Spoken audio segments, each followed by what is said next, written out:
Good afternoon, everyone. I'm calling in from the Netherlands, where we are 6 hours ahead of time. So for me, it's evening already. I have the honor to welcome you today at this 2 days virtual conference titled The Visual Culture of Iconoclasm and Atheism, organized by the Museum of Russian Icons and the Center for Icon Studies in Clinton. Let me shortly introduce myself. My name is Simon Morsink, and I'm the successor of Kent Russell, who recently retired as the executive director of the Museum of Russian Icons.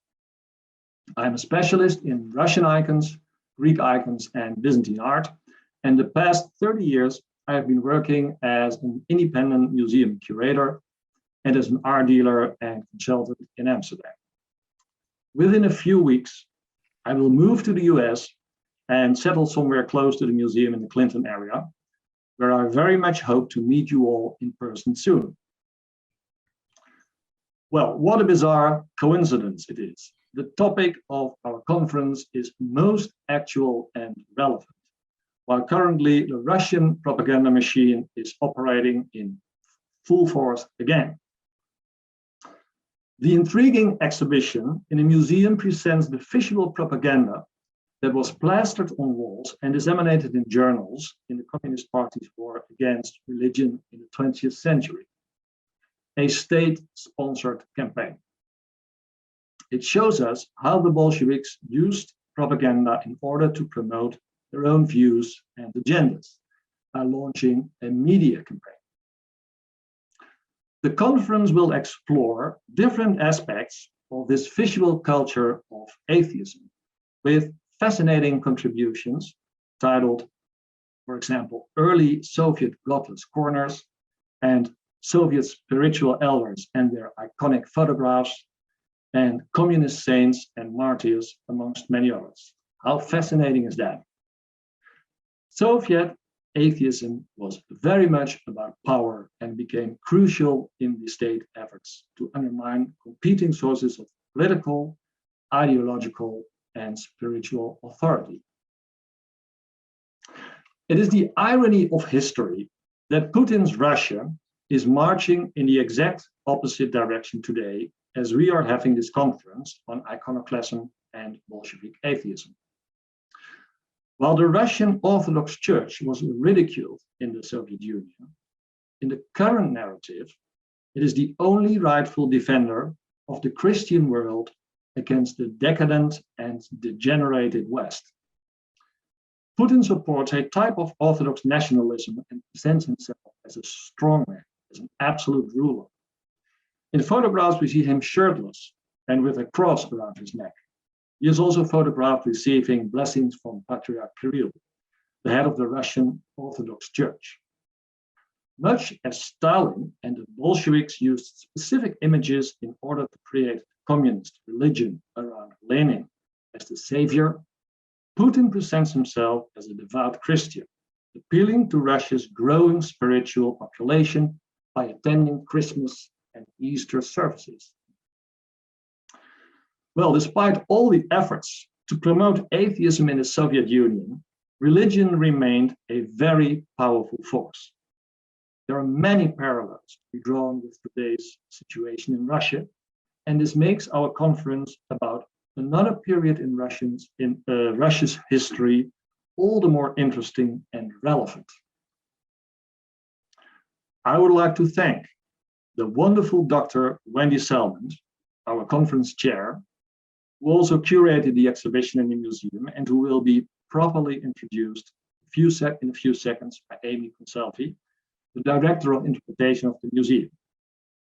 I am particularly impressed by the list of speakers for this conference, and I believe that Wendy has done a marvelous job in forging such an impressive lineup of academics. A big thank you as well to the organizing team, especially to Amy Consalvi and to Melanie Trottier. Melanie wrote in her last email yesterday to the speakers that she was looking forward to a fascinating and informative conference. I am sure that it will exactly like this. I wish you all a very inspirational 2 days. Thank you. Thank you, Simon. And I do just want to say on behalf of the museum staff and the board of trustees at the museum, we are just delighted that you are going to be leading this institution into the next phase of its life. And we really can't think of a better candidate to do that. So welcome, Simon, and we can't wait for you to be here in person. Excellent. All right. So before I formally introduce our conference chair, I just want to move on to everybody's favorite part of conferences, and that is the housekeeping. So let me share my screen here.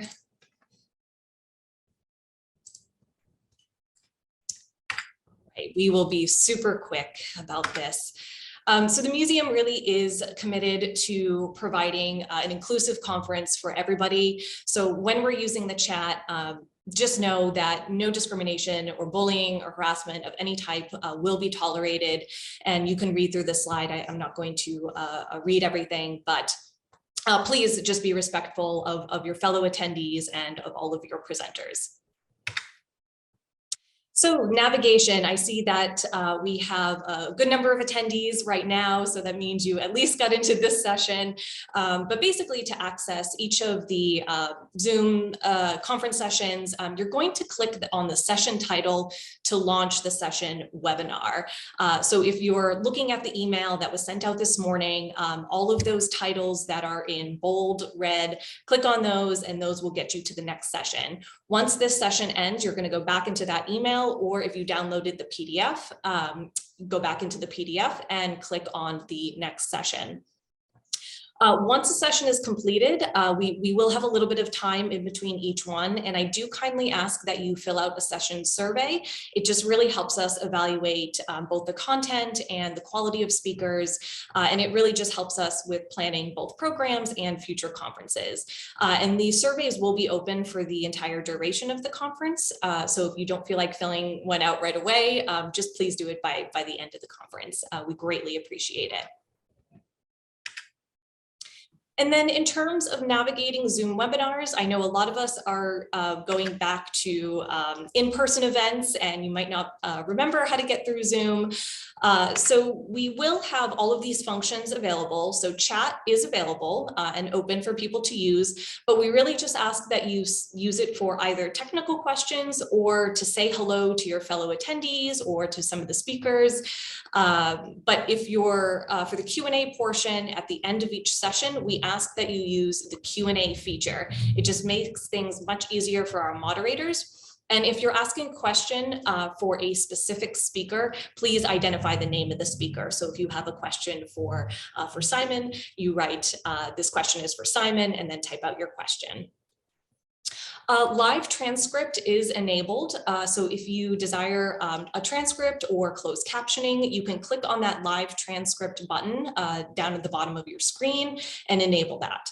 And then all of the sessions today and tomorrow will be recorded for future access. And I believe we are sending those out next Friday to everyone who's registered. Easy peasy this time around. So thank you, everyone. Enjoy the conference. Stop sharing. And now it is my immense pleasure to formally introduce our conference chair, Dr. Wendy Salmond. So Wendy received her PhD at the University of Texas at Austin and now teaches art history at Chapman University in Orange, California. Her publications on Russian art include Arts and Crafts in Late Imperial Russia, Treasures into Tractors, The Selling of Russia's Cultural Heritage, 1918 through 1938, Tradition in Transition, Russian Icons in the Age of the Romanovs, and most recently, Eternity in Low Earth Orbit, Icons on the International Space Station. She is also editor of the Journal of Icon Studies, published by the Museum of Russian Icons. Her current book project is Russian Icons in America, The Fate of Orthodox Painting, 1917 through 1939. She is also the curator of the museum's current exhibition, Images of Atheism, the Soviet Assault on Religion. And Wendy, we're delighted to have you actually here at the museum from California. So welcome, and I will turn it over to you now. Thanks so much, Amy. It's really wonderful to be here. It's not very good for my carbon footprint that I'm here, but in all other respects for human collegiality and just making me remember yet again what a wonderful institution this museum is. It's just, it could not be better that I'm able to be here. So I'm going to start with a few slides, although I'm going to try and I will stay within our time limit. And I just wanted to say a few bits about my, just a minute. It's a while since I've been doing Zoom. So let me share my screen. Here I go. Share. And slideshow. There, I got there. So I suppose the first thing I would like to say in the introduction in broad terms is a real truism about that just struck me when I was putting this together. I've never had the pleasure of both curating an exhibition and being involved in a conference that goes with it. And it just reminded me how often conferences grow out of exhibitions. And ideally, what a wonderful symbiotic relationship that is between scholarship in the broadest sense, and then what museums do in terms of visual culture. So our exhibition is very much, the idea for the conference has grown out of the exhibition that's on at the museum right now, Images of Atheism. And really, Amy was really responsible for spearheading the conference. And we decided that it would be looking at visual culture that grows out of some of the themes of the exhibition, iconoclasm and atheism. And these are very big, heavy-hitting abstractions. And I think one of the goals of the conference has to be drawing on the expertise of a wide range of really significant scholars to get beyond the simplisticness of those terms, the bigness where you can't really get a handle on them. So I would say one of our goals for the conference is to dig into what we mean by iconoclasm, what we mean by atheism. They're words that we tend to hear on the news more than anywhere these days. Acts of iconoclasm are happening all over the world. And this is an opportunity for us to localize this around a particular moment in Russian history, but then also to understand that this is a universal, iconoclasm has been around for a very long time, and we're able to look at a specific instance, a microcosm within this enormous macro phenomenon.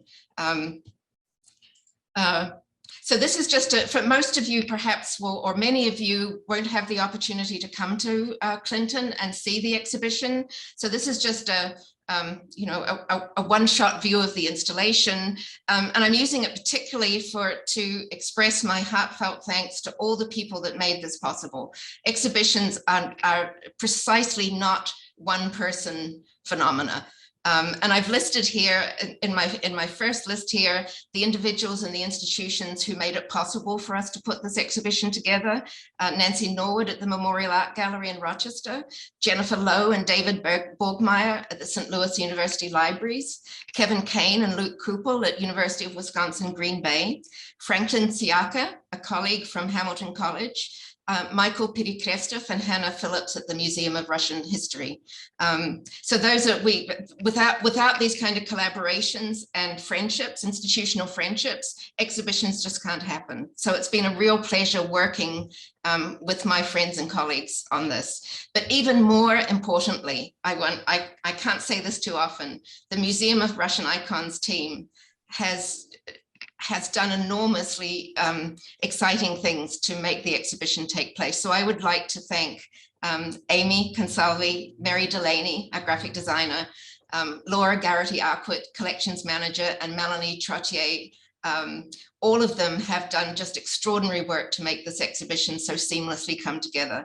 And I would also like to thank the outgoing executive director of the museum, Kent de Russell, who was responsible for thinking that this was going to be a great idea a couple of years ago to bring this exhibition here, and then also to the Board of Trustees, who have put faith in the museum staff about expanding the museum's activities more and more into this scholarly leadership and scholarly investigation.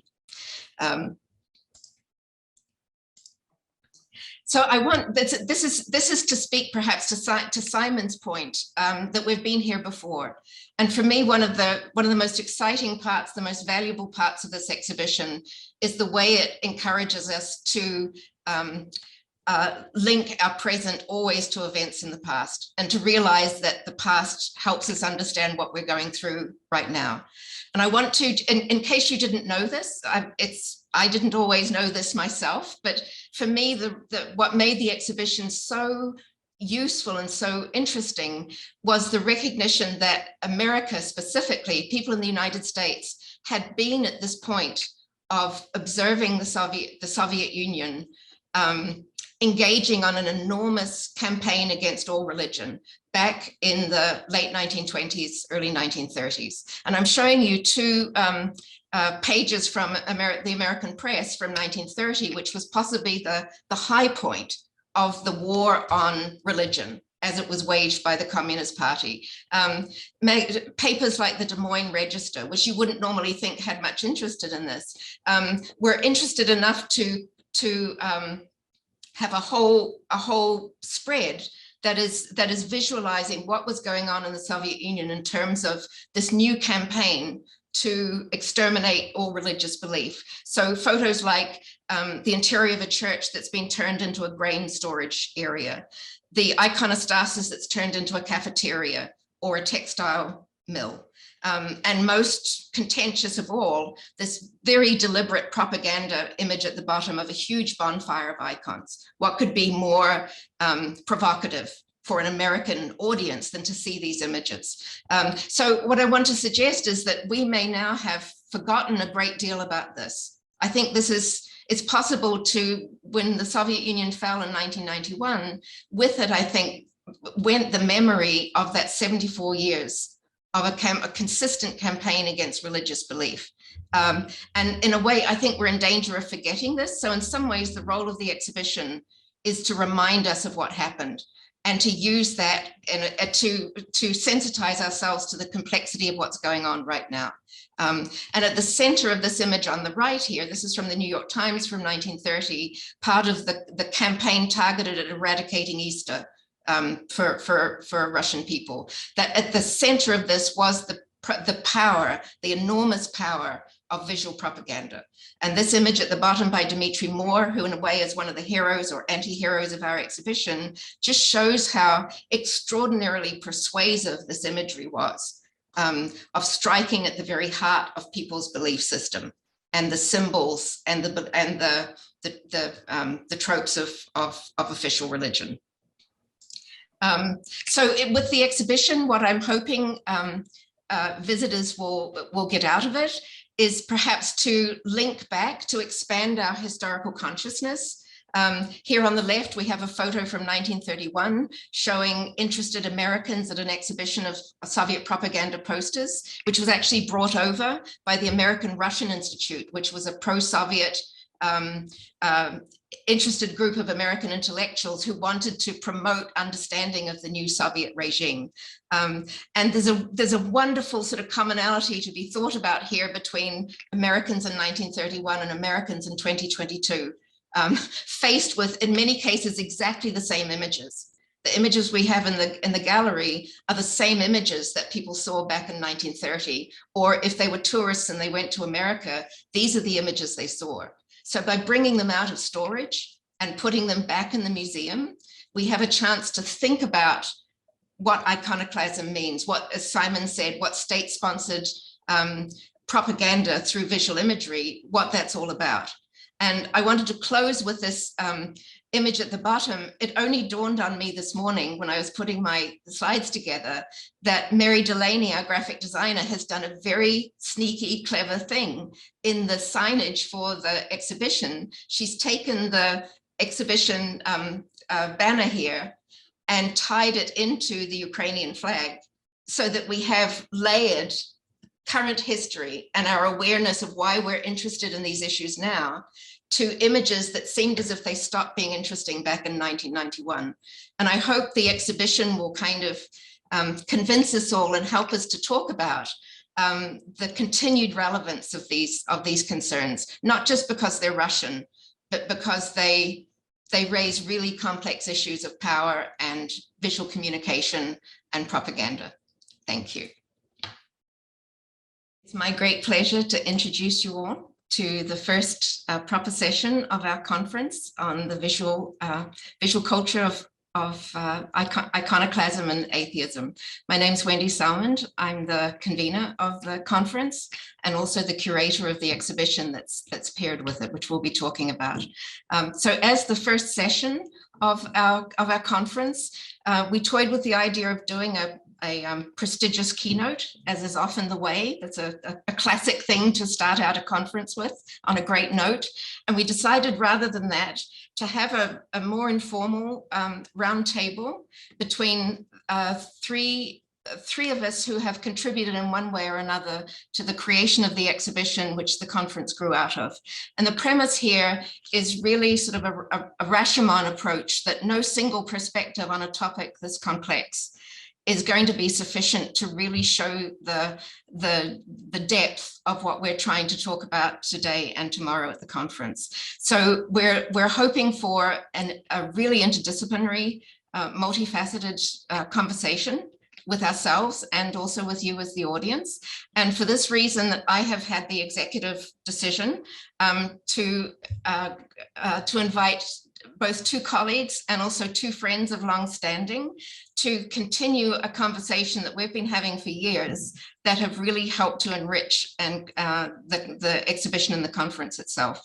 So Nancy Norwood is a curator at the Memorial Art Gallery in Rochester, New York. Kevin Kane is an historian of Russian religious history at the University of Wisconsin at Green Bay, and I'm an art historian who teaches at Chapman University in Orange County. And between us, we thought we would begin to give set the tone or bring out some of the ideas for the exhibition, thinking about how ideas for something so niche as this conference, where they originate and how they become conversations that many, many people from different perspectives take part in. So we have an hour for our conversation, and we're going to start with Nancy, Nancy Norwood, Curator of European Art at the Memorial Art Gallery of the University of Rochester. Nancy has served as curator since 2000. She holds a BA in Russian and an MA in art history from the University of Texas at Austin, my alma mater, I will say, and continued her doctoral work in medieval art at the University of California, Berkeley. Nancy has organized over 20 exhibitions on a variety of topics, ranging from ancient to modern. She acquired Cheremnich's anti-religious alphabet, which is the core originating imagery for our exhibition for the Memorial Art Gallery, where it was first highlighted in her 2004 exhibition, Literacy for Little Comrades. So Nancy is starting us off as sort of the catalytic moment that our exhibition grew from. And she will be talking about this material in the context of MAG, the Memorial Art Gallery's collecting process. Thank you, Nancy. Thank you, Wendy.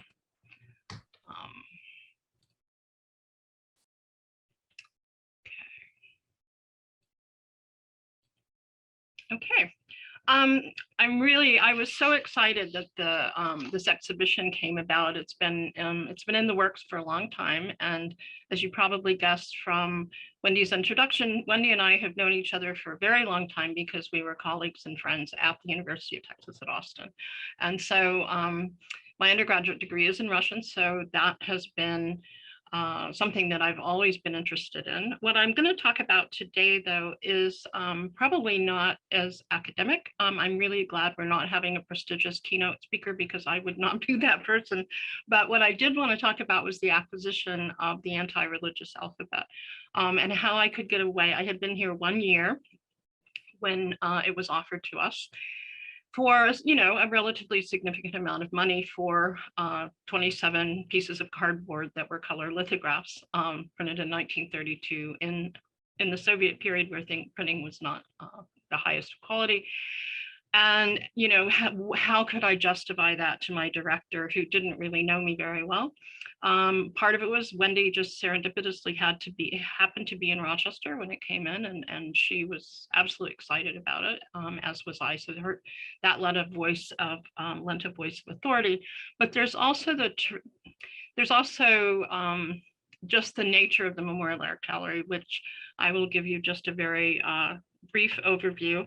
The museum was founded in 1913, more as a civic museum than as a university art museum, and which it still functions in a very strange way within the community.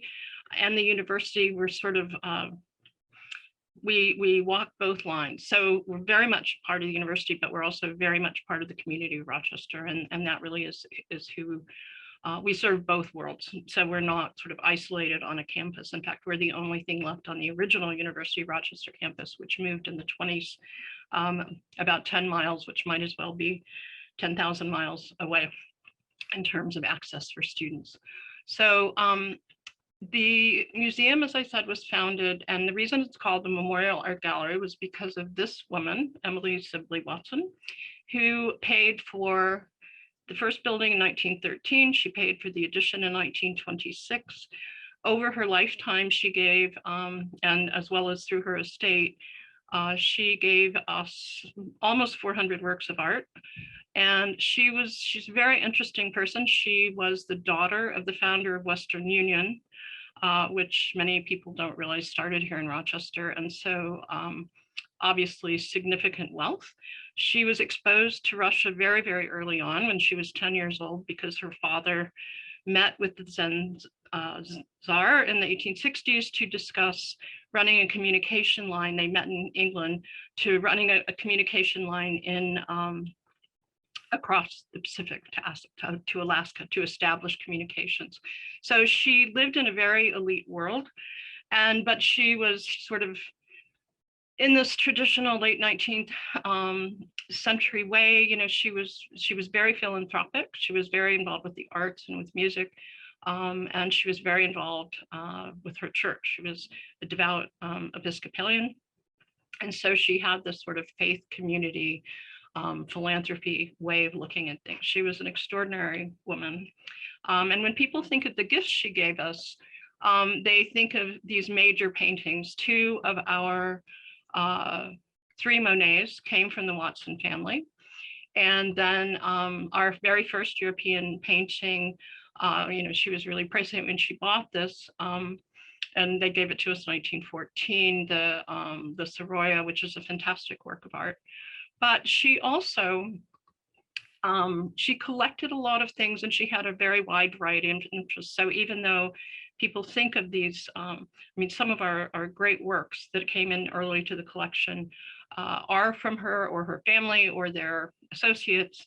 But she also gave us this icon in 1933, which is interesting because it ties everything back to the early Soviet thing. I mean, the Memorial Art Gallery had an early relationship with this Soviet, the Soviet marketing of ecclesiastical work and icons in the United States.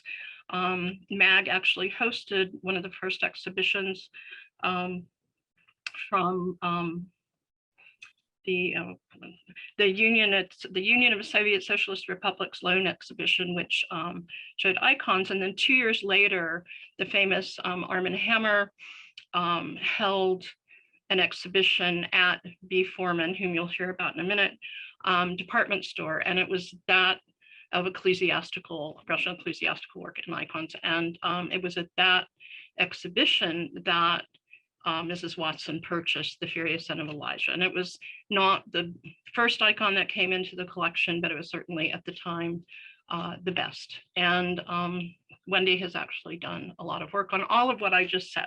So if you have more questions, she would be your person to ask. But so this was a really wonderful addition to the collection.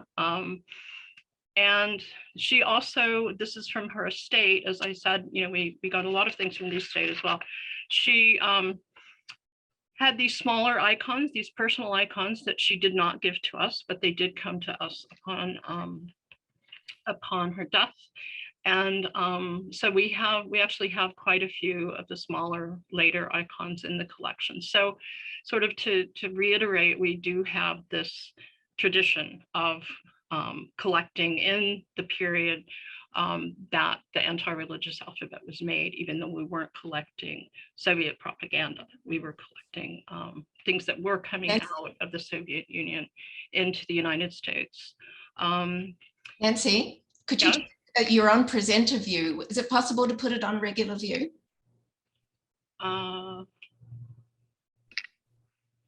Sorry, so can people not see the slides? Yeah, they can, but it's just the... We can. If you just do display settings up at the top left. There you are. So is it swap presenter view and slideshow? Yes.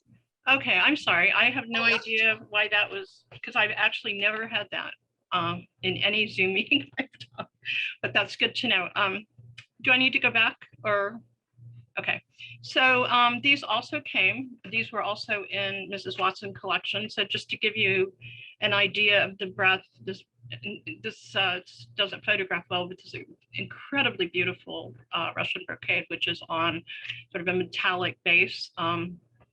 As many women of the period, she had a fascination with textiles and cloths. I can't tell you how many bolts of brocade that we have in Bag's collections from these very wealthy. Rochester is now very poor, but it was at the time an extremely sort of entrepreneurial and wealthy city, very, very wealthy city. So, which is why we have the museum that we have. And she also, I found this really interesting. This is a study, costume design by, for Cardinal, which was also in her collection. So she really had a very broad interest level in all of these things. Another collector, I mentioned Benjamin Forman. He was a very different kind of person, even though he was certainly not unrelated to Mrs. Watson. He was an immigrant. He was born in what is now Western Ukraine, what was then Austria, and he immigrated when he was about 18, moved to New York, where he became a tailor. He didn't really like New York. It was too hectic for him. And so he moved to Rochester, where he continued his tailor work, and then eventually he developed Benjamin Forman. It's called Forman Department Store, where it's a very, very high-end department store. They carried fashions from Paris, and he traveled a lot. He became extremely wealthy. And he also started collecting things. But the interesting thing about Mr. Forman is that he started collecting things for Mag. And it's interesting that he was very interested in Russian ecclesiastical things, because his, at least on his 1921 passport, it says that his native language is Yiddish. So he's from sort of this Western Jewish background, but he moved to Rochester, and then he became involved at the gallery. And he wasn't collecting things like Monet's, but what he was doing was traveling. And he too had seen the Arm & Hammer exhibition, and he and his wife in 1936 took a trip to Russia, to the Soviet Union, and he, there's a letter in the file that he tried to, he said, well, you may be wondering, to the director, why I've been trying to call you constantly this week. So I decided to write a letter instead, because actually that director was known for not getting back to people in a very prompt way. And so he said, I bought these things when I was there because I thought you would like them, and they reminded me of things that we saw, the beautiful things we saw in the Arm & Hammer exhibition, which of course was at his own department store. And these are just a few. We have about 10 things that came in. There's this, doesn't photograph well, but it's this extraordinary ceremonial horse cover from the embroidery workshops of Bukhara. And then the several altar cloths that have never been used. And they're chalice covers, they're things like that, but they're pristine, and they're embroidered with pearls and gold and everything else. I mean, if there's anything that can attest to the elaborate nature of the Orthodox Church, that the Soviets were rebelling against these altar cloths that are very small, but very significant representation of that. On that same trip, he also bought icons, that these small icons, they weren't necessarily selling the great icons. They were traveling those through America, but these, as Wendy well knows, these later icons were, beside the fact they were being burned, they were also being sold to foreigners. A lot of them were being sold in foreign currency stores in Russia at the time. So he brought us a total of about 20 things that had to do with Russian ecclesiastical, and whether they were domestic or church. So we had a significant number of things from the Formans. And then Fletcher Steele, who was a landscape architect, very well-known landscape architect, lived in Rochester, was one of the main designers here, but then sort of went international. But strangely enough, and this again is sort of all of these connections that there are with Russia, he was an observer in the American Red Cross in Russia in 1918. He made friends there. And he went back after he finished his tour of duty. He went back in 1919 and again in 1927. And it was on one of those trips, it's not really clear which one, that he purchased this icon, St. George and the Dragon. And he wrote to friends that, at this point, you can pretty much buy anything you want. It's somewhat when he died, it went into the estate or to this collection of the Rochester Historical Society, who then auctioned it off. And George and Patricia Ford purchased it specifically for us because the director asked them to. Our directors have no hesitation about asking people to purchase things for them. So there's been a lot of research done on this icon. Whether it's overpainted, whether it's a fake, whether it's not, it was accepted by a lot of people as genuine, but it's still out in terms of that. But there was also this connection. It was known here and it was exhibited, it was displayed in his home. And then the fourth collector, and this is where we get to the anti-religious alphabet, is a man named Edward Harris, and he was a very well-known attorney here. I would not call him the most philanthropic. He was not collecting for MAG. We did have an arrangement with him, and when people think of Ed, they think of our Cezanne, which we negotiated with him as a partial purchase and gift. But it's really one of the strengths of our 19th century French collection. But it was in 2001, when he was in his 80s, that he approached us to see whether we would like to buy the anti-religious alphabet. And I thought it was fascinating because at the time he bought it when it was published. I mean, he went on a trip when he was in college. And so it would have been around 32 or 33. He hadn't even graduated. He graduated from Princeton, but he hadn't graduated yet. And that's where he purchased it, and he bought it back, and he had it for almost 70 years. So then he asked us if we wanted to purchase it from him, or 60 years, and I had to sell it, and that was what I started out with. That Wendy happened to be there, and she saw this, and it did need conservation. The cardboard was really brittle, but because of this sort of past history, even though the work that was in the collection was ecclesiastic, there is this very strong relationship with Rochester and these 20s and 30s, especially 30s travels. So there was a way we could link this up. And I was really excited about it because, again, my background, my early academic background is in Russian, and I was fortunate enough to be at the University of Texas at Austin, where there was a huge faculty of people who specialized in the early Soviet period. So, I knew enough to know that it would be a pretty great and rare thing. And then Wendy really affirmed that. And so then it wasn't until 2004 that we did acquire it, and that was exciting. Then we had it conserved. And then in 2004, I did a small exhibition, and it was sort of a debate. Do we incorporate icons into the exhibition? Do we make it about the religion and sort of trying to find these links? And we all decided not to do that because the gallery was too small and it was going to be a hard thing to pull off.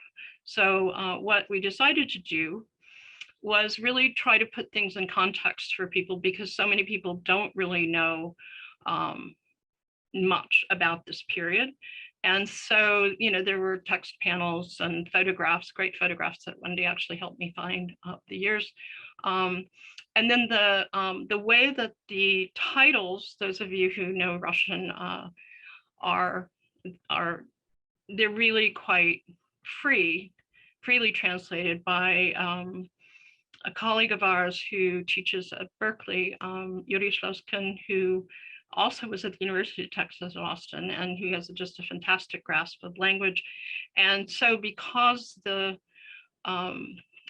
captions on the anti-religious cards are alliterative, he decided to stay within that translation process. And so even though, like, say, the letter "ba" is maybe not translated with starting with, but it's also not a literal translation, but it I think in all of those cases, it really captures the feeling of the card, of what's being said in that caption. So if you have this "A is for apple, B is for boy," this sort of thing, that's exactly what you're getting. And it's a child's learning tool. And so that's how you remember it. The other thing we wanted to do, we set up this cast of characters. This is just the first page of it that we laminated, and, you know, this is 2004, so things are not sort of on everybody's cell phone at this point. This cast of characters, because there's such a repetitive, there's so many repetitive people, so there's recognition, and really the imagery is so dense in these cards. And if you don't know what you're looking at, it's kind of hard to, really interpret them. So we pulled out probably about 10 motifs. So the young Soviet boy who, you know, welcomes everyone, then the hammer and sickle, which shows up all the time, and the color red, which of course has to do with Soviet. Then you have the old peasant woman who continues to practice religion and is, you know, frowned upon. You have the kulak, who's the wealthy peasant landowner, and then you have the Russian Orthodox priest.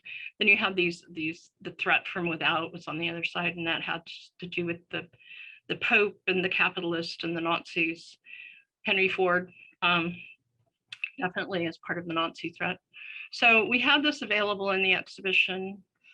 And then, you know, it enabled people, I think, a little bit more to really look at things. So this Comrades Clean Out the Cult's Claptrap, you have this broom, really dynamic. I mean, they're wonderful designs, these cards. And so you have the broom being red. So, you know, once you sort of figure out the language that's being used in these cards, you know, this is the power of the Soviets, the icons, and the prayer reads in the Bible. These are all the things that are you know, being gotten rid of at the new regime.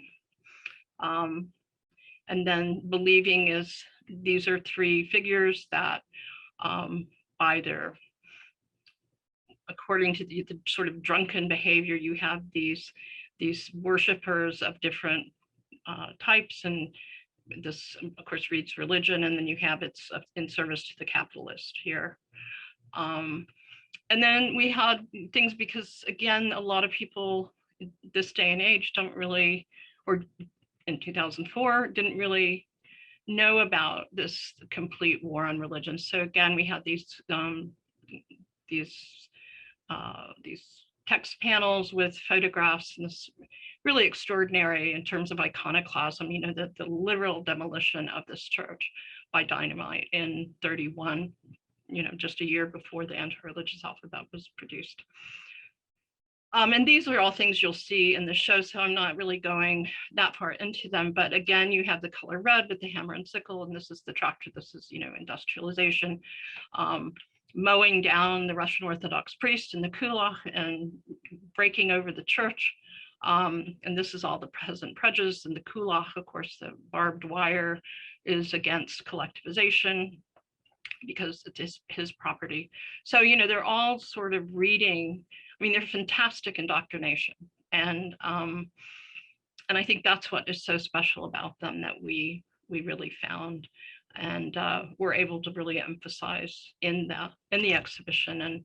And I've been surprised at how I will still get questions about this exhibition and wanting, because they're on our website and all the labels are on our website, but people, they see it and they've never seen it before. They're fascinated by it, from different either academic institutions or people who are Russian.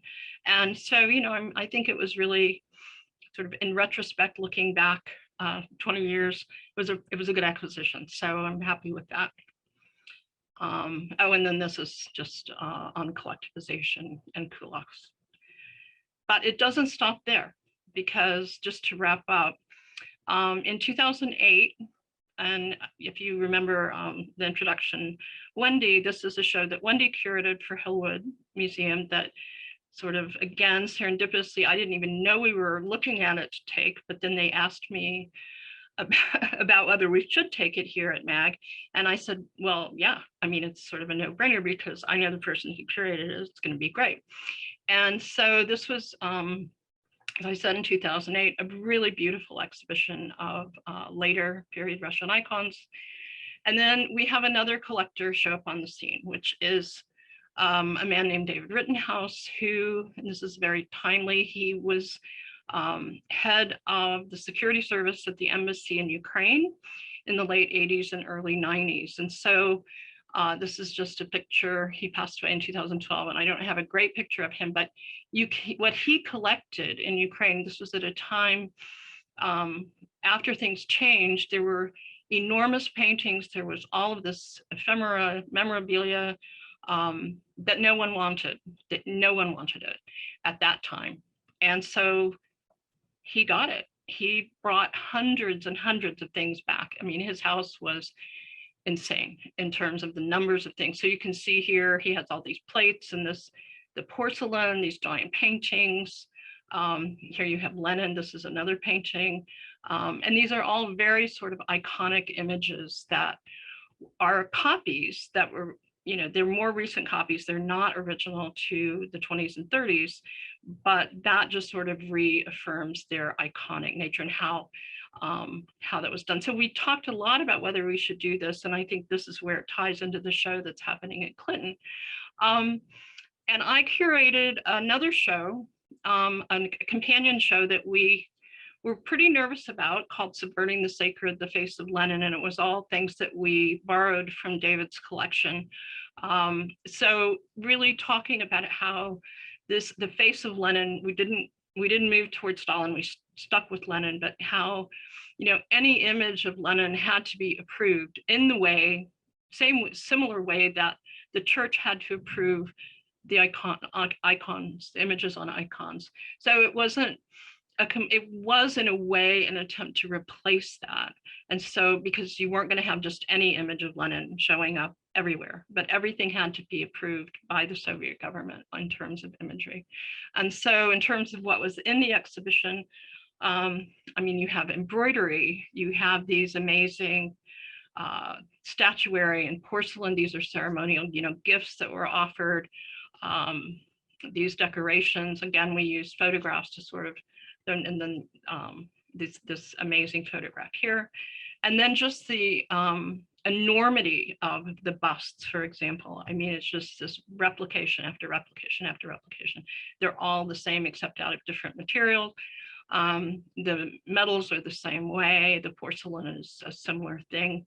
So to do this, we really worked closely. We were quite nervous about it because we have a very strong Russian Orthodox community, Ukrainian Orthodox community, Greek Orthodox community in Rochester, and we did not want to alienate our community. That was really the primary audience in a lot of ways for the icon exhibition.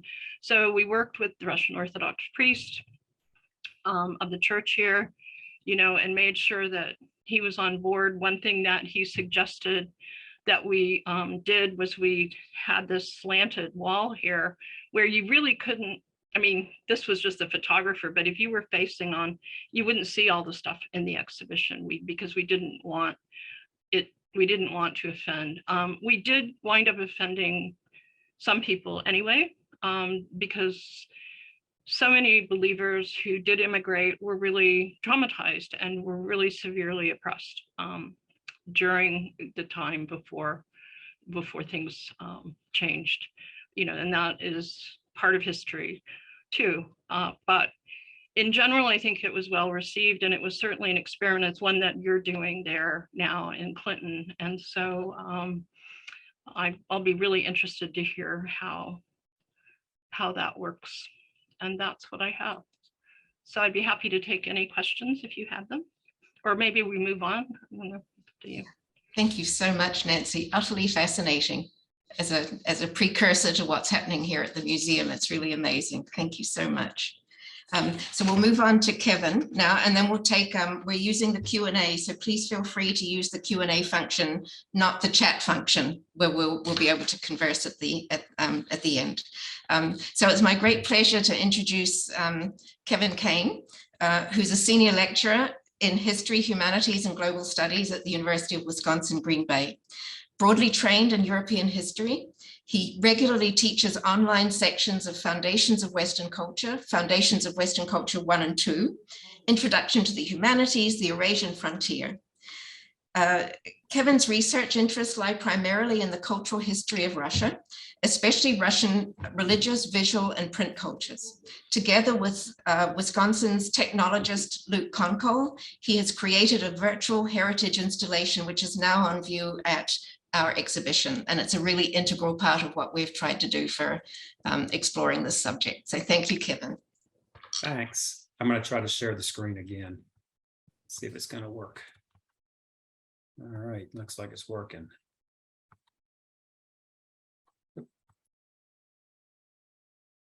Okay, can you see that?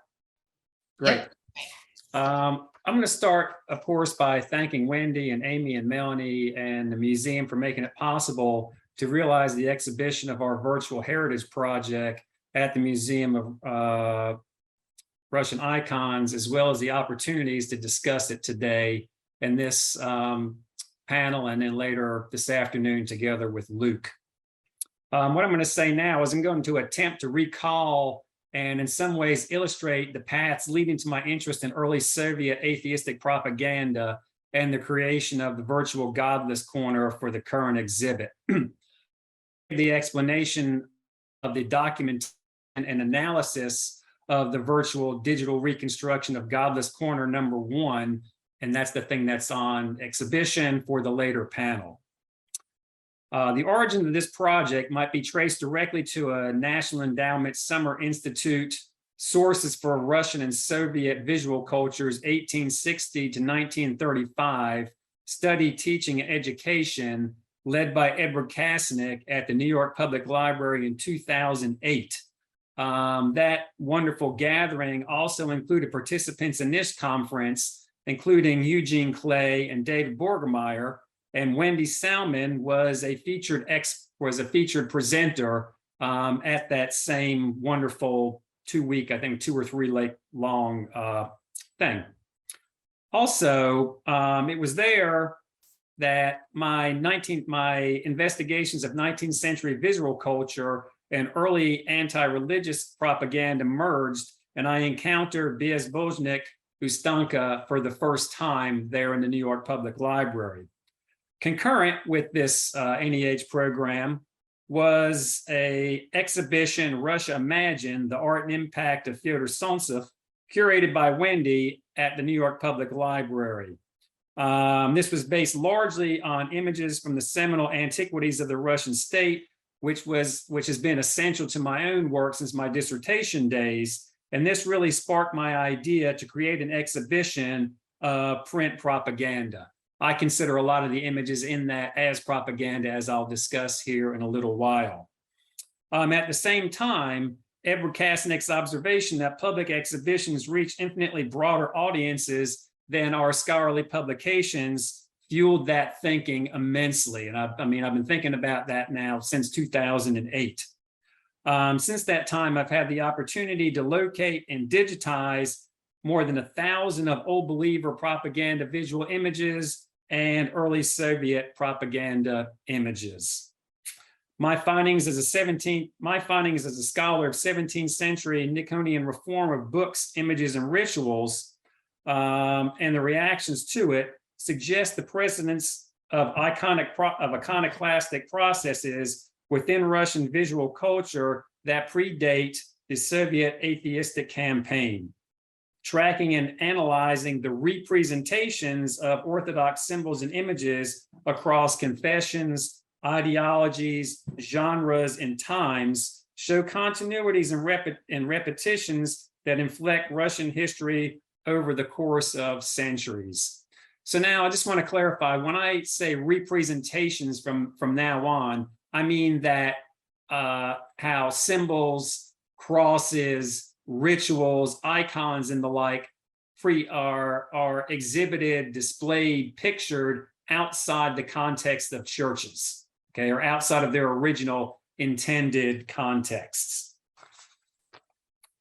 The schism of the Russian church in the 17th century, resulting from the Niconian reforms of church books, symbols, rites, and rituals, spawned a propaganda war between the official Niconian church, which was supported by the church and state, and the dissenting old believers, which persisted until the early 20th century. Investigations of official and official and dissenting representations of Orthodox symbols in the faith and imagery in terms of blessings, crosses, church service vessels, hierarchical regalia, and icons from the 17th century forward show that the same symbolic / visual language was repeatedly layered with new contexts, both sacred and profane, traditional and modern. And this process continued through the early Soviet era. Patriarch Nikan, who's instigated the reform, I shouldn't say that, but who is held responsible for the reforms, became the personification of the Russian church, clergy, and the reform, both positive and negative, from the 17th century forward, and that consists today. The first image I have here is from the start. The old believers charged Patriarch Nikan with iconoclasm, destroying icons and abusing what was presented as the true cross, trampling it underfoot. Nikan did indeed smash icons. He himself was an icon. He himself was an icon painter, and he attempted to protect the Orthodox Church from what he perceived as inferior Frankish icons. Some of these icons featured the old style blessing. When I say old style blessing, I mean the traditional 2-finger blessing as opposed to the 3-finger blessing as well. And so these are really some of the earlier images that you have of a church Orthodox official, not only official, but the patriarch actually, smashing icons, which otherwise would have been taboo. Now let's see if I can stop my next slide. Okay. So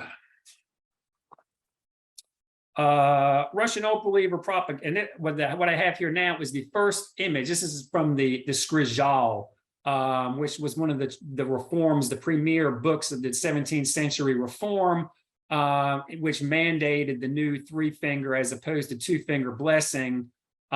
This is the original 17th century copy from 1656, held at the New York Public Library, which demonstrates for the first time in the Russian tradition, or pictures for the first time in the Russian tradition, both the personal blessing and the ecclesiastical blessing of other people. That's the one on the right. Russian old believer visual propaganda of the 18th and 19th centuries clearly delineated the differences between traditional and new, attacking the quote-unquote reform symbols of the Niconian Church, including the 4-ended cross, 3-fingered style of blessing, and its clergy.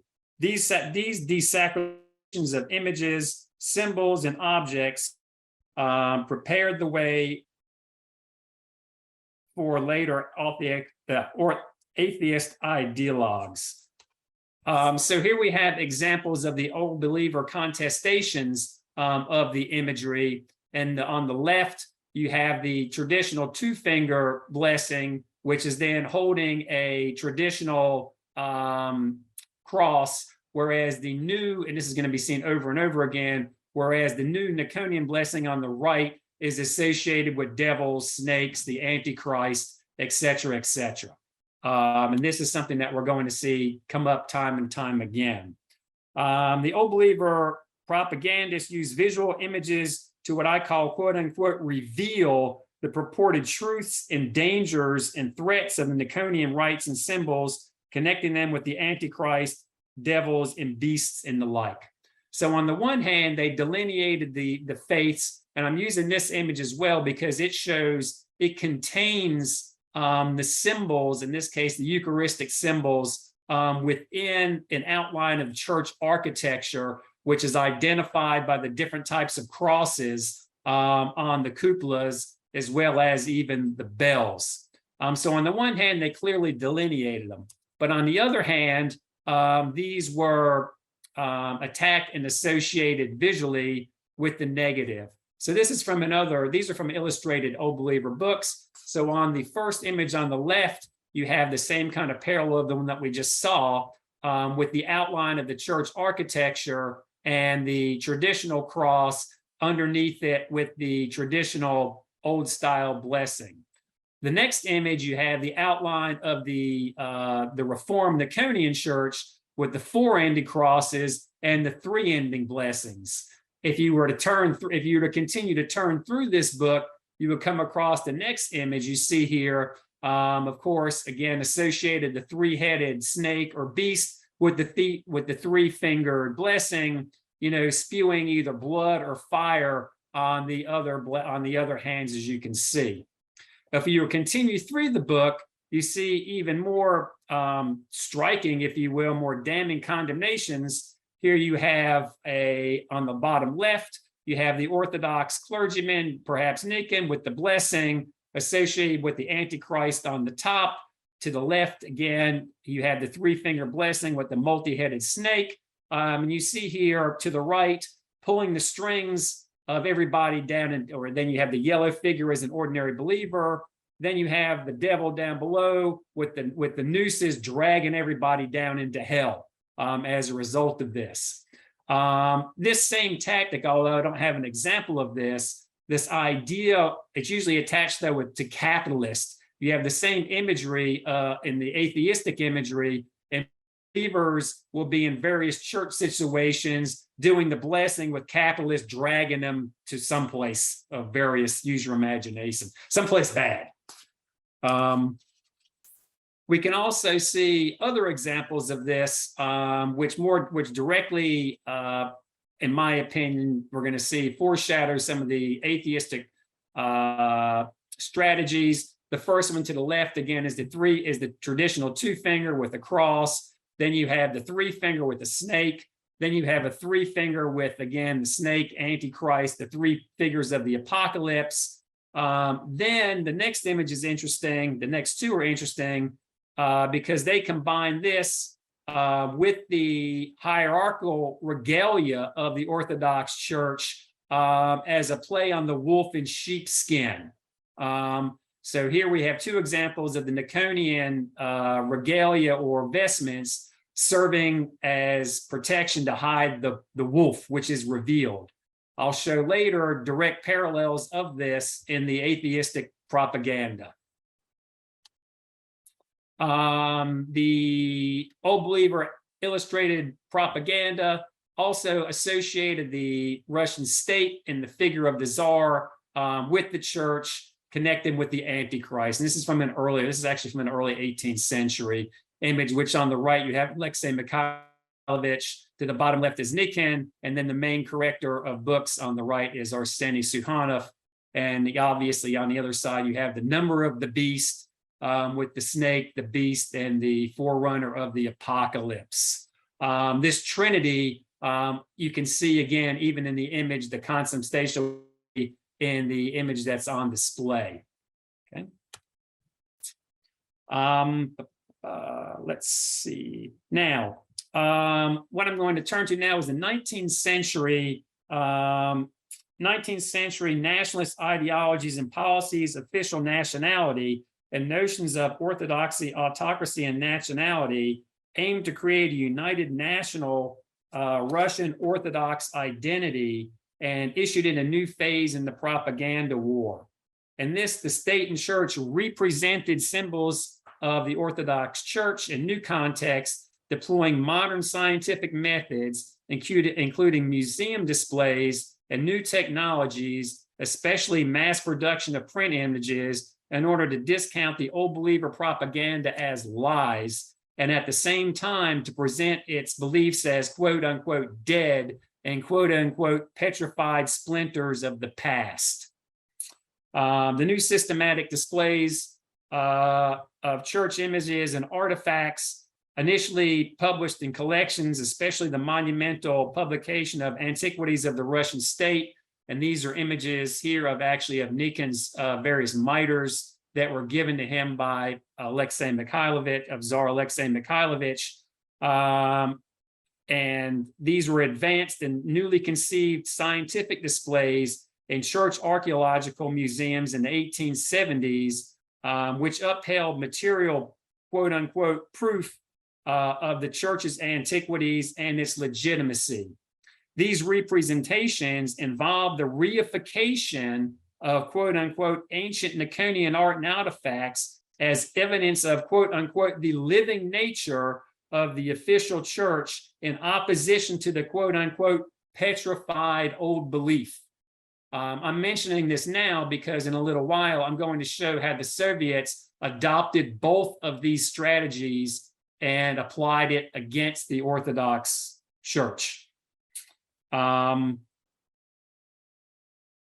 Okay, so I'm going to give some examples now. So, for example, this is on the right, we have the old believer propaganda depicting some of Nikon's monks discovering crosses in his shoes. So the accusation here is that Nikon wore crosses in his shoes so that every time he stepped, he committed acts of iconoclasm and heresy.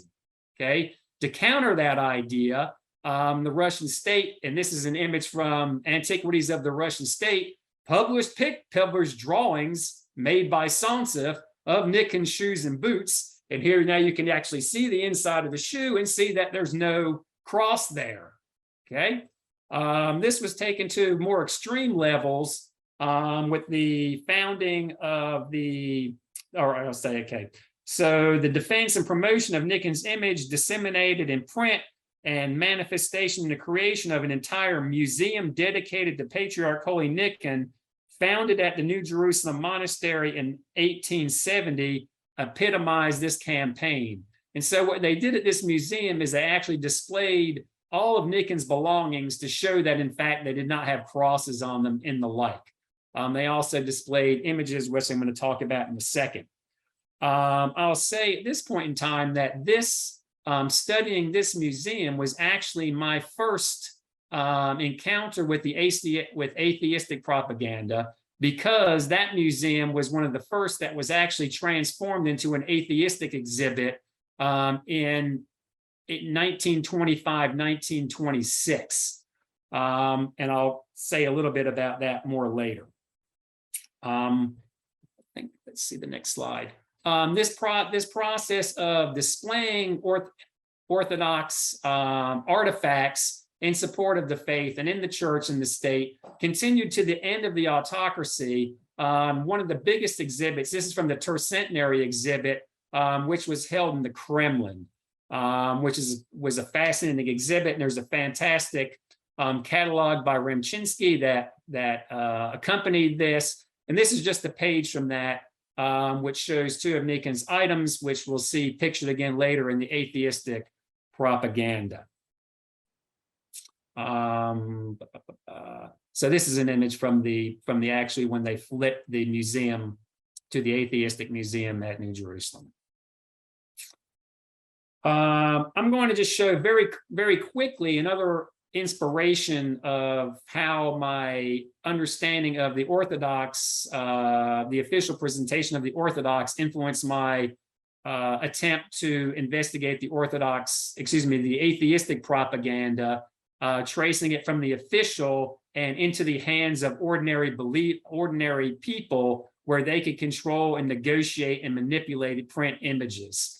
And showing us there was a series of images now. So the first one at the back is a photograph of an initial painting that I analyze quite often. It's actually it's the subject of the first group portrait in all of Russian history, and it depicts Patriarch Nichian together with his clergy. This painting was then replicated in Antiquities of the Russian State, which is the next color picture. That picture was then copied in an engraving and disseminated in 19th century thick journals, including Neva, whereas where this one came from, then it also became a standard in biographies of Nichian, from which it was clipped.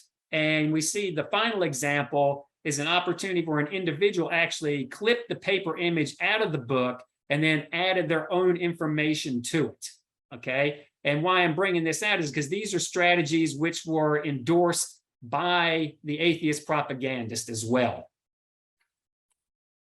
Here's another example in which the same picture, the same painting was replicated in the frontispiece to a biography about Nichian, and then how that same image was clipped and then actually mounted on the board and fastened with a string so that it could be displayed in a personal space.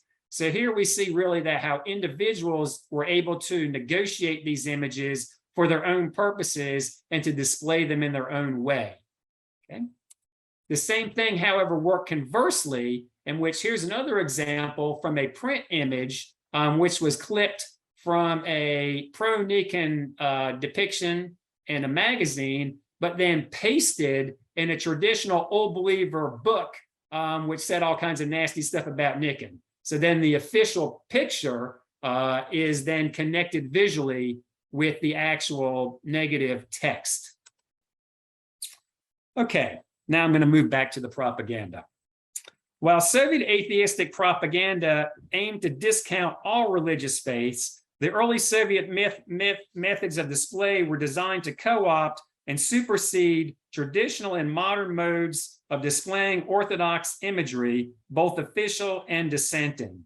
Early Soviet propagandists appropriated the competing scientific state-supported museum exhibitions of religious art and material culture, as well as the Old Believer mode of illustrated propaganda attacking the symbols of the Niconian Church instead of the Niconian Church. In the first case, museum displays, such as the one that I showed you at New Jerusalem, presenting Orthodox art and material culture as proof of the union in throne and altar, were represented as proof of the parasitic nature of the church and state and its exploitation of the masses. I mentioned to Wendy in our last conversation that in this exhibition, I saw photographs and they basically just kept the same materials and flipped it and put new tags in, which really just shows how these materials were co-opted. Where are we here? The anti-religious propagandists also flipped the discourse in which the official church deemed itself the true and living faith and the old belief as dead or petrified on its head by casting the official church and its symbols of dead and their own displays of religious imagery as living. We see this in a statement by one of the head early propagandists, Yarmolinsky, who declared that, quote, "Godless corners should never be dead like an old iconostasis, but instead they should be living places of atheist activity," end quote. The traditional icon corner was depicted, again, accordingly as decrepit. I also have images in which the icon corner is covered in spider webs and the like. This prepared the way, anti-religious, okay, and this then set the stage also. This is what the decrepit, these desacralizations of the images paved the way for some of these broader wholesale discounting of the images. Here we see the woman combing her hair with all the parasites. Here again, you see the same crosses. You see the church service vessels. Here's a priest as a parasite. There's icons and the like. This one on the left shows the same thing. Again, this woman obviously wouldn't have all this stuff in her house because there's church vestments, there's chalices together with icons, there's church service books and all this type of stuff as well. Anti-religious artists knew about Old Believer visual propaganda, and they recycled and updated its strategies. Yet the atheistic propaganda was different because it went beyond the assaults on just the Niconian church and its symbols and clergy to attack God as a myth, reducing his image to a caricature and depicting Christ and the saints as devils and frauds. The Old Believers, of course, would never go that far. But we can see examples of the strategies of revealing. Here again on the top is the Old Believer one, in which the architecture is used to reveal, right, the internal. Here on the right, we have, of course, the church with a bottle of 40% drink in it. On the other hand, you have the living activity of the factory with all the workmen rushing into it. Here I'll return to our earlier images, the Old Believer images, casting the clergy as the sheep in wolfskin, clearly, mimicked in the Old Believer, in the atheistic propaganda. There's boatloads of images of both the Old Believer and these atheistic propaganda in this sense. Here, this one's the bottom right one's interesting because he's holding a censer, which comes up again later. Here's the three-finger examples of the three-finger blessing, the original 17th century one from the Skripal, different variations of the Old Believer attacks, and then you have another one. Here you have I guess this guy is probably he's probably a kulak, again doing the blessing, but instead of the triumvirate of the beast, the Antichrist, and the forerunner of the Antichrist, here you have a priest, an opportunist, and a sectarian. Replace the Antichrist descriptions. We see the same thing in other images, and I included these because these are actually included in the visual exhibition in the visual corner. Here we have an old woman blessing a pest, and in the other one you have the priest sensing the pest. I see in this, maybe you guys don't see the same thing, but I see, especially in this larger picture of friends and enemies, I see these worms with the horns looking not too different than the snakes and the beast with horns. I'm just reading too much in that, but I kind of see parallels in that. Here's an example of the censor doing the same thing, being attached with the capitalists. So I'll just make this last statement. Then Old Believer propagandists use the visual images to reveal the purported truths and dangers and threats of the Niconian rites and symbols, replacing the Antichrist, devils, and beasts, etc., with current enemies, including capitalists, kulaks, and agricultural pests, all of which are presented as parasites.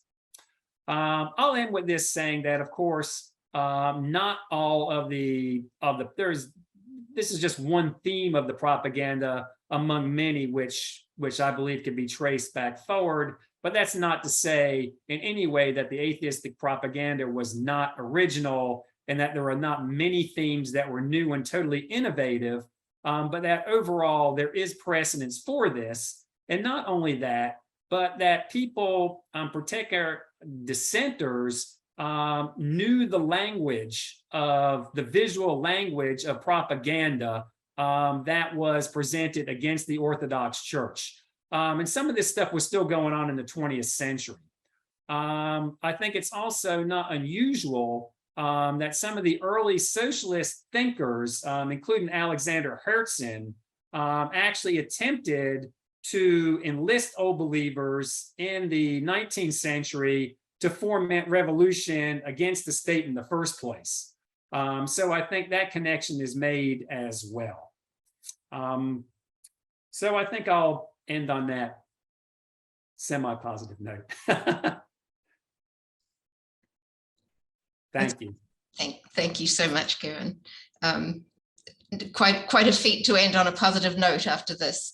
Two things occur to me in your presentation. I mean, one is that this theme of historical precedents will be coming up in one of our sessions tomorrow. This is not an innovation of Soviet culture. It's a continuation of something really deep-rooted, which I think you bring out really beautifully. The other thing that makes me think is there's something a little bit akin to meme culture today that you're talking about, the repurposing of images for our own contemporary needs. I think that's something perhaps we can talk about also. So we're a little bit over, and I'm going to take just perhaps 10 minutes and then we will be done with still 15 minutes before our 3 o'clock session. So I will just give you a few thoughts of my own. In the same spirit that Nancy and Kevin have been speaking about how I think it's pretty interesting for any of us to think about how we end up where we are, how we end up with the topics we end up with. For me, this exhibition, this conference has sort of been the culmination of maybe 20 years of coming to know about something I was completely ignorant of in my training as a modernist, steeped in the secular culture of the 19th century. So to find out about this complexity of icons and iconoclasm has been a real discovery for me. So the fact that it's possible to have an exhibition on iconoclasm and atheism in a museum of icons is like the greatest good fortune, if I can put a spin on something which is really quite dark. That the museum has been willing to take on this exhibition is really quite cutting edge, and it clearly builds on what Nancy was doing back at MAG in 2004. It shows the potential of sort of taking the risk to acknowledge what was there all the time, to, for example, to connect the museum's collection of icons with the imagery, the imagery of iconoclasm that we're showing in the exhibition, and what can we learn from this? So this is what interested me particularly about the exhibition.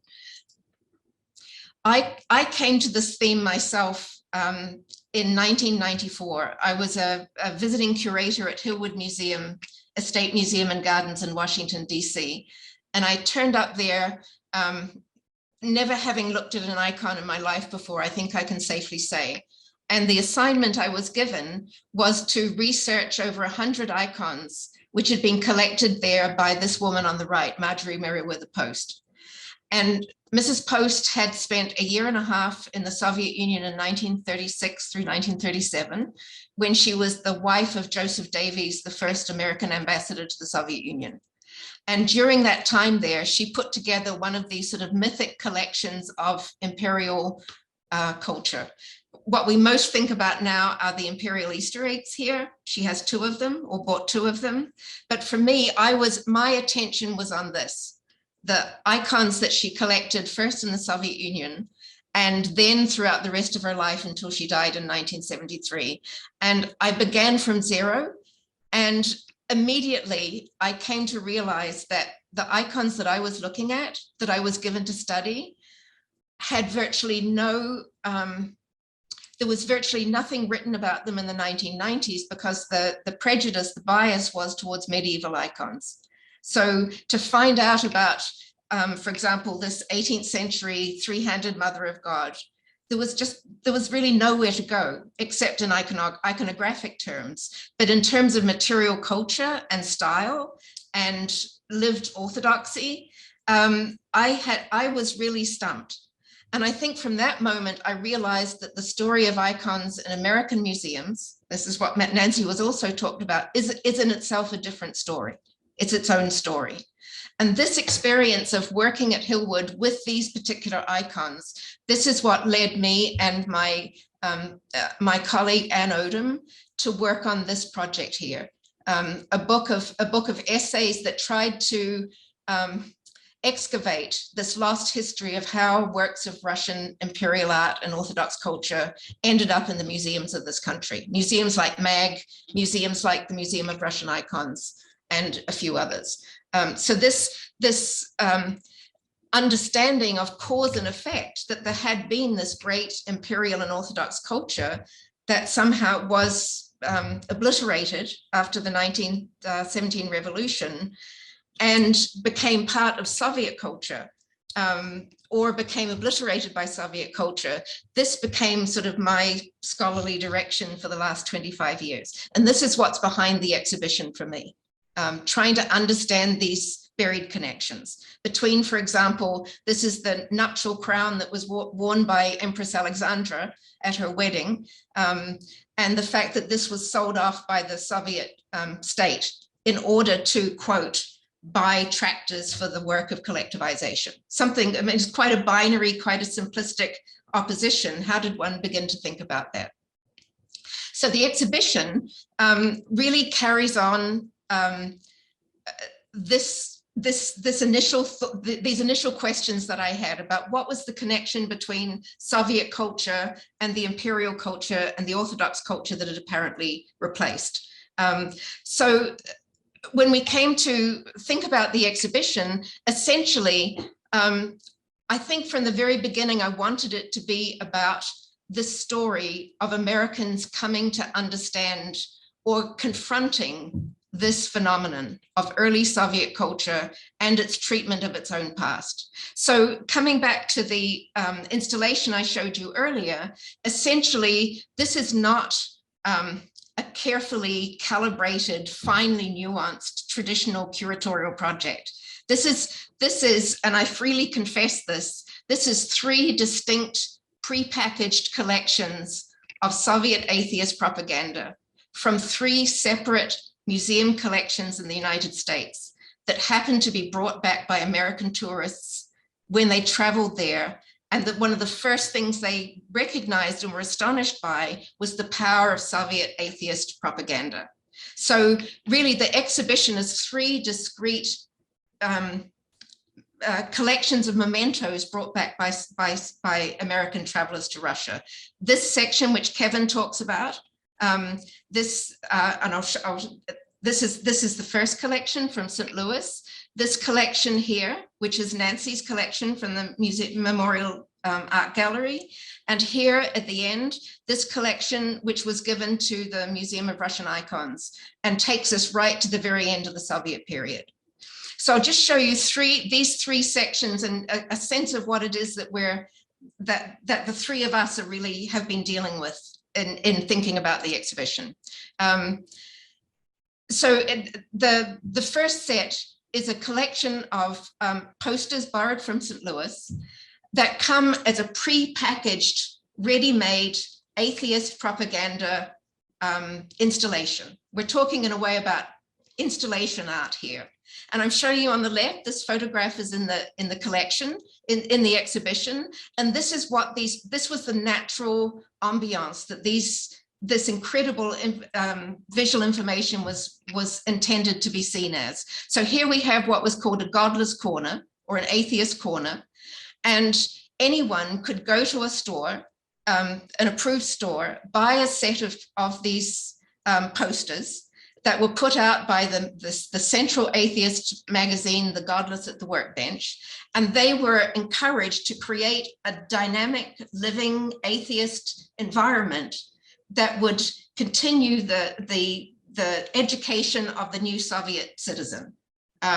So here we have the journal, the Atheist at the Workbench, which actually advertised, and Kevin will be talking about this in the afternoon session, which actually told people how to go about installing these posters to maximum atheistic effect on the viewer. And here are the posters that are now in the St. Louis University Art Gallery, and we've made an attempt not to show them as works of art.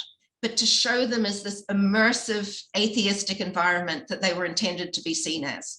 And in the right-hand corner here, this is Kevin and Luke's contribution to the exhibition. This is a virtual reconstruction of one of these spaces, so that we begin to perhaps try and understand the power that these images had or were intended to have on the viewer.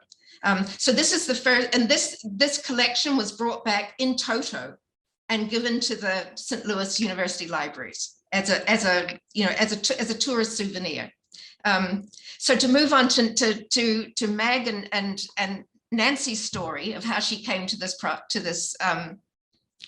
point. These are three of the cardboard alphabet posters, of which there are 27, and these were part of a whole portfolio that presumably you could buy.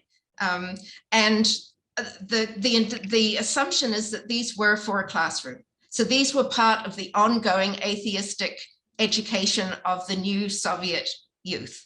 And this is why we're at the end of the exhibition, we have this absolutely tremendous photograph of young pioneers joyfully proclaiming here, pioneers, sound the alarm. Your parents are praying to God. This is the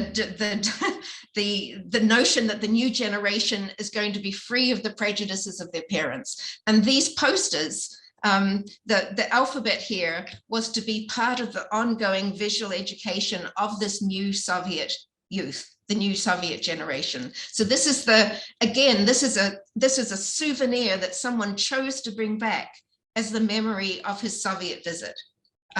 Just extraordinary.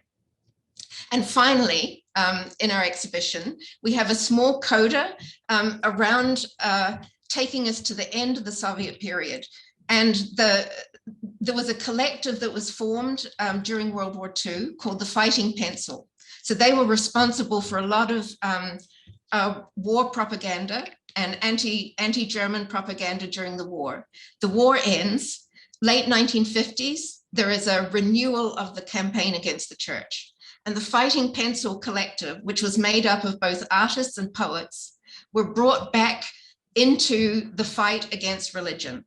And so what we have here is a selection of posters from a much larger group that was brought back by one of the patrons of the museum, Franklin Shaka. And Frank went to the Soviet Union beginning as a student in the 1970s. What did he do? He sees all these amazing posters around and he eats them up and brings them back as one of the most authentic sort of memories of being in the Soviet Union in the late era. So these posters are from 1975 through 1985. Perhaps the most famous is this poster, which is linked to the Soviet space race. This celebrated moment where Soviet cosmonauts go into space, and when they come back, they're asked, did you see God in space? And they're able to say categorically that they were in space and they didn't see any trace of God. I mean, this is sort of one of the great proofs of an atheist system. And on the right-hand side here, to show you something that I had no concept of when I started this project, the enduring nature of Soviet atheism. This is a photo from 1980 of a church in Western Ukraine, which has been repurposed as a celebration of Soviet cosmonautics. And you can see how the altar and the nave and the church has been repurposed as a place where people can learn about science and space rather than superstition and the old ways. So this is sort of the nature of the exhibition. I may have a moment to say two more things before we wrap up this first section. The first is, I think, a challenge that I have is how to do more than just state black and white. It's really clear that iconoclasm and the cult of icons, the veneration of icons, is an absolutely black and white thing. So, for example, it's clear that in 1918, the Bolshevik regime was really interested in eradicating the culture represented by this photograph on the left, a peasant family underneath the icon corner, with all of its visual rituals and traditions and associations. And the work of iconoclasm was certainly one of the main things that they were interested in. So a propaganda photo like this on the right from around 1930, showing these very same kinds of icons being taken out of peasant houses, lumped onto a cart and taken away for destruction or melting down. This is the most overt, most simplistic, perhaps, kind of iconoclasm. This is the image perhaps I'll end with here. And I think, I hope that our conference will begin to think about issues like this. It's often said, the more that one understands or comes to learn about Bolshevism, it's very tempting, and I think very legitimate, to think about it as a new kind of religion, or maybe to ask the question, to what extent was Bolshevism its own kind of religion, replacing the religious beliefs of the past? And I want to end then with these three images, which are sort of floating around in the history of Soviet atheism. The degree to which the traditions of the Orthodox faith predetermined or inspired or were prototypes for the visual culture of the Soviet world that replaced it. And I'm showing you here three examples of essentially the same space, the same sacred space. At the top, this is a photograph of the iconostasis in the Donskoy Monastery, which, like New Jerusalem, as Kevin said, was turned into an atheist, a museum of atheism. And in this case, you can see that right here, the iconostasis is being left intact, but atheistic legends and texts have been used to attack it. So here it says, for example, religion willingly dresses itself up in the clothing of art. This is how do we attack that culture that we're replacing? Another way to do this is to essentially just gut the space of the past. Here, this is a iconostasis in an old church. Take out everything that was there and turn it into an atheist, get it ready to become an atheist corner. And finally, perhaps the ultimate transformation is to replace the iconostasis, replace the icons with the icons of Lenin and our new leaders, as Nancy said in the exhibition she did. So this is completely inconclusive. These are open ideas that I hope we can talk about today and tomorrow, about what is at stake when we think about iconoclasm in an icon museum. Thank you. Thank you so much, Nancy, Kevin, and Wendy. Very fascinating session. We will go into the next session now. We're going to close this one out. Please do fill out the survey. It really does help us for our future programs to know your thoughts. And we will see you in the next session. Thank you. Okay, I think we can begin our first proper session of our conference after a roundtable that we just had. I can't tell you what a great pleasure it is to be the moderator of our panel, full of wonderful scholars and friends and collaborators. It's one of the joys of this kind of conference it's not just professional allegiances or professional connections, it's also personal relationships that make for good research and good understanding of complex topics. And I couldn't be more happy to introduce our speakers this afternoon. Our topic for this is very, very tightly focused for a very important reason. Our panel is going to be looking at arguably the central vehicle for the dissemination and creation of a particular Soviet atheistic visual language in the 1920s.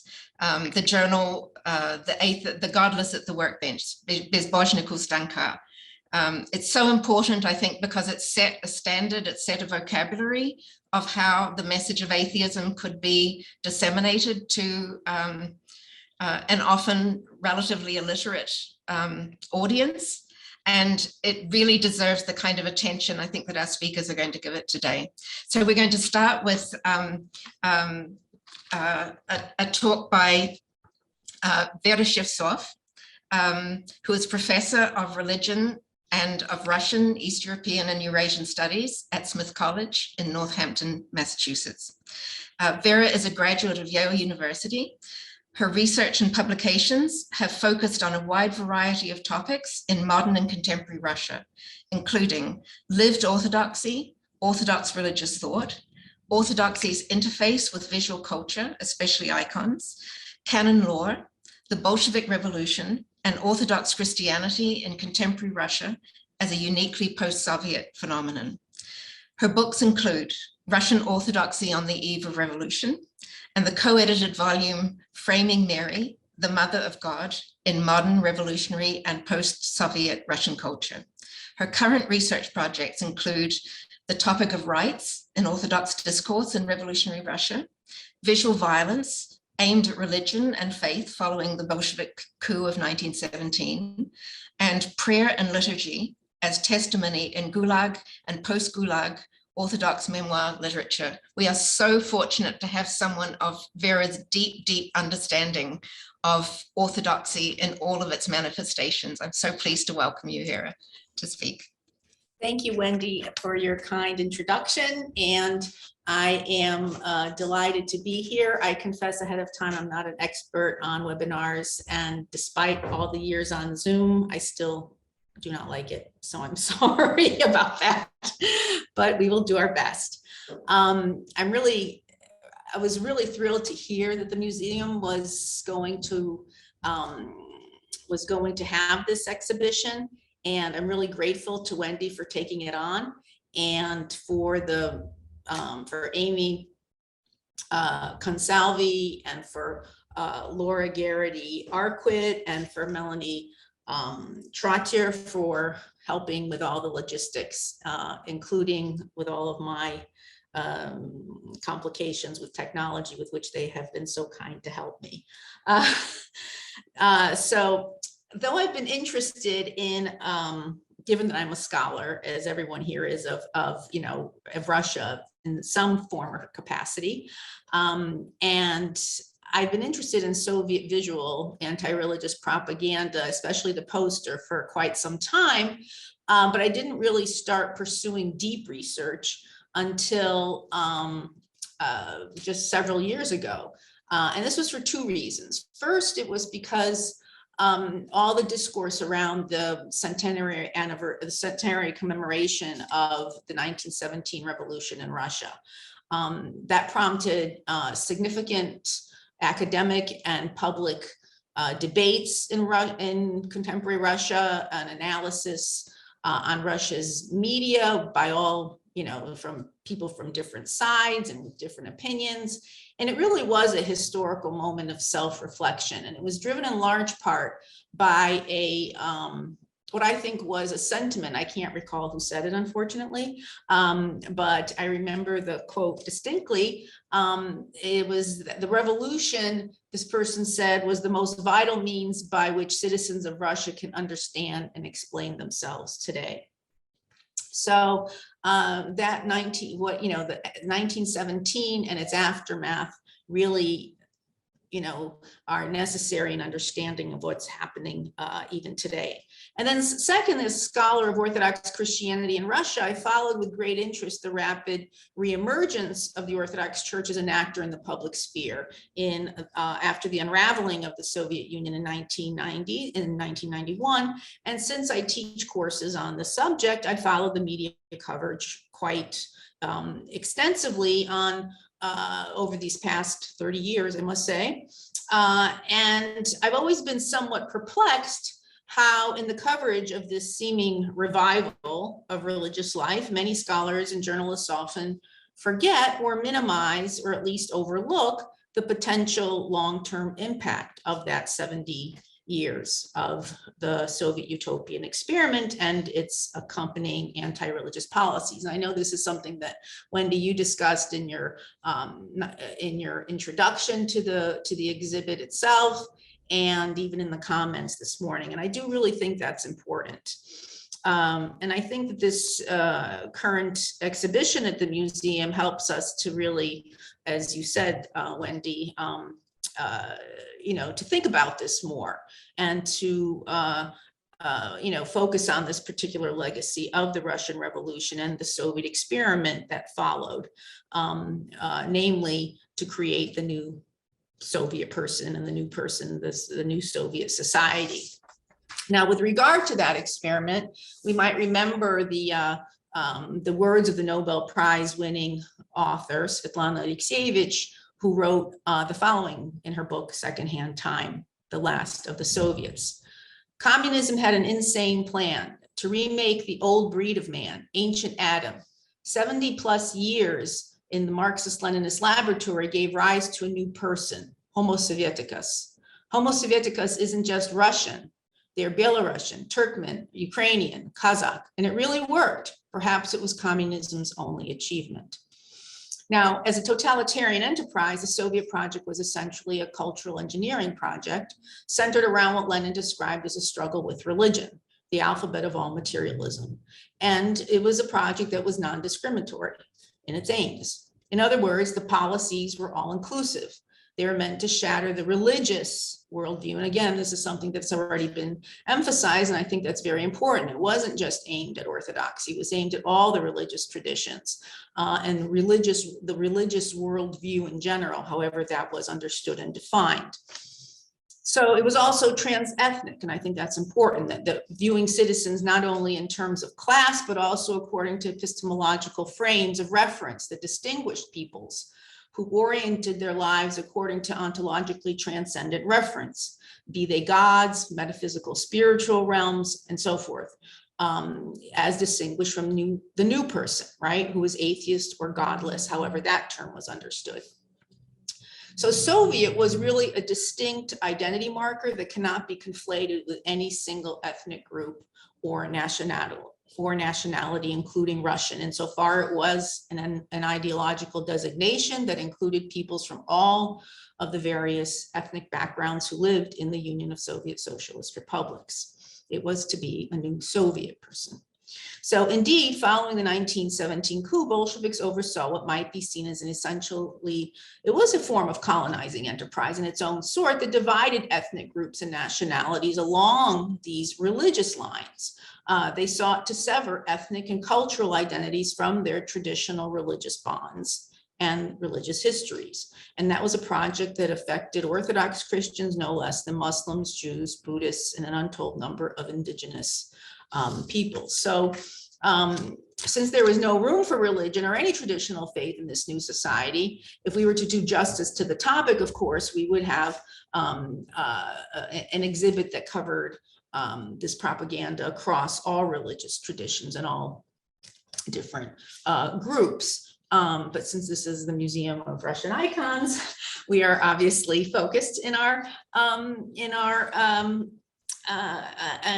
attention. So that's helpful, at least for us, in terms of keeping our comments limited in time. So, but I do think that only by understanding this all-encompassing reach of the Soviet anti-religious policies and propaganda, including its posters, we can begin to consider its potentially longer-term cultural repercussions and their impact on the perception understandings of the phenomenon of religion and faith and the stereotypes that became embedded with regard to believers and clergy more broadly speaking. It also helps us to understand nuances underlying many political, cultural, and social trends in post-Soviet regions today that often go unnoticed. So given the time limits, I'm going to limit my observations regarding early Soviet anti-religious visual culture, mostly to the works of Dmitry Moore, who's often hailed as the father of the Soviet political poster,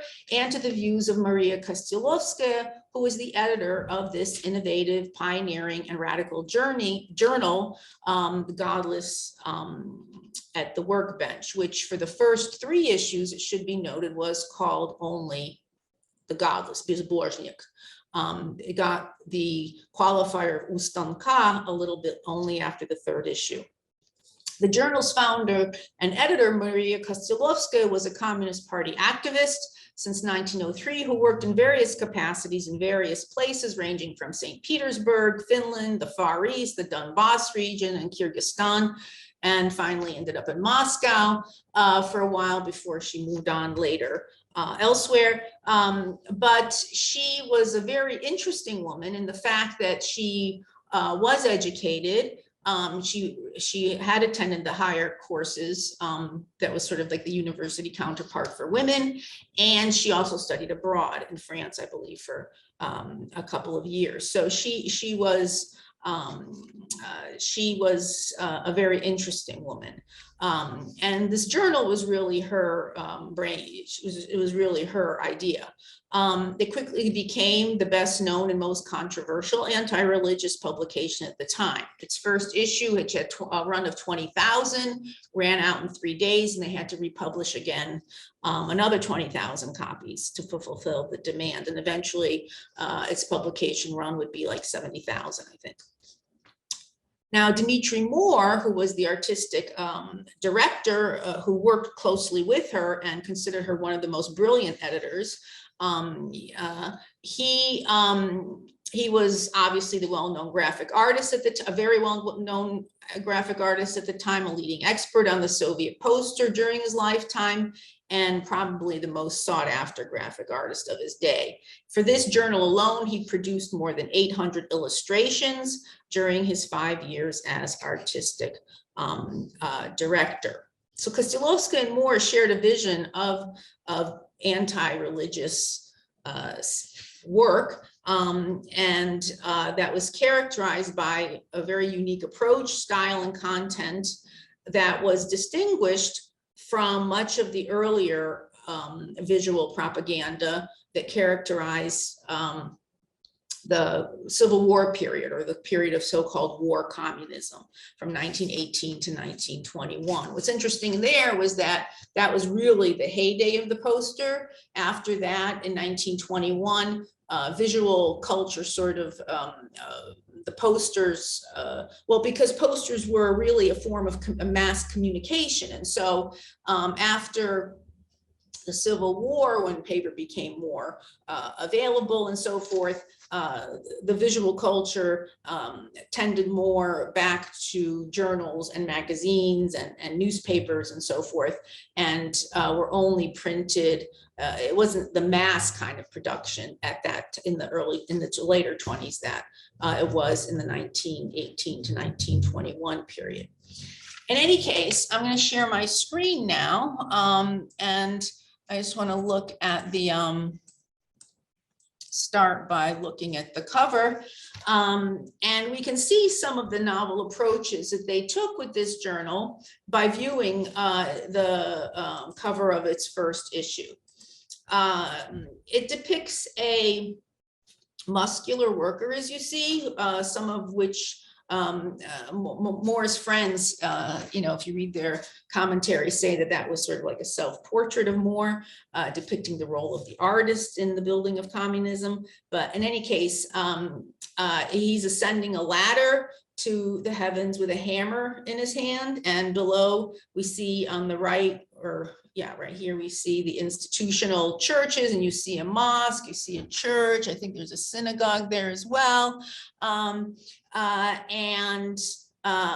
Material culture, sacred material culture destroyed. And on the left, we see what might be, the building of society, modernization, industrialization, and so forth. And says that we have eliminated the earthly lords, of course, referring to this section, and we are proceeding now with the heavenly ones. Okay, and then he has this little down here, Lord bless, sort of this ironic kind of twist of asking sort of divine blessing to smash the gods.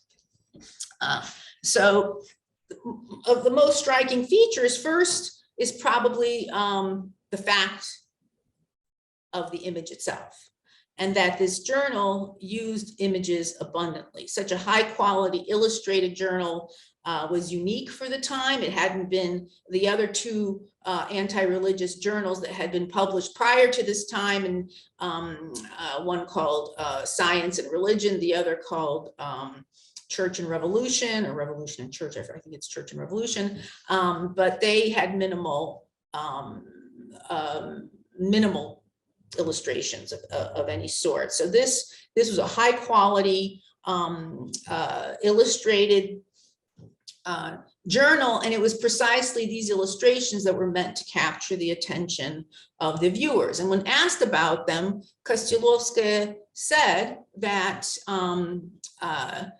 she was considering different ways in which she could capture in which the journal, anti-religious workers could capture the attention of the so-called doubters, i.e. of believers, right? That what could stop their gaze, so to say, and what would compel them to look. And so she, the visual aspect of this journal was extremely important.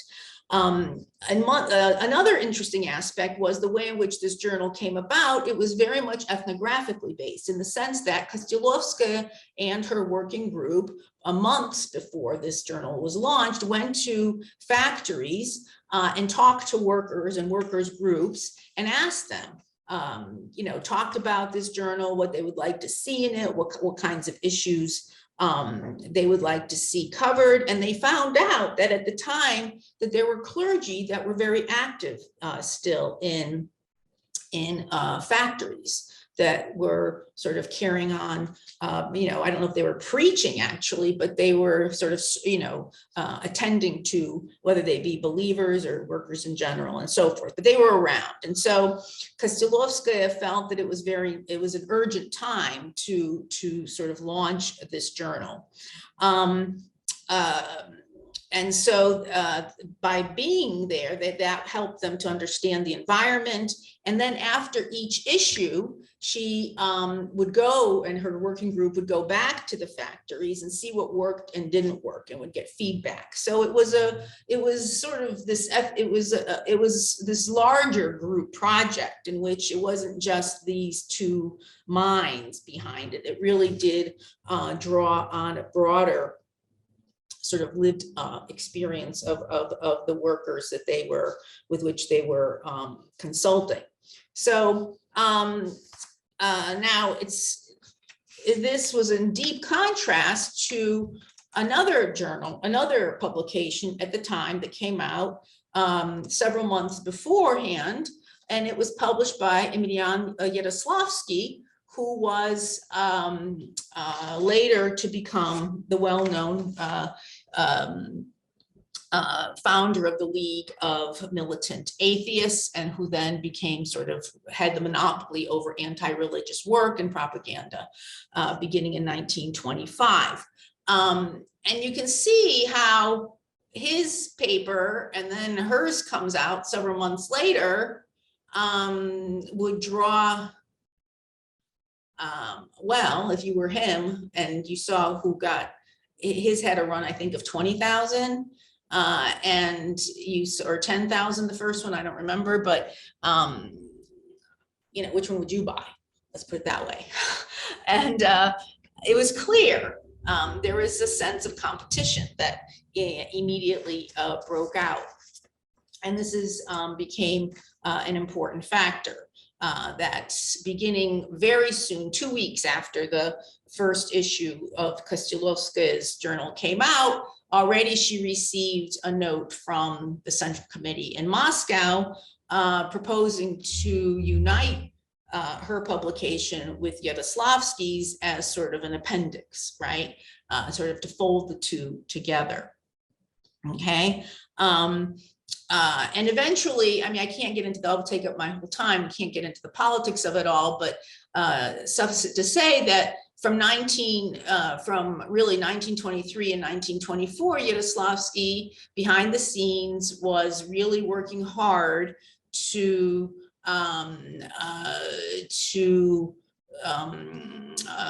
how would you say, not shut down Bezbožnik, but really to gain control over this publication as well. And it got to the point that in 1925, Kostyulowska, who was highly independent in her ways, she took the unusual step of publishing an article in Pravda in which she publicly criticized, she didn't name Yadoslavsky by name, but she publicly criticized the approach that his publication had been taking with respect to, without naming it, but just that approach that he was taking in his newspaper. And that, of course, marginalized her from the Central Committee. And even though she eventually, Yadoslavsky, by 1925, did have control of the general editorship over Bezbožnik, Ustanka, the journal, and Kostiulovskaya, starting in 1925 already started, even though she was still listed as the editor, started losing she didn't have full control. And I will explain some things that show that in a few minutes. And then by 1928, under pressure, she just retired. She just resigned. And then Dmitry Moore resigned with her. Now, what's interesting is Dmitry Moore, of course, is an artist, and artists at the time were much more independent. They weren't tied. I don't even know if he was a party member at that time.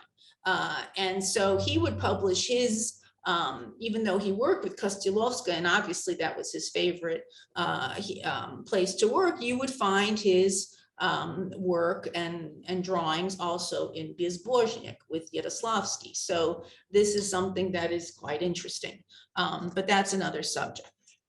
Okay, so in general, these two, what's important to understand is that this Bezbožnik, and even in literature today, there's total confusion on the journal Bezbožnik, the newspaper Bezbožnik, and what is Bezbožnik, because then it later gets renamed again from Bezbožnik Ustanka to Bezbožnik. But I think in 1930 something. But in any case, after 1925, it was really only those first 2 or 3 years that it was a Kostiulovskaya product, you could say. So another feature of the journals, what we can see in the journal is the violence, right? The striking allusion to violence that's embedded in this imagery.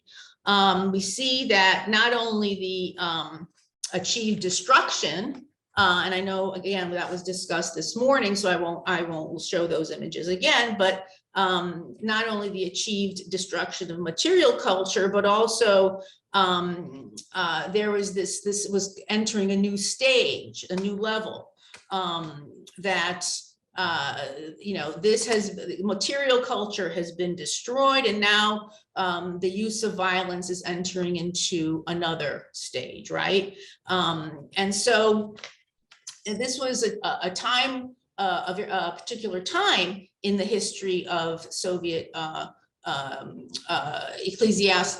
religious policy, where there was sort of a retreat from destruction and kind of confiscation. Many of the policies between 1918 and 1921 had already been implemented, and there was a lot of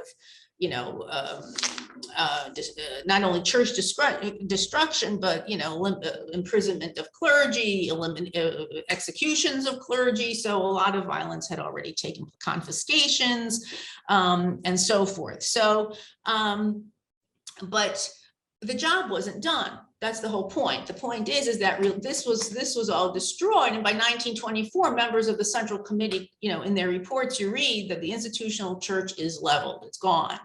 But you still, obviously, religion is still alive. And so for Moore, as an artist, the weapon of choice to continue this warfare was the graphic image or poster. And he referred to images that he produced, generally the poster, but also with respect to anti-religious propaganda, as active, consciously singular-minded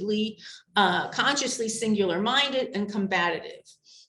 As a means of expression, he argued his art was not art for art's sake, but a means of warfare. And he saw these as weapons, right? So such rhetoric was not merely metaphorical.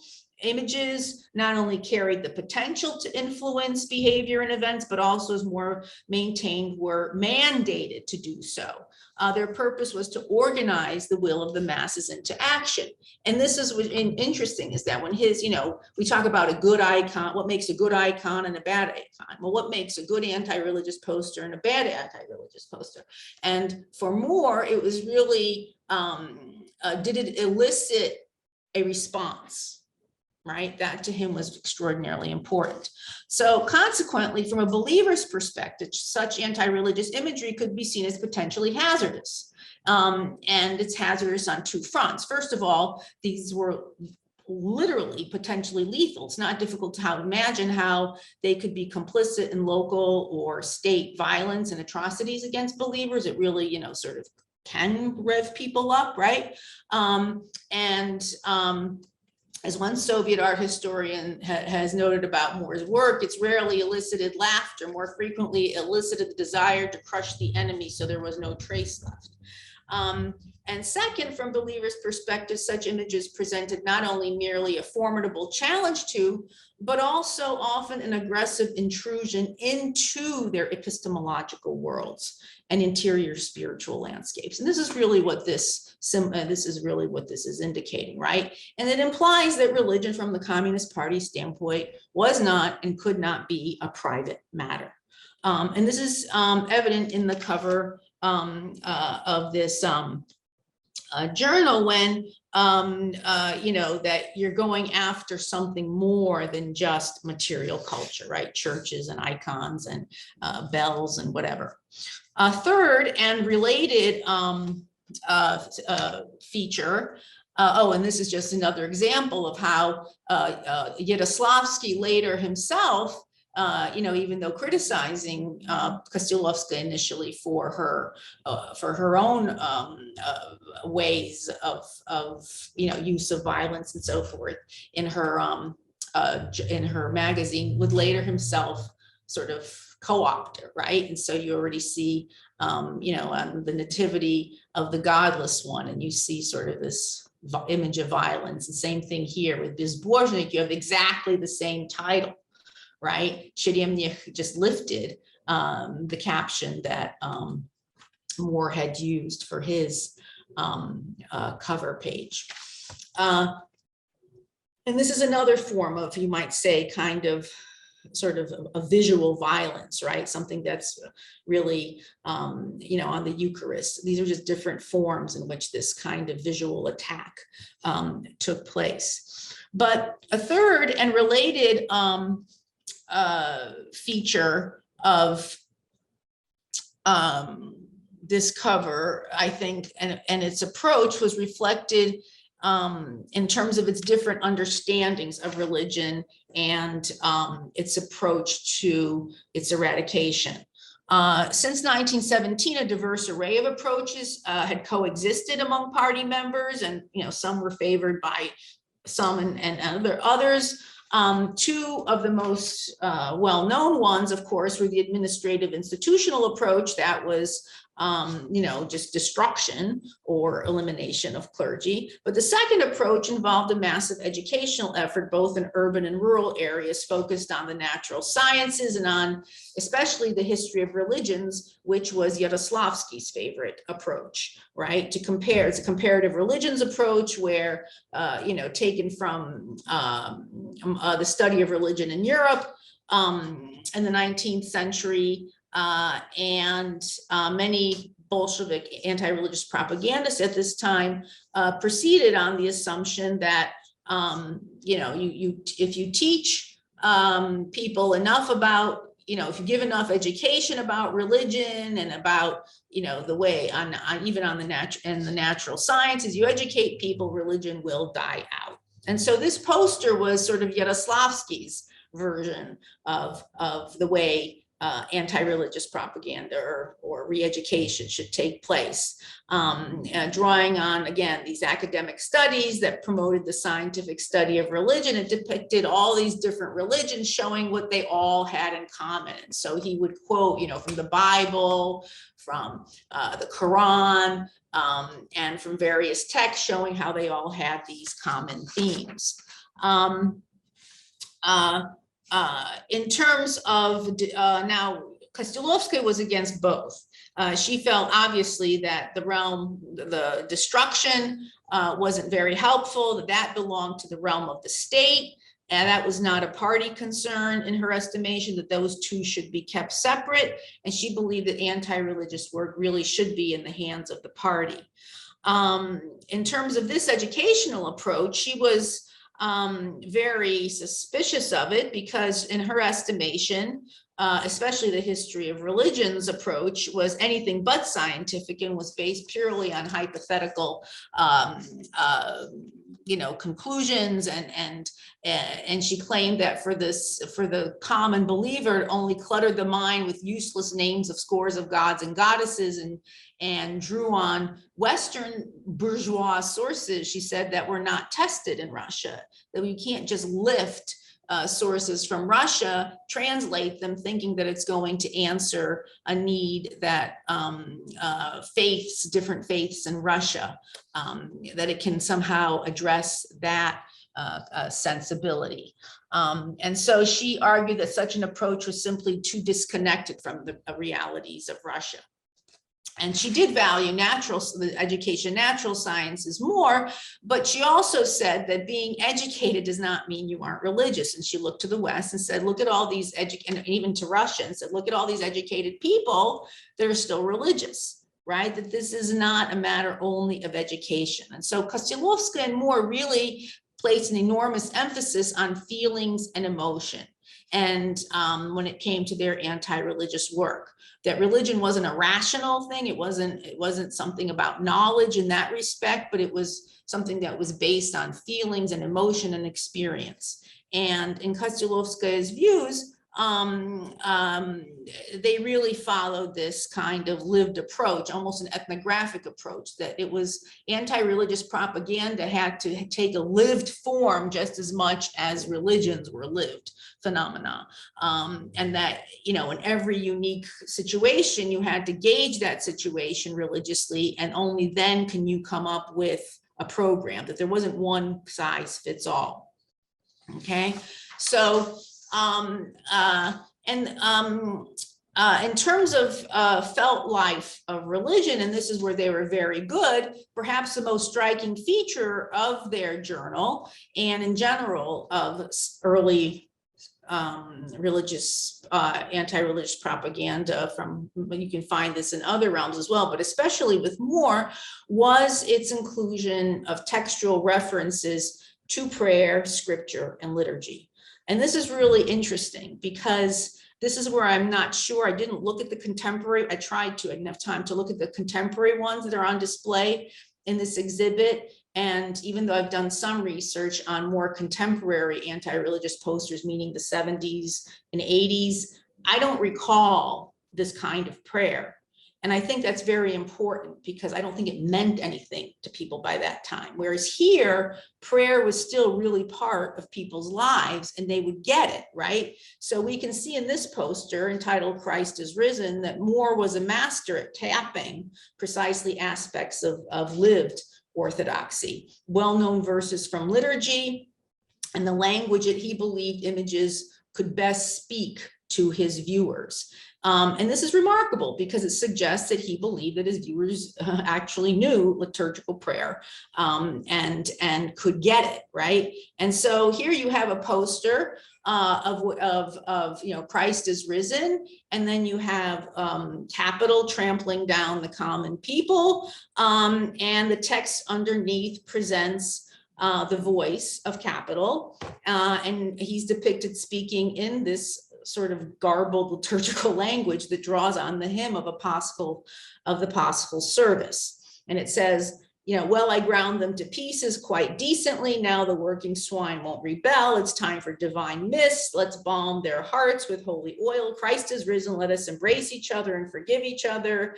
And all each other's sins committed willingly and unwillingly. Priests, lower the curtain of the resurrection of Christ. And these, as I say here, it plays on the Orthodox Matin service and a hymn from that service. So this poster, in fact, it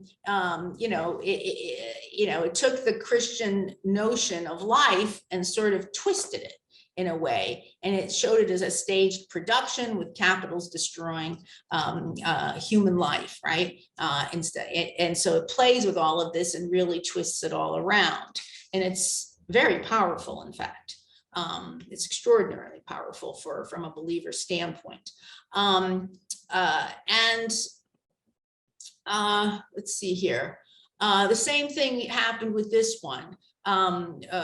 This poster also was for called The Savior of the World, but it was also played on references from the gospel text. And, we don't have time to go through the caption, but it's sort of, you see Christ is going forward carrying a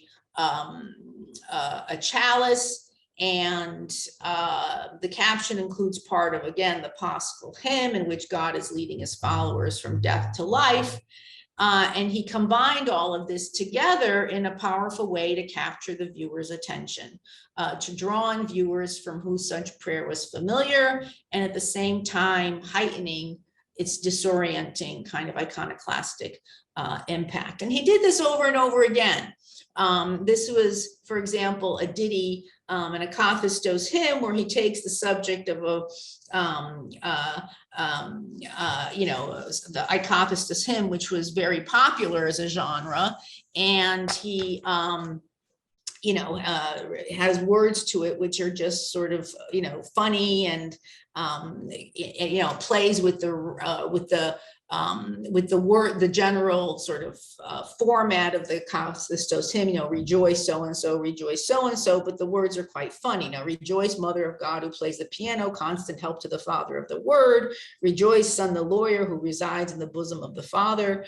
I mean, it just becomes silly, but still, it sort of hits those nerves, so to say, believers' nerves. So he also drew on icons frequently. He takes the subject of this well-known icon, not made by human hands, and he plays with it, and he has a poster where a person takes the blindfold off of his eyes, and on the blindfold he saw the Savior.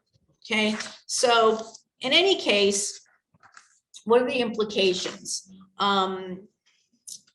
Basically, Moore believed that Orthodox religious imagery, especially in terms of iconography and hymnody, had become so ingrained in believers' minds that they did not pause to think about their faith. That was his whole point, that sacred word and images were just so much a part of people's lives, and that had become habits. So consequently, he considered it his task as an artist, dedicated to the revolutionary cause, to dismantle, and literally he used the word to kill, the internal sacred associations, so that not one mystery, he said, would withstand the concrete and the literal. So he really tried to focus, and making, like with the Eucharist, right? He made those words concrete: take, eat, this is my body. He said, okay, so this is what these words, this is visualizing what those words say, and this is what you get.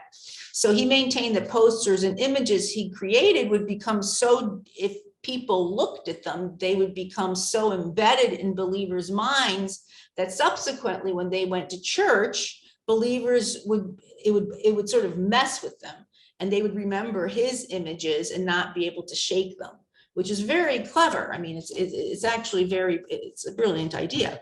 So in terms of, I'll just go to my conclusions. And one last thing, that in terms of felt life of religion, these images also engage social, cultural, and political processes that cast believers into inferior types. I think this is important.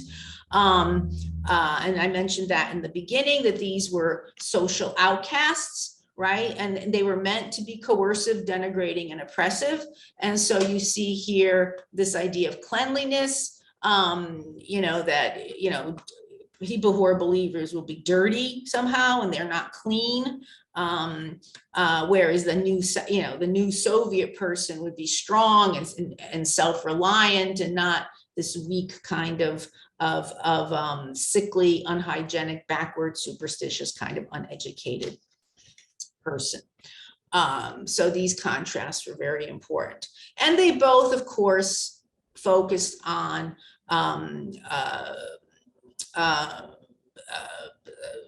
religion associated with class struggle, right?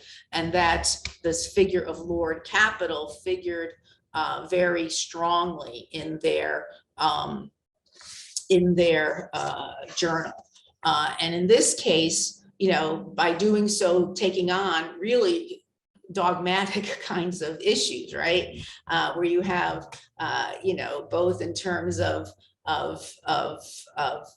God and in terms of the incarnation, right? This idea that in the beginning was the Word, but then the Word became flesh, and then he went to Africa. And this was from one of their issues on colonialism, which was quite interesting. So, in conclusion, I just want to say that the journal's first issue, which featured precisely that Eucharistic scene of the body, eating the body of Christ, had an outcry, and that their sort of headquarters had to be guarded by police. It sort of reminds us of the Charlie Hebdo kind of incident, and that many artists who began working with them, when they saw what they were doing, that they were really going after religion, not just sort of a superficial understanding of religion, but really sort of something that was more core to the human condition, that they resigned, that this was too serious for them, that they couldn't deal with this. So in terms of potential impact, of course, it's impossible to draw conclusions, but first of all, we can say a couple of things probably, that this visual anti-religious propaganda engaged social, cultural, and political processes that routinely did ostracize people, right? And that's important, that they communicated to them that to be a part of the new society, you had to abandon or at least sufficiently sort of camouflage your deep familiar cultural, ancestral, and spiritual bonds.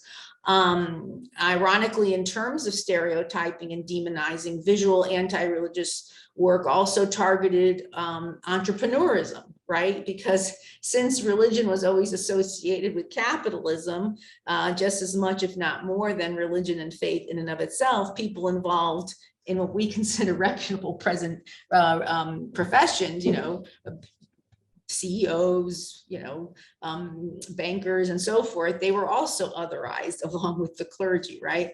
And so it sort of cast this whole idea of business and entrepreneurship in this weird way, and their anti-religious, but sort of an indirect kind of thing you get through the anti-religious propaganda. And then when viewed in broader context with other Bolshevik anti-religious policies, I think these images problematize the use of the word secularization to denote the processes involved.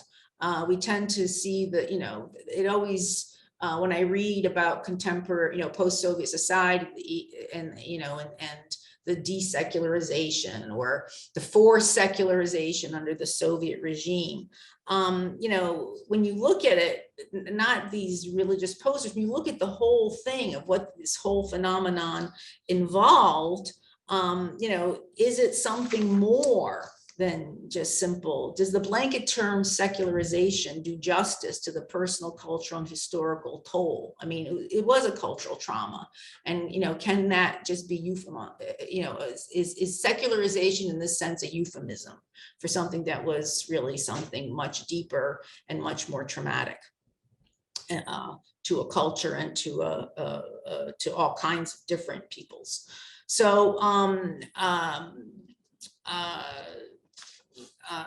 and finally, I think these images, especially those that utilize words of prayer or scripture, aim directly at what in the history of spirituality has been called the mind's eye.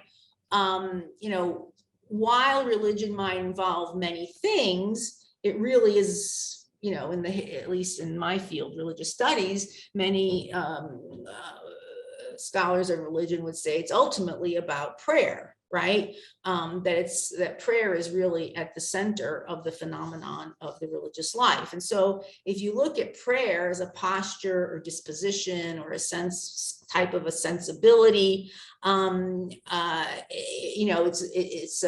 it involves all the senses. It's a way of cultivating senses and so forth and so on. And recently, psychological anthropologist Tanya Marie Luhrmann, who had written extensively on prayer, has noted that by using the mind's eye or imagination, prayer cultivates inner senses, and that this cultivation has consequences. And among these are alternative ways of knowing and different ways of experiencing the world. And Dimitri Moore worked very hard to target precisely the posture, the attitude, and the utterances associated with prayer and the sense of the sacred in his work.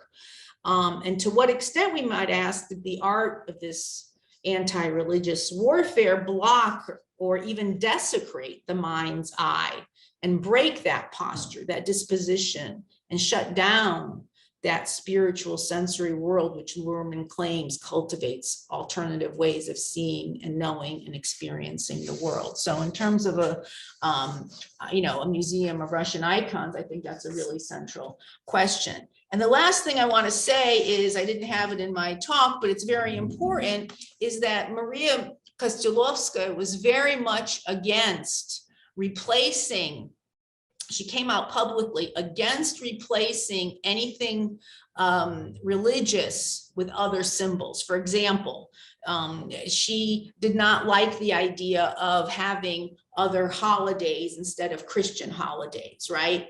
Or putting in, hanging up posters of one thing instead of icons, right?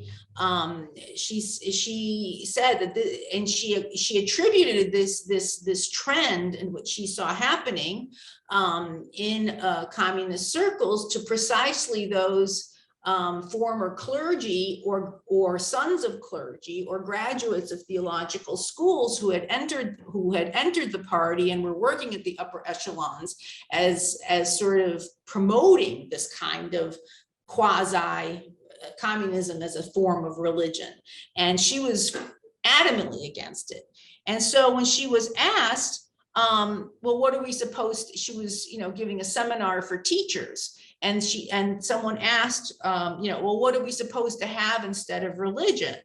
And she replied, well, instead of, a sacred place doesn't remain empty. She says, well, it will remain empty. She says, instead of religion, there will be nothing.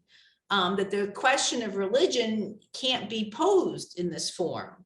That, replace one, that it's something that's to be replaced with something else, right? That religion, she claimed, I'm done. That religion, she claimed, was like a cancer that had to be eradicated, and that, that didn't allow people to live a good and healthy life, and that precisely its absence is what is good.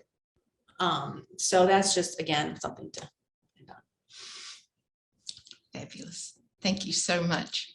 Utterly fascinating, truly is. Especially the Charlie Hebdo reverberations, extraordinary. Thank you so much, Vera. Okay, we're moving on now to, I wanted to say, if you have comments or if you have questions, please post them in the question and the Q&A, not the chat, and then we'll be able to get to those at the end. So it's my great pleasure to introduce our second speaker, David Borgmeier. David is an adjunct professor of Russian and director of research development at St. Louis University. He was the curator of the exhibition Atheist at the Machine, Early Soviet Anti-Religious Propaganda Posters, which is integrated into our own exhibition. And he's a specialist in 20th century Russian art. His PhD is in Slavic languages and literatures from the University of Southern California. And his work has been funded by the Mellon Foundation and the National Endowment for the Humanities. So thank you so much, David. Looking forward to your presentation. Thank you so much, Wendy. So I'm very grateful for the invitation to be able to be here today. I'm going to try to go ahead and just share my screen. Let's see if I can do this right. Okay, so hopefully what you all are seeing now is just the presenter view, right? Is that correct? Yep, looks good. Okay, excellent. So thank you again, Wendy. I'm very grateful to you and to the Museum of Russian Icons the opportunity to participate today. I want to start by saying that this paper is dedicated to the memory of Dr. Mark Konechny, who passed away unexpectedly this past year. He was a fine scholar and an even finer friend. So this is for Mark. About 10 years ago, I got a call from Jennifer Lowe in the Special Collections Department of the Pius Library at St. Louis University. Jenny asked me if I knew about or was interested in seeing their Russian posters. I didn't know anything about them, but I was definitely interested. The library had actually rediscovered a cache of anti-religious propaganda posters and other materials produced by the periodical that we're talking about today. That was a part of the Soviet anti-religious campaigns in the 1920s called Bezbožnik Ustanka, which I've chosen to translate as Atheist at the Machine. Others have called it Atheist at the Lathe, Atheist at the Workbench, or other titles. They're all the same thing. Regardless, it was centered in Moscow and published by the Moscow Committee of the Communist Party. Atheist at the Machine was the organ of some of the most aggressive anti-religious elements in the Soviet Union at the time, as we've heard from Professor Shizov. And it is the collection at SLU, along with some of the other work by these artists who worked on the periodical, that forms the core of what I'll be talking about today. So the title of my paper, Atheist at the Easel, is thus a bit of a pun on the title of the journal. It may be just a little bit deceptive. Of the three artists that I'm going to discuss, only one, Alexander Yenica, was really an easel artist. He worked extensively in oil and other medium, and he joined the Society of Easel Painters that was established in 1925 as a response to the artistic imperatives promoted by the constructivists. So they're not really all easel painters, but I think you get the idea. So this collection of, from Atheist at the Machine, that I think Wendy has correctly identified as one of their sets of posters that they would sell to create a Godless corner, had actually lain hidden in a drawer at St. Louis University for decades, presumably. I went over and looked at them. I was immediately impressed. They were quite authentic, and they were in used but really wonderful condition.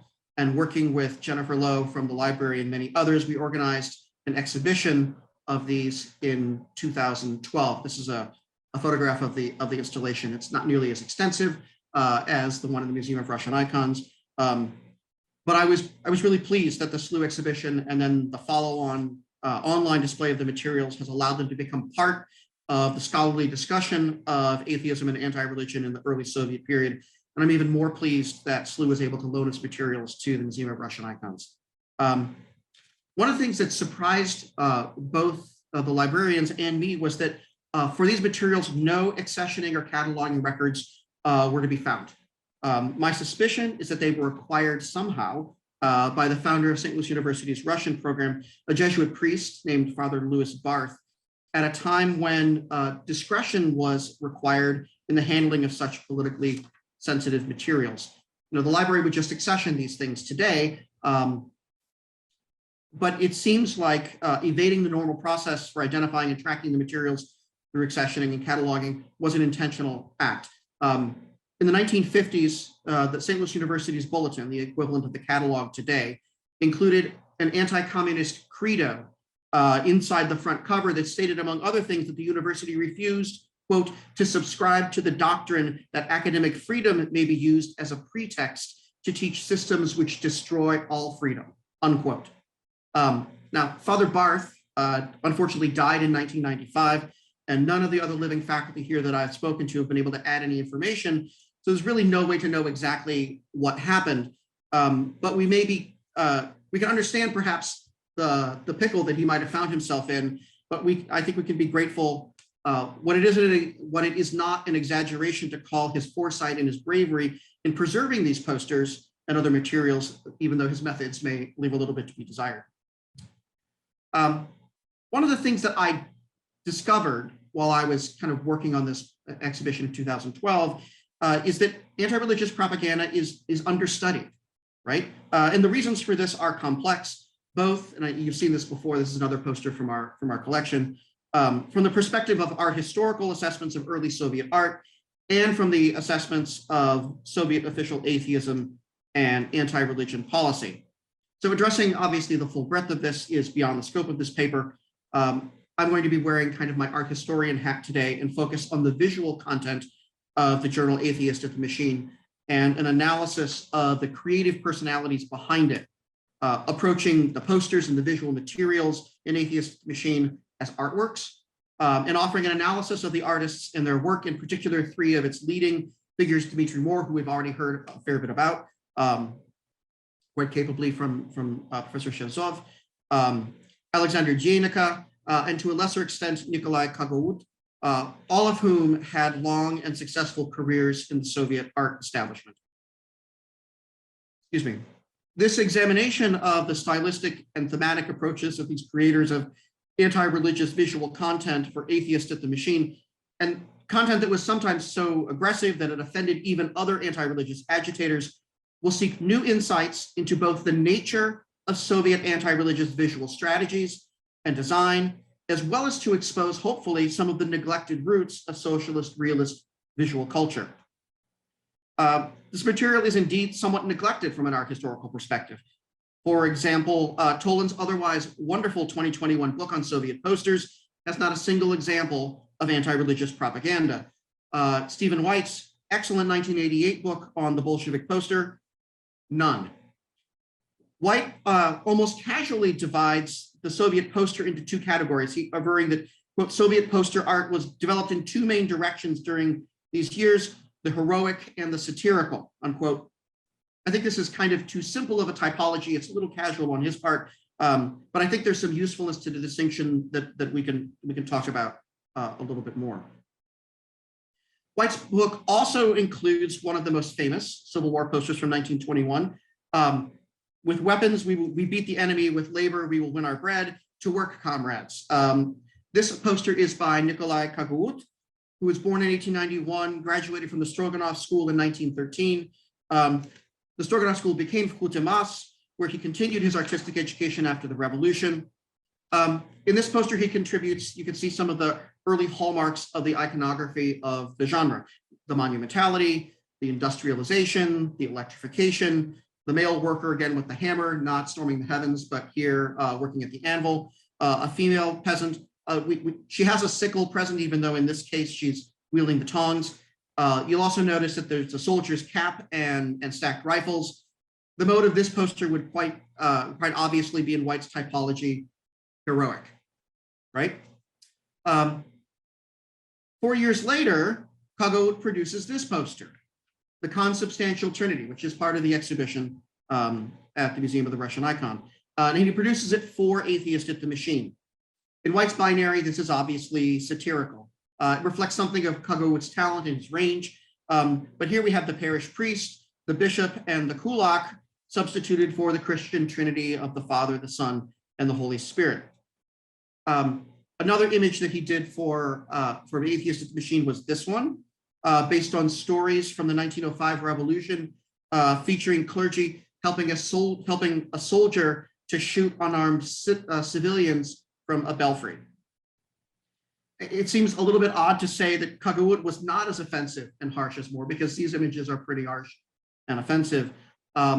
His style does grow closer over the course of his involvement with his Bolshevik Ustanka to Moore. So I want to turn to him next, who is not only the primary artist of Atheist at the Machine, but also, as Professor Shevzov has pointed out, its artistic editor. And maybe it's not quite right to call him its spiritual leader, but he was certainly kind of the intellectual leader in important ways of the journal.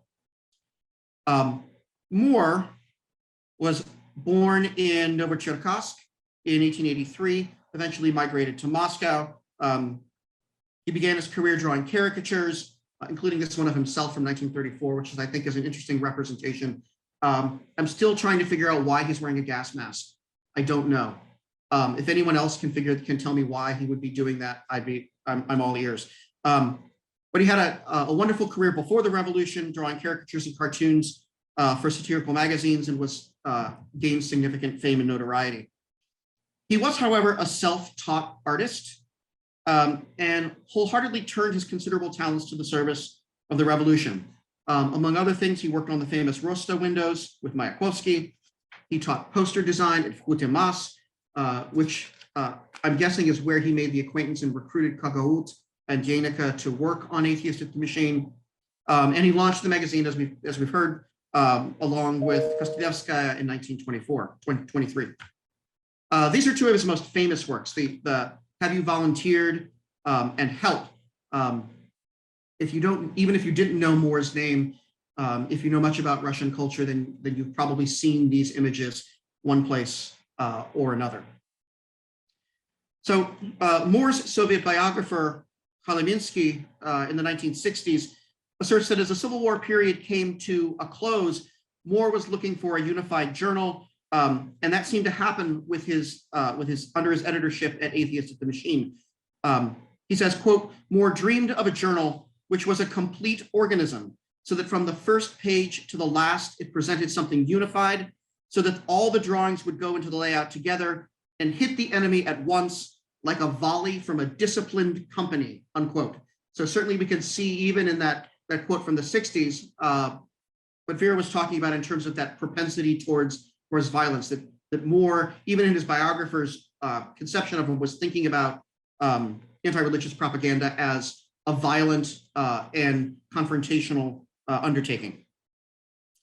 Kolominsky's somewhat hagiographical account praises Moore and Atheistic the Machine for achieving precisely this, right? Arguing for the unity of the issues, for the focus on a particular theme throughout each issue, for the poster-like covers and centerfolds, for the careful layout and the arrangement, many of the things that we've already heard about. There's not time in this format to really fully test this assertion, but I think we can make some preliminary observations. In his own writing in the 1930s, Moore highlights key features of successful posters, including the importance of topicality and including the importance of being laconic or kind of brief, among others. But sensitivity was certainly not included. For the pages of Atheistic the Machine, Moore produced some of the most vituperative anti-religious images of the period and boasted of being labeled by the Archbishop of Canterbury as the Antichrist. And as we've already heard, of the need for the offices of Atheistic the Machine to be guarded to protect them from retribution or violent acts. So Moore's talent as a designer and a cartoonist was quite real.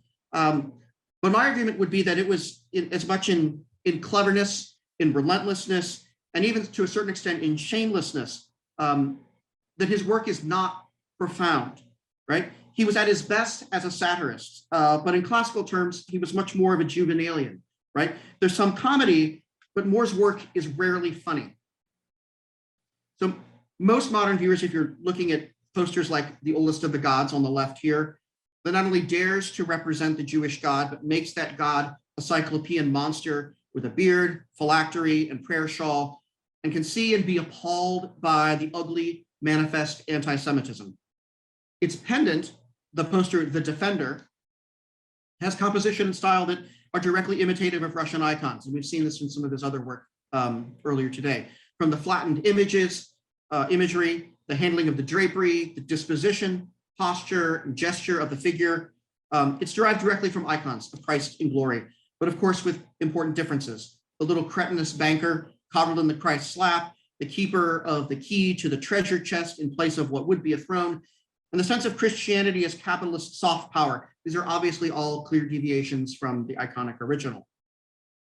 So this appropriate and abuse of iconic art is even more aggressive and vitriolic than it might first appear to kind of a contemporary non-Orthodox Western viewer, because of the theological importance that we know icons have to Orthodox Christian belief and practice. So certain segments of the original audience, an image like the Defender is indeed profoundly blasphemous and deeply offensive, and that is exactly what Moore intended. However, I would also argue that these images by Moore mock. They do not make. Satire, in order to avoid the banality of mere parody, has to offer more than just derision. There has to be a moral, there has to be a norm, a positive alternative. And I would say that Moore as an editor was able to recognize that these satirical images themselves are not enough to make a unified whole of Bezbožnik Ustanka. One of the other artists involved with Atheistic Machine was Alexander Janica. Janica was, I think, the most talented of the artists under discussion. He also trained at Kutimas like Kagaut. He was younger, though. He was born in 1899 and deeply absorbed the lessons taught by the cadre of avant-garde modernists who populated the faculty of Kutimas in the 1920s. He was eventually one of the most famous of Soviet painters, and his work has been undergoing a reevaluation in the post-Soviet period, and his reputation has only been growing in this space. He's really quite a remarkable artist. A good way to begin to contrast Moore's and Janica's work for Atheist of the Machine is with this matched pair of images on a similar theme. Autumn on the one hand by Moore on the left, and Prayer Won't Help on the right by Janica. Moore's full color print, I would argue, is somewhat awkwardly composed and complex, a little bit cartoonish, with numerous isolated vignettes across the carefully framed pictorial space. So we have the black zone in the bottom, then we have the peasant, and then we have the peasant's wagon, and then we have the tree, then we have the interaction between the priest, and then we have the oversized monstrous insects on the landscape. The intent is a critique of peasants who continue to adhere to old agricultural practices, to make offerings to the local priest in return for prayers for a good harvest, and still lose their yield to the depredations of insects and pests. Janica presents a different approach, a simpler approach with a single figure of a blindfolded peasant accosted on the one side by a swarm of similar pests, and on the other by the angry priest. The composition is clear. The white of the peasant's figure is defined nicely by the dark ground and contrasted with the priest's dark mass behind him. Counterbalancing diagonals and lend dynamism to the structure of the image, and even the broken frame by the grasshopper in the bottom corner and the stray stalks of wheat give the composition an energy and draw the viewer into the frame where we already sympathize with the peasant who is beset on all sides. It's just better than Moore's piece. Now, to be fair, this is not Moore's best work, but I would argue also that it isn't Janica's. For the moment, rather than seeing Janica's work in Atheist at the Machine as a separate set of works, I want to first kind of think about them as a part of the Atheist at the Machine whole. In many cases, Moore's work offers the mockery, we've seen that before, the juvenalian satirical attack, while Janica's work often constitutes a norm through an idealized representation of a Soviet reality. It's worth noting that this isn't easy. It can often be the most challenging part of a satire to realize, even for the most talented, right? So if you think of like Voltaire's Candide, we get all the way to the end and all we get is, we must tend our garden, right? Or if we think of Gogol's fabulous satire of Dead Souls, where we're trying to write part second pretty much killed him, right? This isn't easy to do. Be that as it may, as Janica worked kind of to define and to represent what were norms for emerging Soviet society and emerging Soviet art, the role he took on in Atheist at the Machine was fertile ground for his own experimentation as an artist with compositions and with themes that would later become important in his work, and I would argue for Soviet art more broadly. The task, of course, that I've just described, to kind of define and represent what were norms for emerging Soviet society and art, is also kind of a description of the direction in Soviet art that lead to the establishment of socialist realism. So socialist realism is, of course, a quite complex phenomenon. The point here is limited to pointing out the underappreciated relationship between Janica's work in Atheist at the Machine to his work often later, blending his sophisticated personal modernism with the demands of socialist realist Soviet art. In producing these normative images for Atheist at the Machine issues, Janica not only avoided the most vitriolic and offensive material created by Moore and others, and quite frankly, he just wasn't very good at it.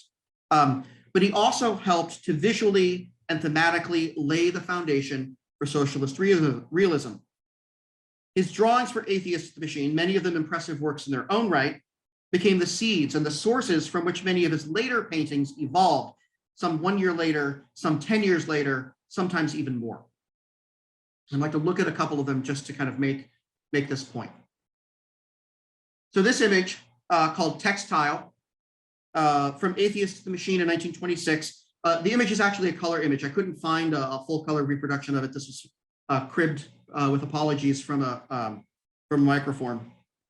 From 1926, showing a textile factory scene where a supervisor explaining to the new worker, you can't read the caption at the bottom, but it's basically, oh, there's no class relationships. We're all proletarians here in the new textile factory.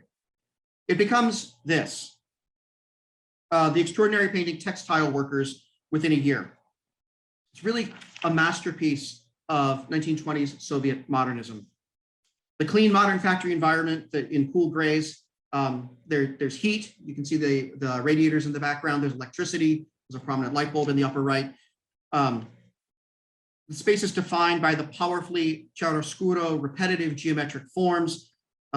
Finds these barefoot workers kind of perfectly integrated into the machinery of the scene. And it contrasts nicely with, if you look kind of at the lower left, to the cows out in the street. There's still livestock out there. This is a very interesting contrast. The use of the white space on the canvas, actually, I think is a direct echo of his experience with lithographic compositions for magazine publications. Especially remarkable, I think, is the handling of the main figure's spool of thread. Everything else of her machine is elided, is disappeared, and the spool is just suspended in space in front of her. This is a kind of a really interesting modernist gesture. It's quite remarkable, and clearly this painting comes from, it's an evolution from, but it starts with his experiments with a similar composition for Atheist at the Machine. Another example of this is this. This is called Without God and Life with the Lord God. This is also from Atheist at the Machine from 1927. We have the normative model of a women's meeting on the left, juxtaposed with what's honestly a kind of mediocre satirical cartoon labeled Life with the Lord God that shows a man beating his wife. In fact, when the image on the left is reproduced, this bad cartoon on the right is often just cut off and discarded, right? So the good image on the left is included and the bad image on the right is kind of left out. The clothes, the palette, the medium are new, but in 1937, 10 years later, this exact composition is transformed into the socialist realist painting Women's Meeting. If you take just a second to kind of sort it out, the groups of women are pretty much in the same place. The disposition of columns is the same place. The changes are really quite minimal. There's changes in palette. There's changes. It's a different medium. There's no red banner across it, but otherwise, the kind of connection between these two images, 10 or 11 years apart, is remarkable. There's no doubt that in 1937, when Janica is painting this, that he is directly calling on his work from Atheist at the Machine in 1926. Janica was also one of the very first artists to represent what became a really important theme in socialist realist work, sports competitions. The sports arena on the left, a sophisticated work itself, masterfully manipulating lithographic color and form, is the first of many compositions that Janica did over his career with 3 figures, including this, which is clearly derived from the same composition. It's the back cover of Krasnaya Neva from 1928.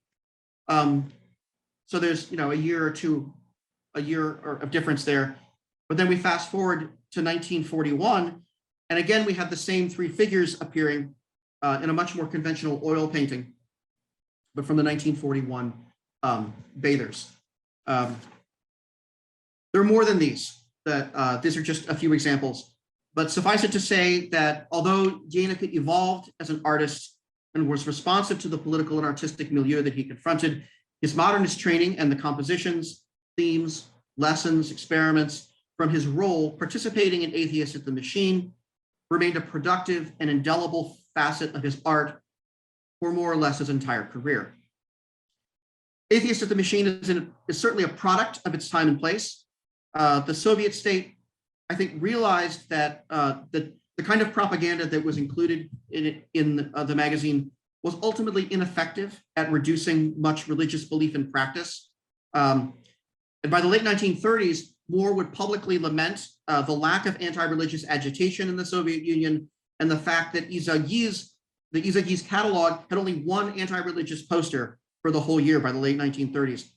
Now, that does not mean that Soviet anti-religious campaigns stopped, but rather that this ultimately somewhat ineffective effort to use blunt propaganda tool to persuade the minds and hearts of believers was replaced by the terror of the 1930s, and religion was suppressed through even blunter and more violent tools, far more extensively closing and destroying churches and monasteries, and the arrest, imprisonment, and execution of hundreds of thousands of clergy and untold numbers of other religious figures and believers.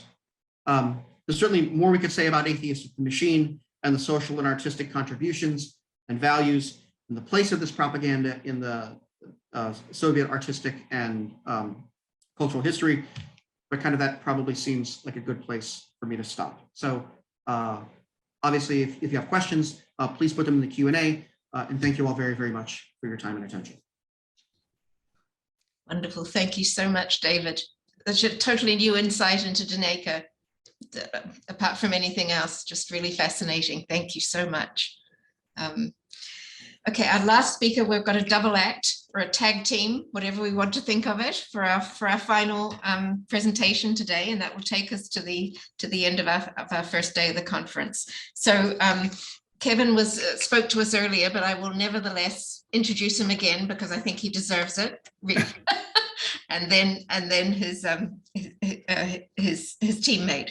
So Dr. Kevin Kane is senior lecturer in art history, humanities, and global studies. Broadly trained in European history, he regularly teaches online sections of Foundations of Western Culture and Intro to the Humanities, the Eurasian Frontier. Kevin's research interests lie primarily in the cultural history of Russia, especially Russian religious, visual, and print cultures. Together with his colleague from the Green Bay University of Wisconsin, technologist Luke Konkol, he created a virtual heritage installation now on view in our exhibition. And now a few words about Luke.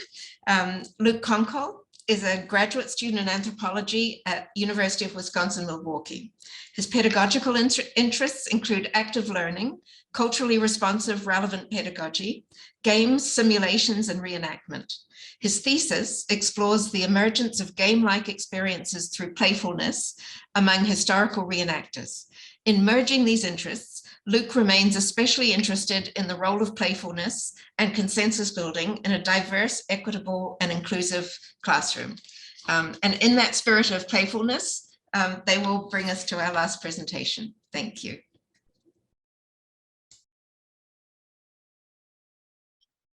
I'm going to let Kevin take it away, and I'm going to stay muted until my part at the end because there's a bus route right out my window.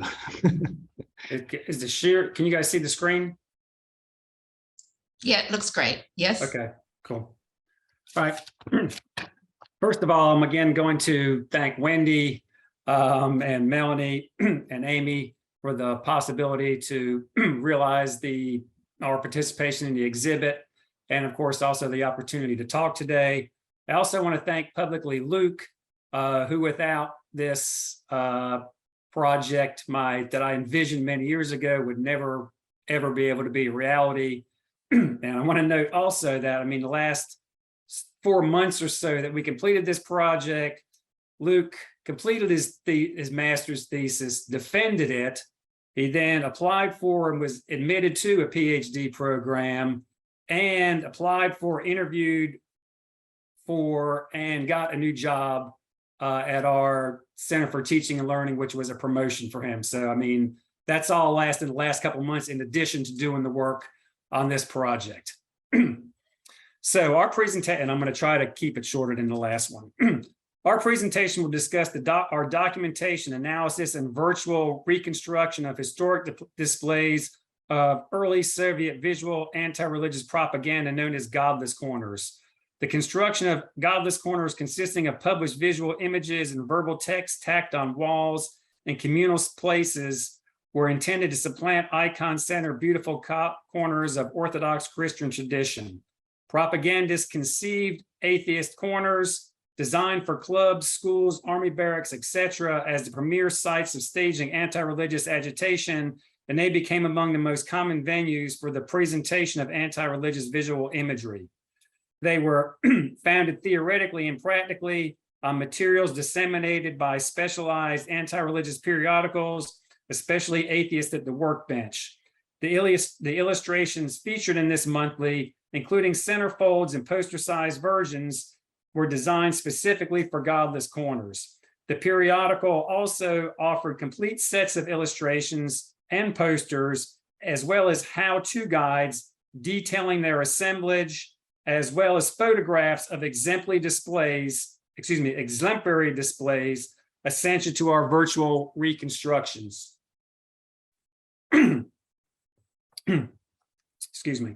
Our project builds upon and advances existing scholarship on Soviet atheistic propaganda by exploring new venues of research and by introducing an innovative, new and more authentic modes of displaying complete systems of visual propaganda digitally. In addition to considering propaganda in art historical terms, scholars are recognizing anti-religious imagery as sources of historical and cultural information. While some recent investigations employ visual propaganda as mere illustrations, others analyze images' content as evidence of new ideologies and identities developed by the new Soviet state. Exemplary studies of women, religious minorities, peasants, children, and grandmothers in the propaganda demonstrate the potential rewards of this methodology. However, the research concentrates almost exclusively on theme propaganda posters in isolation, rather than treating them as parts as larger displays such as Godless corners. The specific context for which the print images were originally conceived or how they were actually displayed and received rarely, if ever, received consideration. Study of the theory and practice of visual anti-religious propaganda formulated in specialized literature and disseminated in journals such as Atheists at the Workbench and manifest in Atheist Corners begin to fill these voids by explaining and documenting, even actually illustrating how they appeared and how they worked.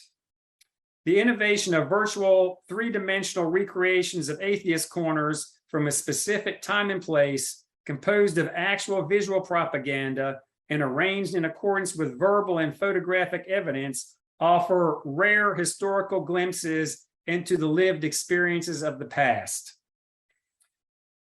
The images produced by Atheists at the Workbench appear as among the most thoroughly documented examples of early Soviet visual anti-religious propaganda.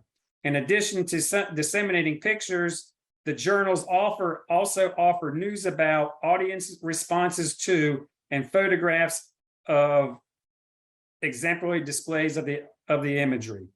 Related advertisements it featured record dissemination of individual posters and collections of specifically themed images intended to be presented together. In short, the journal offered the most accessible and complete published sources of information about the visual propaganda for early Soviet contemporaries, modern day researchers, and for our virtual reconstruction.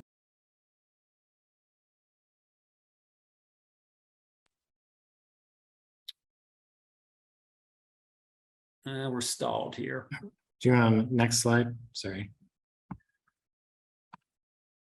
Oh, you're doing it. Cool. Yeah. I didn't realize you were doing it. Oh, it's all good. Cool. Before discussing the project currently exhibited at the museum, I'd like to present the one that preceded it. In 1930, Atheists at the Workbench published a series of 3 photographs documenting Godless corners with clearly overlapping content, which supply information about individuals and groups of images, both in their own right in connection with other materials.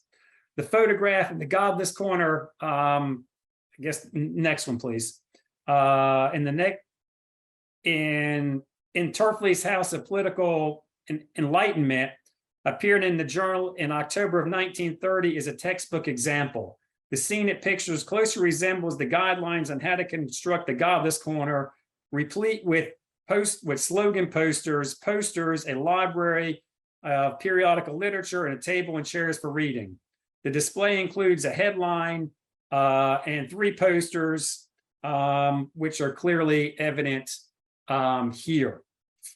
I discovered that most of the posters appearing in the 1930 photographs are preserved in a single file in the Russian State Library in Moscow. The dossier also contains other posters from the same period, including ones issued by atheists at the Workbench, but not featured in the public photograph, raising the possibility that at least some of them were actually presented together. Based on this evidence, Luke recreated the space from based on this evidence, Luke recreated the space from the photograph in the Terfelice House of Political Enlightenment, filling it with digital copies of the postered pictures from the file at the Russian State Library mentioned above. Shelves on the display of the issue, shelves display current issues of Atheist at the Workbench. We actually have a more complete version of this. Since this initial project, I digitized the rest of the posters evidenced in all the photos, making it possible to extend the visual scene pictured in the photograph into a historical, authentic manner. That's one of the potential future projects that we can, I don't know if you guys can make out the posters, but you can see the second set, and these have to do with more of the history of religion that Vera talked about earlier, including the Inquisition and the Mothers of God and all that type of stuff. That reveals that influence. We conceived an even more well-documented virtual recreation of the same space pictured in the photograph for the current exhibition at the museum, which could be accompanied by the display of actual copies of Atheists at the Workbench, which informed it, and the posters that it represents from Godless Corner #1. And those actual materials are the same materials from, of course, St. Louis. Atheist at the Workbench #7, 1926, featured two related statements providing detailed instructions on how to create Godless corners and the means of obtaining the required visual materials content. The first Godless corner, how to create a Godless corner and how it should work, proclaimed that, quote, Godless corner should represent the primary atheist agitation point for workers. Now, I'm going to skip some of this to keep moving on. It also declared that materials displayed should be changed from time to time and used so that,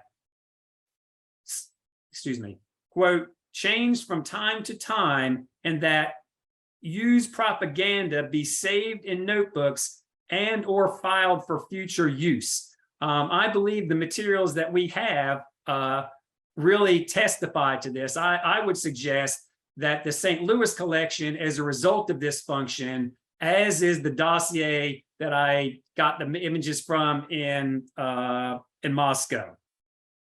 The second document is an advertisement, which, this is the second one, slide, please.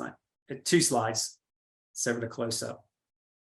This one. Nope, back that one. Yep. Is a document.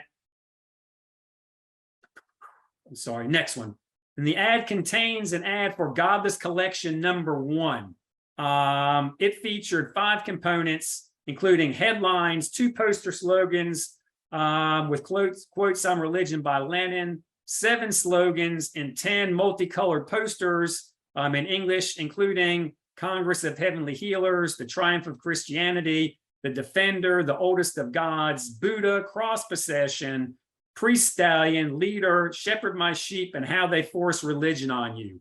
A disclaimer at the bottom, you can see at the bottom of the ad here, quote, explain that upon the publication of new posters, the publishing house reserves the right to replace one poster with another of equal value, not included in the catalog. In other words, this explains for the discrepancies in the different collections that we're going to discuss here. Promoting, next please. Promoting the inclusion of pictures from the journal Godless Corner Collection #1 also included 6 issues of the journal for cutting up. The set also contained a guide for constructing Godless Corner, perhaps a copy of the other document that I mentioned earlier. Elsewhere, the ad offered Dimitri Moore's Savior of the World as a premium for year subscriptions to the journal. And that really then completes the collection of posters. The ad likewise ad hawks for, quote, libraries of anti-religious circles and self-education, end quote. Next slide, please. The incredible collection of anti-religious propaganda preserved at St. Louis University, brought to my attention by David Bergermeyer and currently displayed at the museum, comprises the actual journal number 726, which contains the 2 documents that I just mentioned, the ad and the guide, as well as about half the posters directly named in the collection. The images identified in the commercial, The Defender, How They Force Religion on You, Feed My Sheep, and The Oldest of Gods, posters not specified in the commercial, Where Will a Leader Like This Take You, Prayers Won't Help, Autumn, Trinity, and Christ is Risen, may be explained in the advertisement's clarification that upon publication of the new posters, the publishing house may reserve the right, et cetera, that I mentioned earlier. So that, in my opinion, explains the differentiation between the 2 collections. A photograph published by Anna Gehring, brought to my attention by Wendy, next slide, please, offers crucial documentation of a Godless Corner displaying elements of Godless Corner Collection #1 and the SLU collection. It pictures 6 posters from the 1926 advertisement, including Triumph of Christianity, The Defender, Shepherd My Sheep, How They Force Religion on You, and The Savior of the World, as well as Constantial Trinity from the alternate collection of SLU. It also shows the poster How They Force Religion on You cut up, which is an important detail which we'll discuss later. As demonstrated in the actual guides, perhaps mimicking a row from an actual iconostasis. The photo also provides essential information about the verbal text listed in the ad for collection #1, including the headline Godless Corner, 2 poster slogans with the quotes by Religion by Lenin, which were not found in the preserved poster collections, either in St. Louis or any of the other collections I've looked any place. I have not seen those. Wendy amazingly found the headline image Godless Corner on an online auction, which is at the very, if you can skip, yep, which we included. What I have here now is the image, the full-on, this is a still shot of the video that Luke is going to show later of the arrangement of the materials that we have.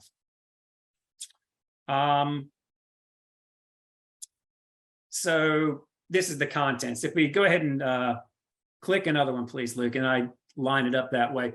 This is just a comparison. I have on the left is the ad. On the right is everything contained in the ad is shown in the scene. The other posters that are not in the collection I got from other collections. On the next one, please, Luke. This is a comparison of the photograph and the scene that we created, including obviously the verbal text at the top and the cutting up of the image at the bottom. Next one, please, Luke. This is a list of the books that were sold in the library, most of which match up. There's others that I found, but I don't have good copies of them. This is the definitive list, which we can track down and eventually populate with. Next, please, Luke.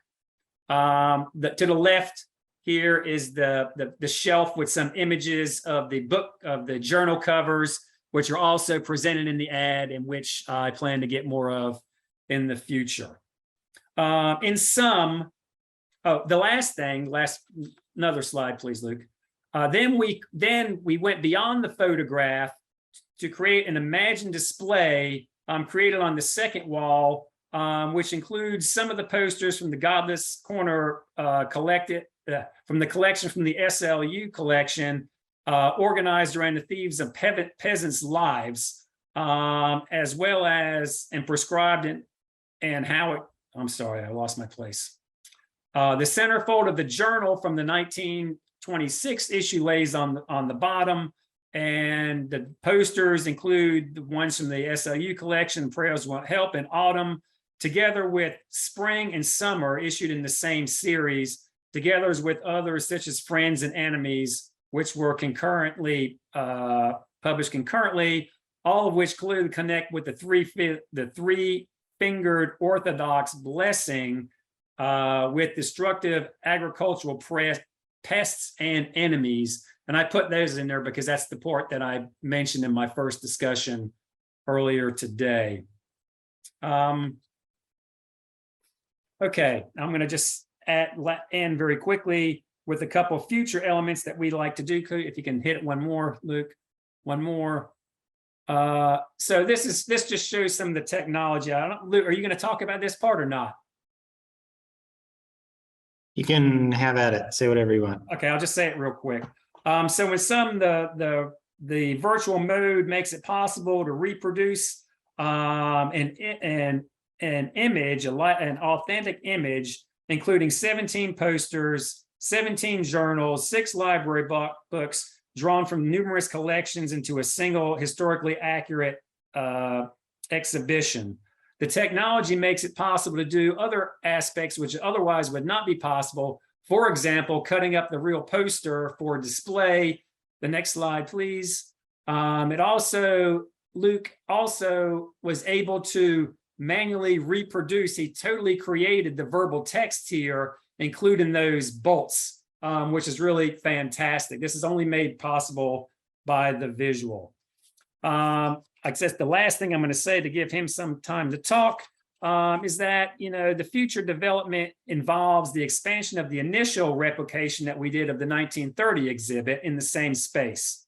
The virtual recreation of a series of Godless corners located in the same authentic virtual space and displaying and evolving new content will highlight the prescribed living nature of the exhibits and nuances of the lived experience with atheistic propaganda over time. Off to Luke. All right. How are we on time, Wendy? It's 20 till, so we need to finish by 5. Okay. I can accordion accordingly. All right. So for my portion, and like I said, I apologize, I'm on a bus ride. Speaking a little bit more about, the digital and virtual heritage aspect of it. And then, some of my theoretical musings as an anthropologist. So some of what Dr. Scherzoff was saying,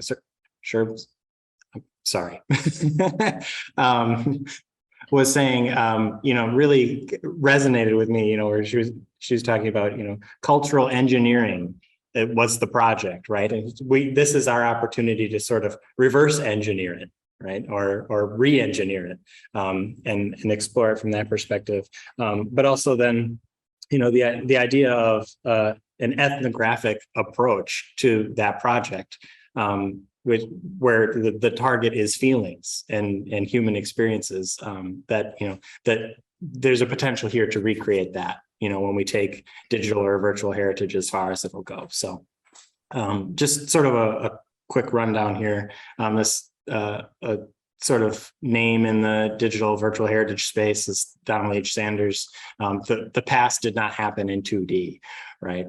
And I mean, it really didn't happen only in 3D either, because when we're talking about time, you get fourth dimension. Anyway, we can talk a little bit about the difference between virtual and digital. This is exceedingly digital, but I mean, there is a version of this that's virtual heritage, but that it isn't the original materials in their original context. If we're thinking about something like experimental archaeology, it's not necessarily digital, but it's virtual heritage, or even just the fact that you have a collection of posters that could be together that you actually put up on the wall. You know, they're in a new context, but there's something there about recreating that context that is a virtual version of that heritage. So in general, the virtual heritage process is a cycle of research, documentation, representation in some forms. That's what we're doing here. Dissemination, sharing that out, and then turning that into new forms of research. And so, you know, again, where you were saying that, you know, the original project was the dissemination of the Soviet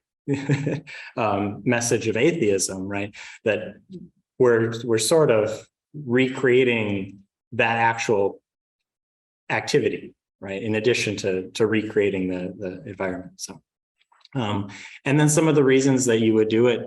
So when we're talking about cutting up a poster, or, you know, accessing, you know, disseminating the fact, you know, an experience of a poster where there's only one of them left. So things like scale, right? This is if you want to do a 3D model of all of ancient Rome and look at, which has actually been accomplished, and look at, you know, the way that people might have navigated the city, and, you know, that sort of thing. So rarity, there's only one of them left. Access, you know, the things that are, you know, in archives, places that, you know, you need to have certain credentials to get to. Danger, I mean, we have Mayan ruins out in the rainforests that people can't get to. Fragility, artifacts that you can break, or old dried paper. So they're all sort of different versions of the same thing, right? That we want to, we can preserve it by doing it in a digital way. So.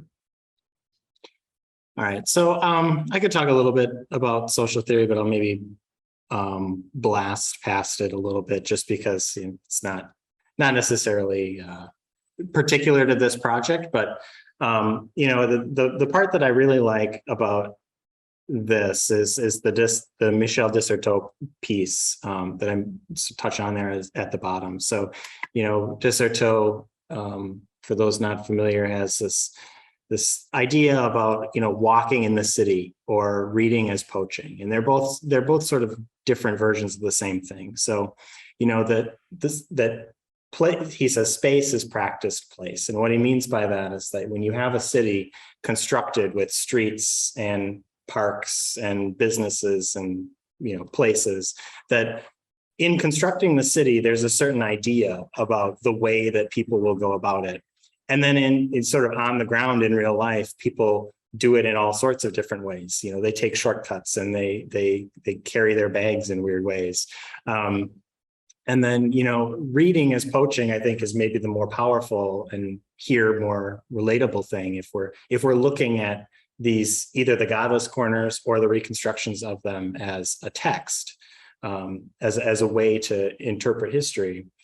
That, you know, there's this sort of illusion that when you author something and you write it down, that you are in control of the end product, but the person who actually is in control is the reader, and that there's nothing that you can do to give the reader the experience that you expect, right? And so by, you know, pulling these things into the present and potentially projecting them into the future, we're giving a whole new readership to these materials. And so we can learn things about how a contemporary reader is understanding these icons or these images, symbols, constructions, you know, in comparison to the way that we have documented that they intended for people to, you know, respond and interact with them and how they were supposed to be related. And so, you know, if we have a tremendous amount of time, I have a much longer Desserteau quote that I could read, but we don't need to do that. And so this is my obligatory Star Trek reference, where, you know, it's a sort of if you've seen the episode of The City on the Edge of Forever, where they get the time portal that you can go anywhere and any time in the known universe. I mean, that's sort of the dream of digital and virtual heritage, that, you know, you can go there and study it for real, or as real as you could get. It's as close as you're going to get to the time machine that you want. So, you know, there was a past construction And then we're bringing that into our present experience, like I was saying.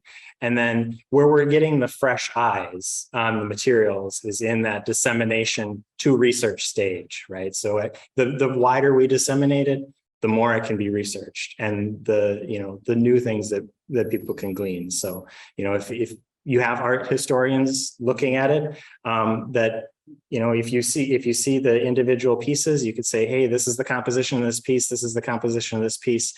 What happens when you start cutting them up and affecting those compositions and letting images sort of bleed into each other? Those are all things that you can do when you can really play around with the material. And it's blurry in the beginning for whatever reason. It loads funny. It's nice. That's why this wasn't the version I wanted to show. But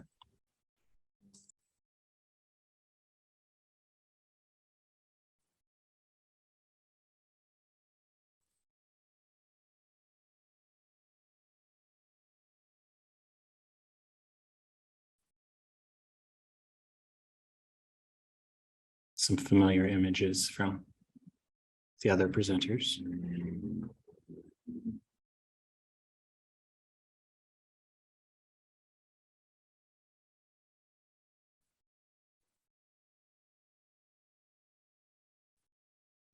This one I'll say also was remanufactured. This was shot in a couple of different pieces and Luke put it back together.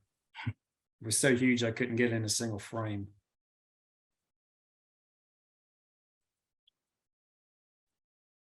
And this is sort of another example of, not reading is poaching, but viewing is poaching, right? So we, as directors of this video, have a sort of pattern or flow that we're giving you, right? That, the sort of future version of this project would be something like either projecting it in a corner, right? Or virtual reality headsets where you can look around and follow your own pattern.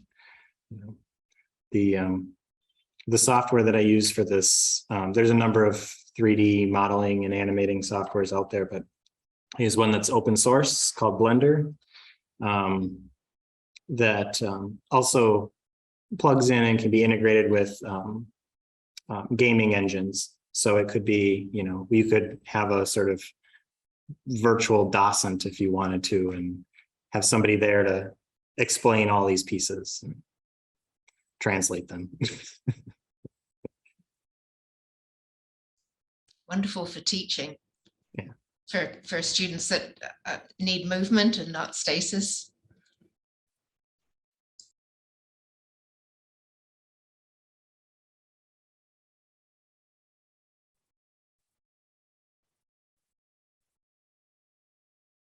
We tried to fit a lot into 3 minutes.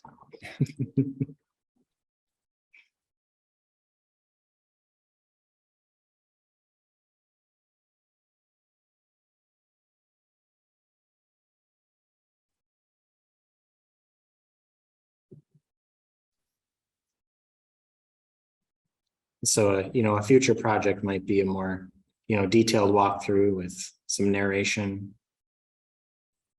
Somebody other than my voice, though. Or mine. It is such an exciting sense of where we could go. I think in visualizing and revisualizing, and this idea of fresh eyes is truly important. We forget, from a scholarly perspective, I think you forget that there are new eyes. You can't really control them as much as you think you can. It's a wonderful, wonderful project.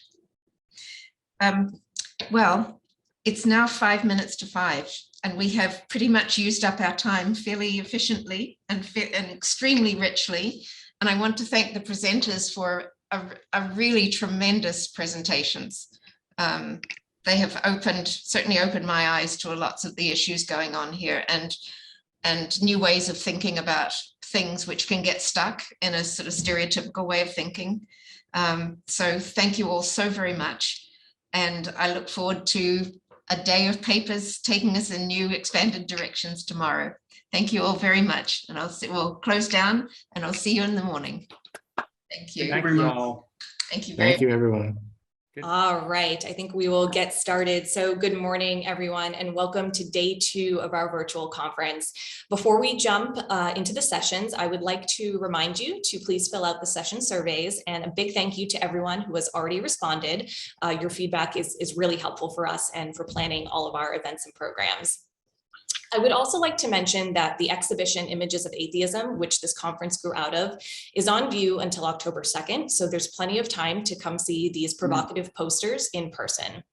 We also have 2 more programs related to the exhibition coming up. On Sunday, June 26th, we will have a conversation with author Margarita Gokun-Silver about her book, I Named My Dog Pushkin, and her experience growing up Jewish in the Soviet Union. The program will take place on Zoom and is free thanks to a sponsorship from Mass Humanities. And then on Saturday, September 13th, we will be screening Sergei Eisenstein's first film, Strike. And the registration links for both programs can be found in the chat. To give you a quick snapshot of what's to come today, our first session, Icon to Iconoclasm, will be moderated by museum trustee Kathy Manick. We will then take a lunch break, and scholars are welcome to attend the networking event. It is set up meeting style, so you can turn your cameras on and actually have a face-to-face conversation with your colleagues. We reconvene at 12:30 for session 2 on Subversive Icons, moderated by another museum trustee, Svetlana Nikotina. And at 3 o'clock, we will conclude with session 3, Iconoclasm in the Museum, which I will be moderating. And please stay on that webinar, session 3 webinar, until the end to hear closing remarks from conference chair Wendy Salmond. And so with that, I would like to turn it over to our moderator, Kathy Manick. And thanks everyone for joining us this morning. Thank you, Amy, and good morning, everyone. As Amy said, my name is Kathy Manick. I'm a museum trustee, and it is a great pleasure for me to moderate this morning's session on the topic of icon to iconoclasm. We have 3 outstanding speakers for this panel, Matthew Fraser, Christopher Halali, and Amy Adams. I'll introduce each of them now, and then we'll move on to their presentations, followed by Q&A. And just a reminder to submit your questions in the Q&A tab, and then we'll take them at the end. So as I said, our first speaker is Matthew Fraser. Matthew is an associate professor in the Department of Communication, Media, and Culture at the American University of Paris, and it is joining us from Paris today. Thank you, Matthew. His next book, Monumental Fury, The History of Iconoclasm and the Future of Our Past, will be published this fall by Prometheus Books. Next up will be Christopher Halali. Christopher is a PhD candidate in philosophy at Tongji University and a graduate student in cultural studies at Dartmouth College. He has a Master of Science degree in Southeast European Studies with the grade Arista from the National and Cappadocian University of Athens, a Master of Theological Studies degree from Holy Cross Greek Orthodox School of Theology, and a master's degree in Marxist philosophy from Huazhong University of Science and Technology. His current research is focused on Greek Orthodox monastery on Lesbos, and his research interests include modern Greece, Orthodox Christianity, nationalism, politics, and history. And last but not least will be Amy Adams. Amy is a professor of Russian studies at the College of the Holy Cross in Worcester, Massachusetts.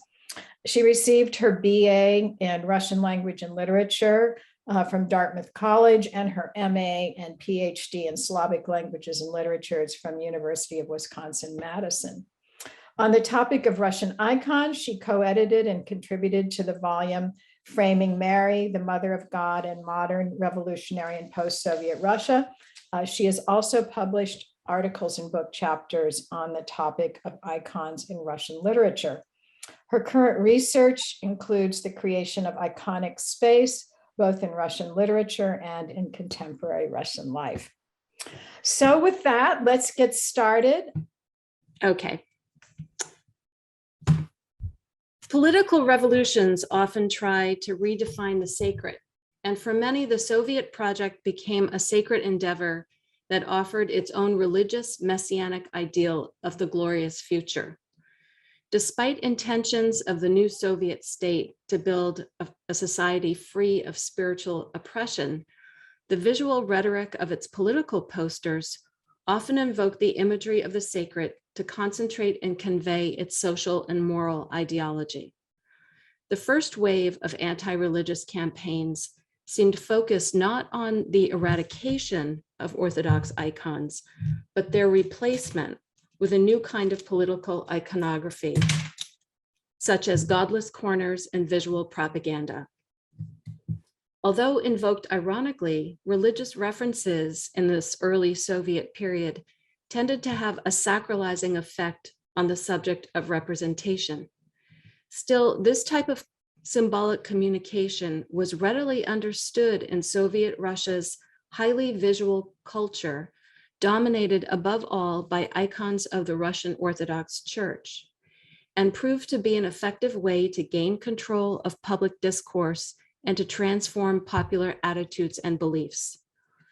Given the outsized role of the Orthodox Church and its visual culture of icons in Russia at the time, it's not surprising that this struggle for meaning in the new Soviet state included widespread debate about the role of religion. Lenin attempted to quell public discussion about the spiritual significance of the Bolshevik revolutions, but he himself, just a minute, just trying to, there we go. But he himself continued to frame the implementation of the new state ideology in religious terms.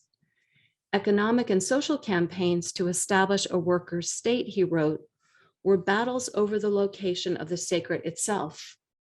Unity in this truly revolutionary struggle of the oppressed class to create a paradise on earth is more important to us than the unity of the proletarian opinions on paradise in heaven.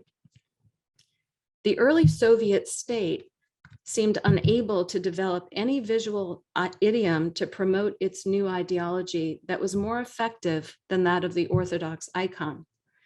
Instead of ridding Russia of its icons, the Bolsheviks and their opponents alike found themselves locked in the prison house of the icon's visual language, promoting the workers' paradise and political posters that evoked familiar iconographical imagery of good and evil. The struggle for semantic control over the sacred emerges in the dialectics of the sacred and the mapping of moral meaning. For example, in two Civil War era posters, two Civil War era posters indict the opposing side, both casting the other as dragon or serpent while claiming for itself the image of St. George. From the 3rd anniversary of the October Revolution, this poster on the left invokes the St. George icon, using red to emphasize the good aspects of war, the Red Army soldier and the political penance on the People's Factory. The dragon, the text explains, represents imperialistic forces. The 1919 White Army poster on the right uses similar compositional and iconographical symbolism. But in this case, the red dragon of Bolshevism inverts the moral value of the color symbolism, moving it from the top of the poster to the bottom as it represents the evils of Bolshevism. Similarly, two Soviet-era posters from the museum collection demonstrate the importance of the iconographical image in the dialectics of the sacred and the geographies of political morality. The first poster and its iconographical referent is the White Army Civil War era poster Retribution from 1919, which models the punishment of Lenin and other Bolshevik leaders on the icon of the Last Judgment. The second poster, Storm of the Third Year of the 5-Year Plan from 1935, draws its visual message from the icon of St. John Climacus and the Ladder of Divine Ascent. In this presentation, I will explore the composition and meaning of these posters as they relate to their iconographical sources. focusing on the dueling codes of political morality they represent and how these codes are visually mapped. More specifically, I'll consider the visual language of paradise in these two posters, as they both claim the power to judge the politically righteous and the damned. The museum's collection contains 5 examples of the Last Judgment icon. Boris Knorr has analyzed the complex 1650 example, detailing shared elements of the type. Broadly speaking, the icon spatially represents judgment, reward, and punishment from top to bottom. In the deicist tier, near the top of the Last Judgment icons, Christ, the Mother of God, John the Baptist, angels, saints, and apostles sit in judgment. Below, the souls rise and fall accordingly. Hell and its torments are depicted at the bottom of the icon, where punishments fit the crimes. The text on the bottom margin suggests a binary structure wherein Christian morality is divided into reward and punishment. Texts like this one and the composition of such icons define a geography of morality, with upper and lower registers and left to right quadrants marking areas of virtue, sin, reward, and punishment. The bottom icon left corner, which is our right, is the absolute worst place to be. The center, which displays various forms of judgment, like Christ or a set of scales, becomes a place of heightened meaning. Of particular interest to this presentation is the serpent of tribulations, or the sin worm, which displays venial sins that may echo biblical sources or reflect trends in contemporary morality. Despite possible associations with sinfulness, this serpent, more of a folk element, is actually part of the process of moral judgment and is often positioned near or around scales and other judgment scenes. It represents the series of little judgments that the soul was thought to endure as it ascended into heaven. Thus, like the white handkerchief that the angel places on the scale, or the figure of the kindly adulterer, the serpent and its tribulations represent hope for redemption in the economy of salvation. While clearly invoking the composition of a Last Judgment icon, the museum's White Army poster inverts its meaning. Instead of offering redemption, it promises retribution. To demonstrate this inversion, we'll turn to an early 18th century Last Judgment icon from the museum's collection, simpler in its composition than the larger 1650 example, but retaining the same principles of visual and moral organization. In contrast with the earlier icon, this example includes a roll of klema on the bottom, which displays specific punishments for various sins. In its design, the White Army poster invokes familiar elements of the Last Judgment icon type, as well as its geography of morality.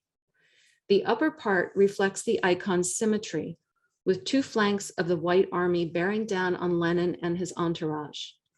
Above them, on neatly divided clouds and holding his scales and sword, Michael the Archangel, heaven's commander-in-chief, drives them into the fires of hell. There, a snarling serpent, the devil, and his own winged servants await. Below, smaller illustrations feature sins that are both contemporary to the political message of the poster and traditional: violence and robbery, sinful speech and lying, blasphemy and abuse of the church, murder and mockery of the dead, and the vile betrayal of Holy Russia. The latter sin is emphasized by the figure of Judas, who sits with the devil holding his 30 pieces of silver. Where the poster diverges most interestingly from its subtext is in the way it presents the impossibility of moral redemption. First of all, we can note the inverse proportionality of the poster and the icon. The icon tends to allot most of its space to the promise of paradise, which we can see on the left in blue. But the political poster dashes that hope, using about 3/4 of the composition to depict the hellish consequences of Bolshevism, which we see on the right in red. In addition, the repositioning of Michael the Archangel from the traditional upper border of Last Judgment icons to the poster's center of judgment suggests the image of Satan's defeat and the idea of eternal banishment. The non-traditional treatment of the serpent is also notable. In the poster, it doesn't function as a series of small judgments on the soul's path to redemption. Instead, it is inscribed with serious sins like murder and rape that are not so easily digested. And the serpent itself is not so much the worm-like processor of souls we see in the icon, but the threatening dragon-like image of evil claimed by both sides of the political divide in the early Soviet posters, examples on the left, and in St. George icons, examples on the right.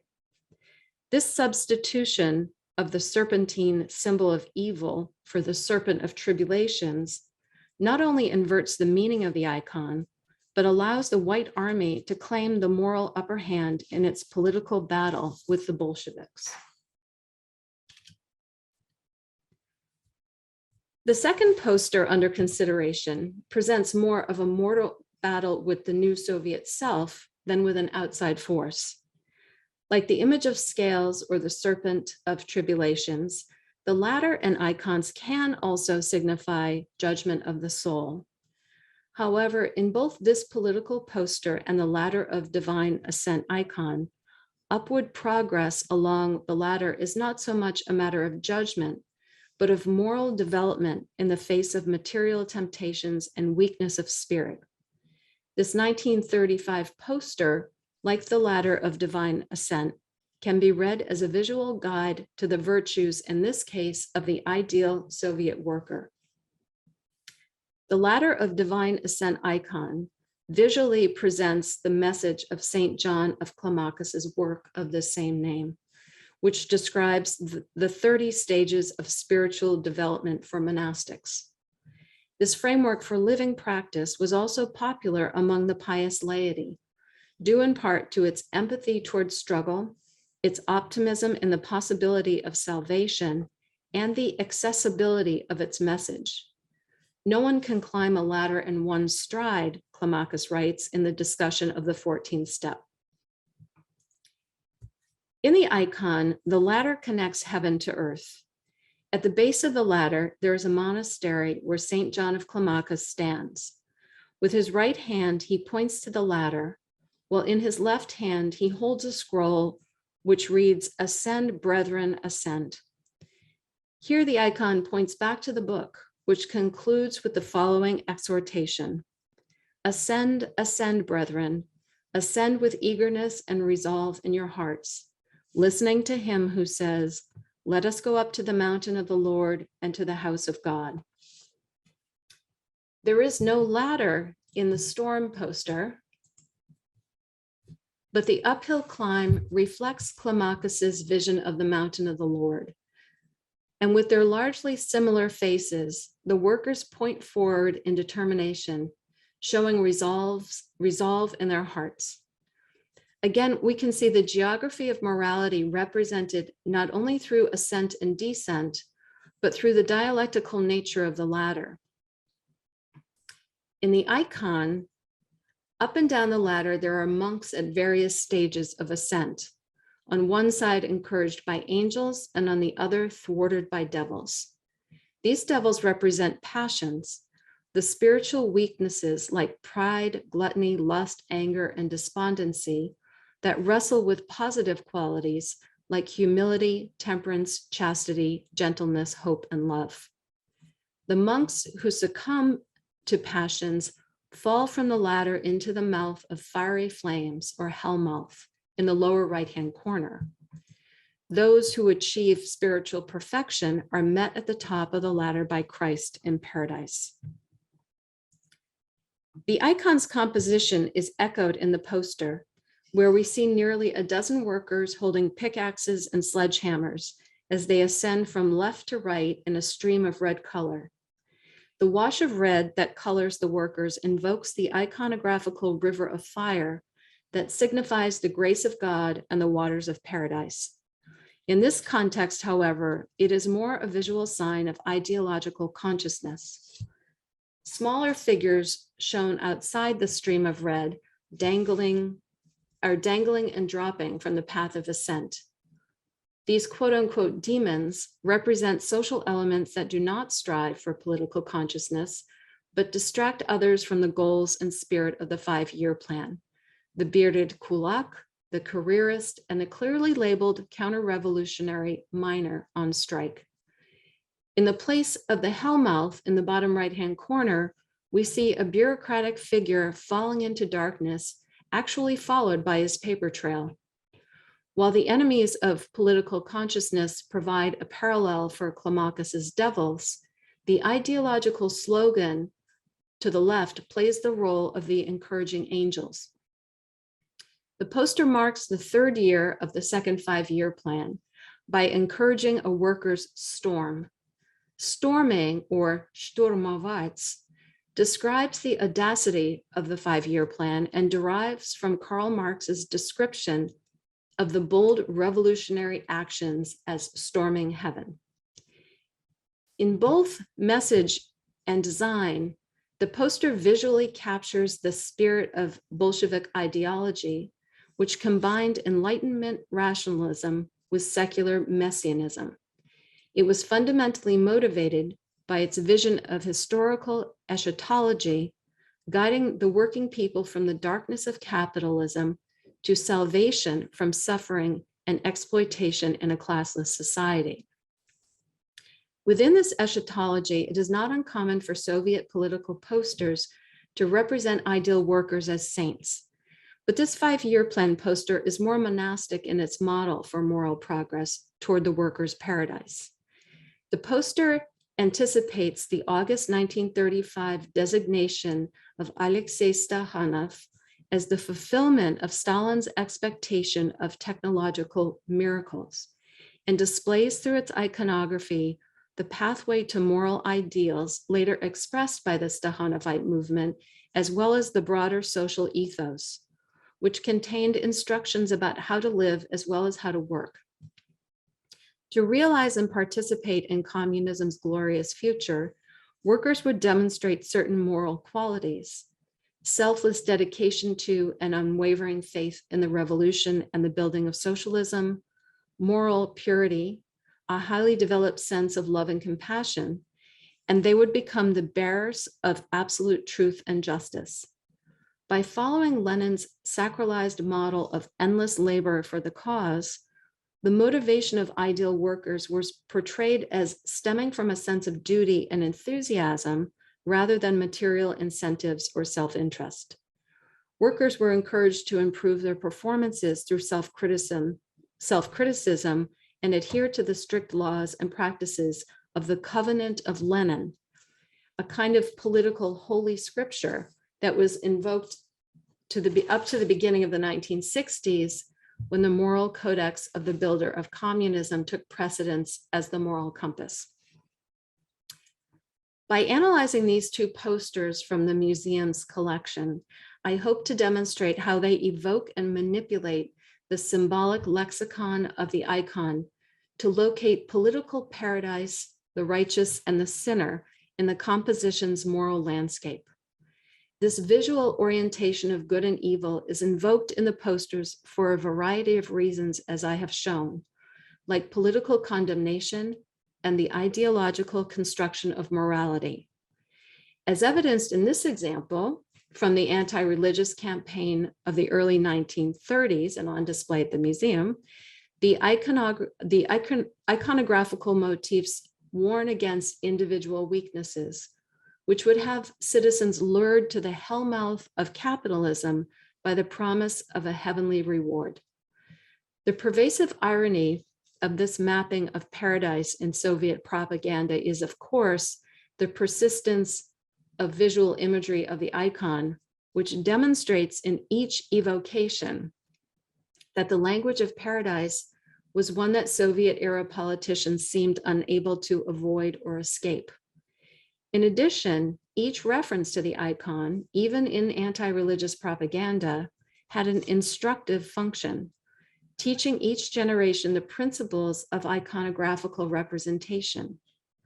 When the idiom of the icon returned in force to fill the ideological void of the 1920s, it quickly became part of political and social discourse again. But that is a story for another day. Thank you.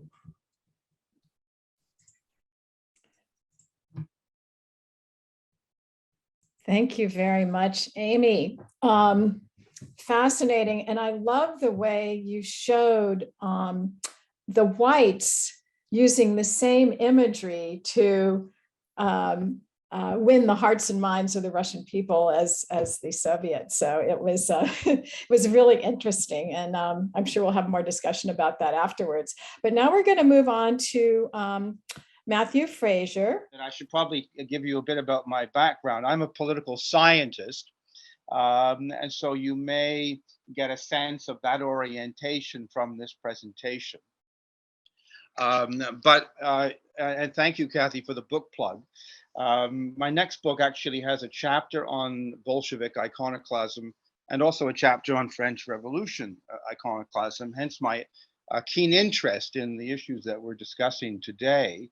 And so if I had to just sum up very quickly, the essence or the main kind of takeaway from this presentation of what I'll be arguing, it's in the title of the presentation, but what I argue is that it's very difficult, it's hard to fully understand iconoclasm in the Bolshevik revolution without turning back and sort of grasping the connection to the French Revolution. Because what we see is a real pattern and a real connection between the two. And the pattern and the dynamic is indicated in my title, and that is this strange ambiguity and tension between iconoclasm and new forms of political idolatry. It's sort of a little known anecdotal fact, but one of the very first statues that Lenin insisted be erected in Moscow in 1918 after the revolution was a statue of Robespierre. That may seem odd. Well, actually, it shouldn't really seem odd because Robespierre was a hero of Lenin. And as I argue here in my arguments, Lenin had very carefully studied, as you all know, the French Revolution, as Marx had as well, and had also very carefully studied the Paris Commune, which was sort of a replay of the French Revolution in Paris in 1870-71, as you all know, after the Franco-Prussian War. And so Lenin was a very astute scholar of the French Revolution, and he even described Robespierre as a Bolshevik avant la lettre. In other words, he regarded Robespierre as, in a sense, a precursor of the Bolshevik Revolution.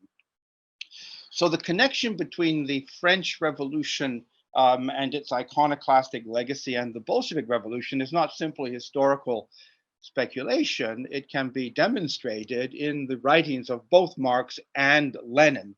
Lenin studied the French Revolution very carefully, what went right, what went wrong, and he regarded the Bolshevik Revolution as a sort of a template, in a sense, for the Bolshevik Revolution in 17. And that's why he was so keen to have this statue of Robespierre erected in Moscow.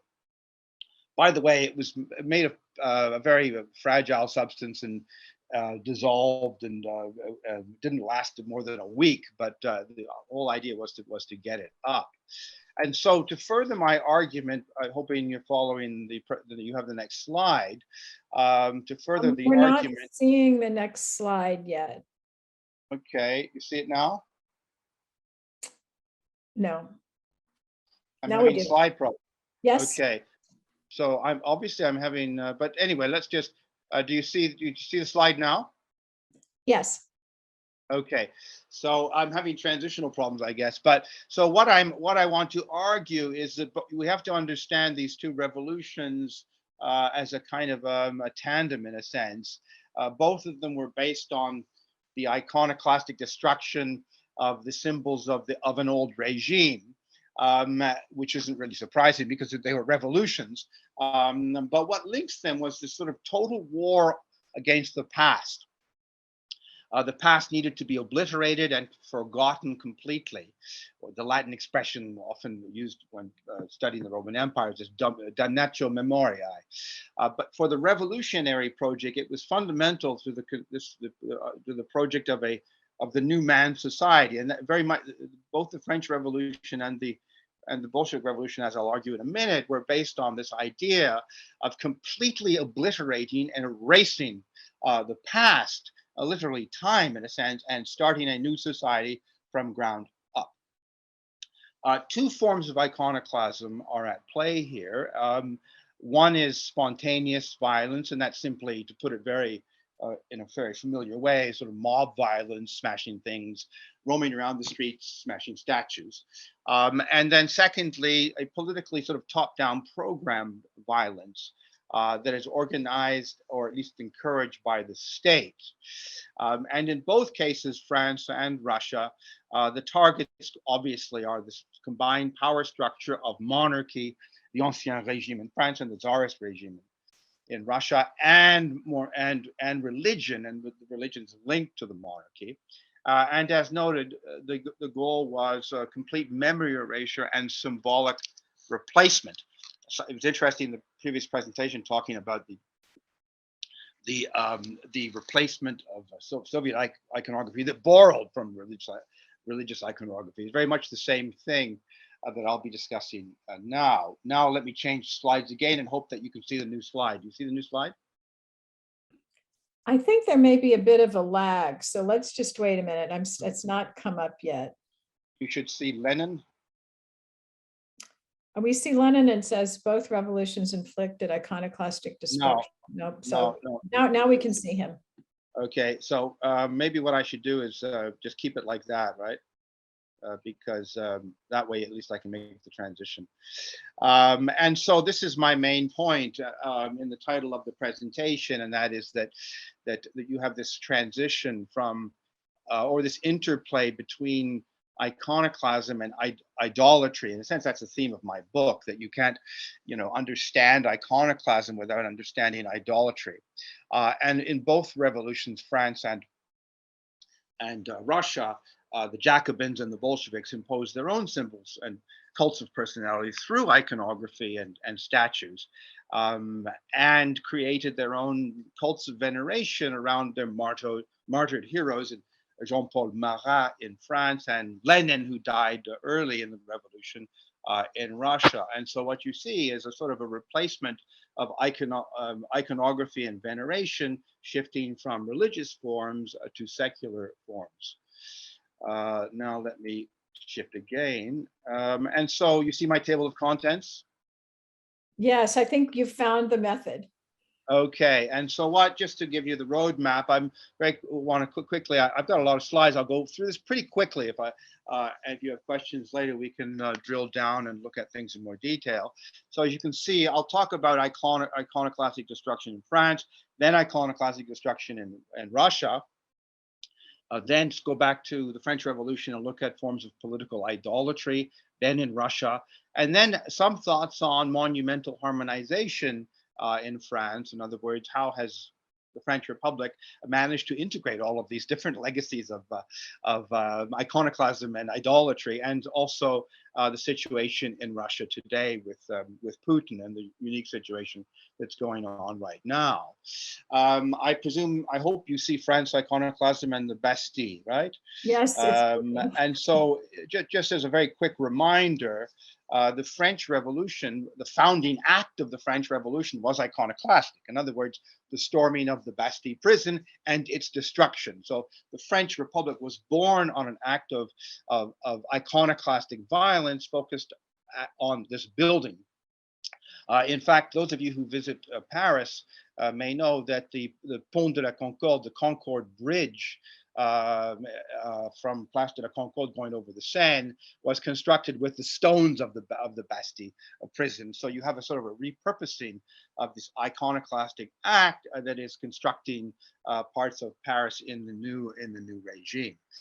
And the main target in the early days of the revolution were royal statues.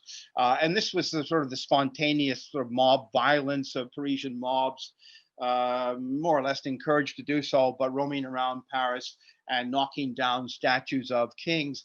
There you can see a contemporary drawing of Place de la Concorde. And in the middle of it, you see the Seine is there, but the bridge I just mentioned, of course, isn't built yet. And there in the middle of that great square is a statue of Louis XV, which was molested right as soon as the revolution is ignited, as Parisian mobs are roaming around the city and mutilating statues of kings as symbols, obviously, of the old regime, but remember as well, divine right monarchs. And so religion was tied into those forms of violence.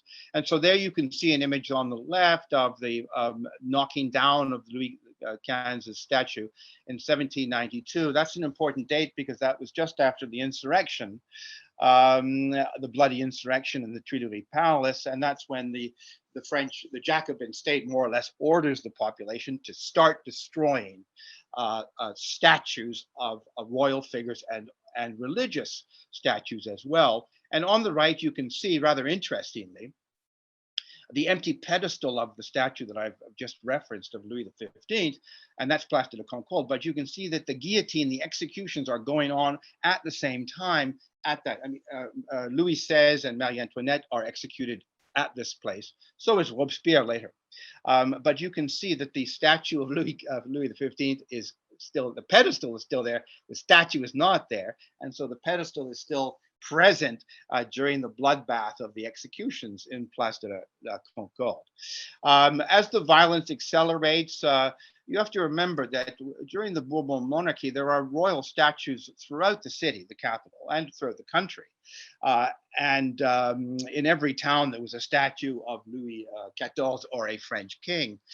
In Paris, the statue of Louis XIV in Place des Victoires is there, you can see, also pulled down. This violence, this campaign of destruction against royal statues takes place really within a very short period of time. It's just simply a kind of an explosion of rage against statues, and mobs start pulling these statues down, oftentimes the same mob, because the statues are very close and they're very proximate within the capital city. Many of you have been to Place des Vosges, I imagine, right? And so the statue at that time was Louis XIII, and that statue, in like manner, is knocked down,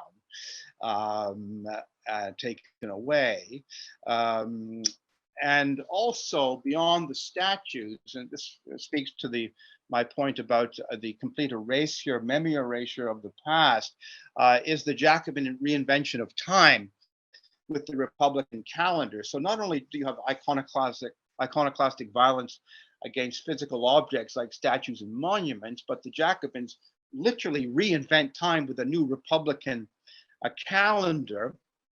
You all know the months, right? Thermidor and Brumaire and all of these dates that, of course, only scholars can cite by memory.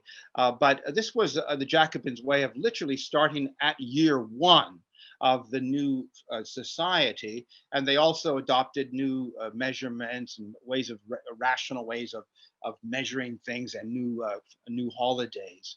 Largely, it was to erase or to break with Christian notions of calendars and Christian notions of time. This is important because we'll see that the Bolsheviks did the same thing. As a matter of fact, everything that I'm saying now about the French Revolution, we'll see that the Bolsheviks had some version of that.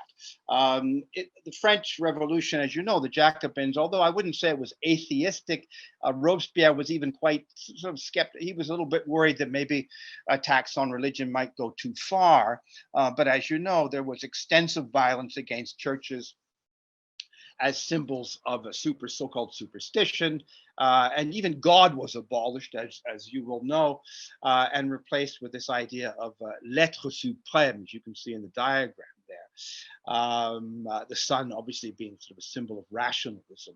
And so the supreme being replaces the Christian God, and all Catholic holidays are banned and replaced with a new civic religion where patriots celebrate festivals of reason. So reason supplants and replaces superstition in the war against religion and the Catholic Church.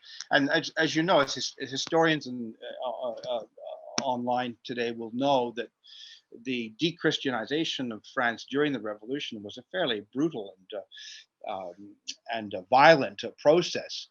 Where monastic orders were dismantled, the church was subordinated to the secular authorities. Many churches were smashed to pieces. Statues of the Virgin Mary were smashed. Here's an image here of the Sainte-Chapelle in Paris, in the center of the city. Its royal arms and symbols were ripped off. Churches were converted to temples of reason. They were no longer churches. They were de-Christianized. And just to give you one very famous example, Notre Dame, there on the left, you can see the way Notre Dame looks today, and you can see the gallery of kings of Judah are all in place from the Bible. But if you look at this very old photograph from, I think, 1839 or 1840, one of the very first photographs ever of Notre Dame, you can see quite clearly in the gallery that none of the kings of Judah are there. And so 1839 is not too long after the revolution, and that's because mobs climbed up on the church and smashed these kings to pieces. And they're not replaced until towards the end of the 19th century. They're remodeled and refitted. So the empty gallery on the right, you can see, was a result of the violence during the revolution. Anecdotally, it's interesting. Most historians agree that the mobs mistakenly believed that they were kings of France and didn't quite understand that the reference were a biblical reference to the kings of Judah. So there was iconoclastic violence based on a misunderstanding of history. Interesting. And then finally, and most gruesomely, dealing with iconoclasm in the French Revolution, was the desecration of the royal crypts at Saint-Denis Basilica, just north of Paris, where all of French kings and queens and princes were buried in crypts. The revolutionaries, this was a decree, went there and tore apart and ripped the bodies of kings and queens from their crypts, destroyed the crypts, took the cadavers and threw them in, mutilated them, hit them, punched them, literally physically attacked the cadavers of Louis XIV, Louis XV, Catherine de Medici, every single king from the Valois to the Bourbons until that time was their cadaver was physically mutilated and then later tossed into a pit, and of course have never been recovered, and there's nothing really left. So tourists who are naive and go to that basilica today and look at the crypts of the kings of France probably don't understand that those crypts are empty because this basilica was desecrated and the cadavers of kings were pulled out and mutilated and tossed away. And so you can see that here iconoclasm moves from statues and physical monuments literally to the putrefied bodies of French kings, which will also have an echo in the Bolshevik Revolution with the desecration of the shrines of saints, as we'll see. So now moving to the Russian Revolution and iconoclasm. So here you see, the same pattern of, Tsar Nicholas in 1917, just knocking down statues. And so and I think there were Bolsheviks roaming around Moscow and ripping down emblems and things. And there was a lot of spontaneous violence in the very early days. But that starts to become a little more organized. Lenin was extraordinarily, he thought through this in a very careful way. And he wanted not only monuments dismantled, but he also wanted monuments built as well. And so in April of 1918, he issues the decree titled "On the Dismantling of Monuments Erected in Honor of the Tsars and Their Servants." And so there you can see this is sort of top down, ordered by Lenin himself to dismantle all monuments and statues of czars and their servants, including the church. Anecdotally, it didn't go quickly. He was always frustrated that they weren't doing this quickly enough. He wanted it done really, really fast. So there was some frustration there, but you can see that the campaign certainly, they were targeting Alexander II being dismantled there. There's the head of Tsar Alexander III. There's a bridge in Paris called the Alexander III Bridge, built in 1898. And likewise, like in France, the Bolsheviks abandoned the Julian calendar of the Orthodox Church and switched to the Gregorian the calendar. And like the Jacobins, they instituted a whole series of religious holidays that were atheistic, or they had they celebrated certain things like he indicated here on the slide, overthrow of Autocracy Day on March the 12th, and interestingly, Paris Commune Day on March the 18th. So there you can see the link with the French Revolution, of the Paris Commune being the sort of the second act of the French Revolution that fails in 1871. But the sort of the reinvention of time and the institution of new kinds of holidays and fetes with a direct reference to France. So there's a very clear echo between the Jacobin and the Bolshevik revolutions in terms of creating having a new concept of time in a new man society. Obviously, the attacks on the church were widespread.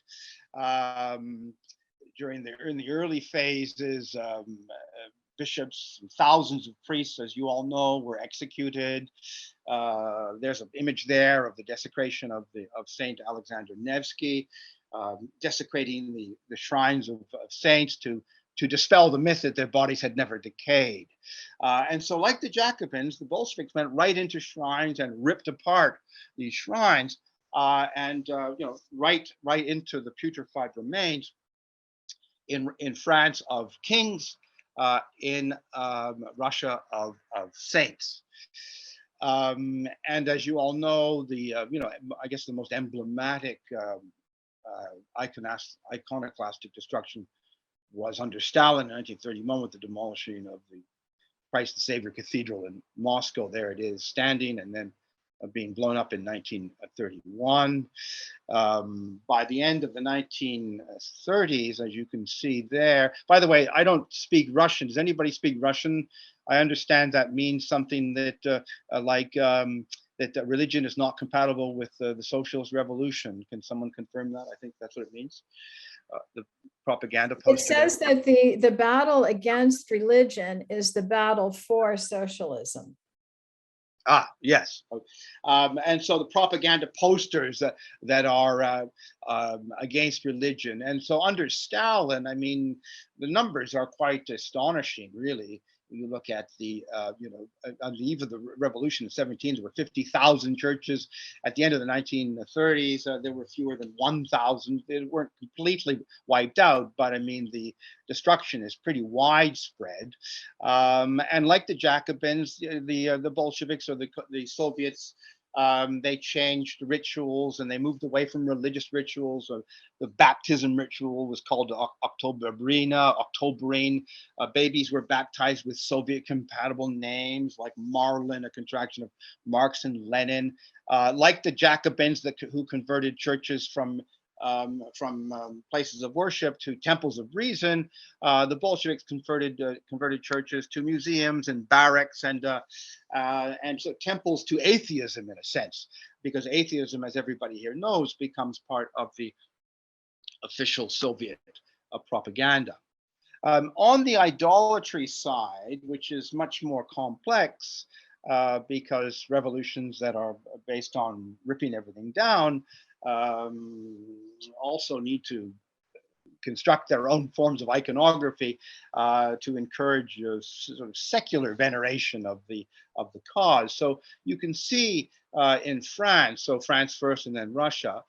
Here's Place de la Concorde again, where the Louis XV statue was, which I showed you earlier on. So you can see that during the revolution, on the pedestal, they build a statue of liberty, right? So the whole notion of liberty, a patriotic emblem, the woman representing liberty, like the Statue of Liberty in the United States today, surfaces immediately during the revolution. And oddly, you can see on the right that that Statue of Liberty in Place de la Concorde was there and looking down at people being executed by a guillotine. I believe it is accurate to say that when Marie Antoinette was executed, when she mounted the scaffold, she could look up at that statue and saw that Statue of Liberty before she was decapitated. And so you can see that these forms these new forms of statues and idolatry appear almost immediately. And then, of course, with the Panthéon and the architectural symbols, with churches converted into great temples. So the Pantheon, as you all know, is a secular temple to great men. And France's great men like Rousseau and Voltaire are entombed there. So here you get a kind of a grandiose form of idolatry in its architectural expression by converting a church to a sort of a temple and a place of veneration. And Rousseau and Voltaire are entombed there almost immediately. I think in 1794, so the revolution is still going on. And then Jean-Paul Marat, as I mentioned, he becomes the sort of the secular saint of the French Revolution. As you all know, he's murdered by Charlotte Corday, famously in his bath, stabbed. He's the radical Jacobin, the real hardline Jacobin, even more radical than Robespierre. And after his murder in 1793, Robespierre seizes on him as sort of the emblem, the symbol, the martyr, the saint of the revolution. And he becomes a sort of a venerated figure, and there are statues of him everywhere and celebrations to him. Montmartre, as you know, the area in Paris called Montmartre, was renamed Montmarat after him, and his name is towns are named after him, and he becomes, in a sense, the venerated saint of the Jacobin Revolution. And as we'll see, there are echoes also in Russia as well. And then in the 19th century, you have the same tradition of erecting statues to the revolution, to liberty. That's Place de la République. That statue is still there today. You can see the similarity with the Statue of Liberty in New York is very similar. And as you all know, the Statue of Liberty is a gift from France to the United States. So you can see the French Republic needed its own statuary, its own monumental legacy to promote Republican values. Now moving over to the Russian side on the idolatry, I mentioned that Lenin had issued that decree about destruction and iconoclasm, but he was also very, very keenly aware of the need for an idolatrous replacement of the old symbols and icons and monuments, and he issued another decree called Formulation of Projects for Monuments to the Russian Socialist Revolution. And there you can see him there on the left inaugurating a monument to Marx and Engels. And so the idolatrous component, like in France, was very embedded in Lenin's plans from the very beginning. Czarist and Orthodox symbols were torn down and desecrated, and the Bolshevik symbols and icons come up. And after Lenin's death, Stalin sees it, like with Jean-Paul Marat in France, with Robespierre using Marat as a venerated figure. Lenin very quickly understands.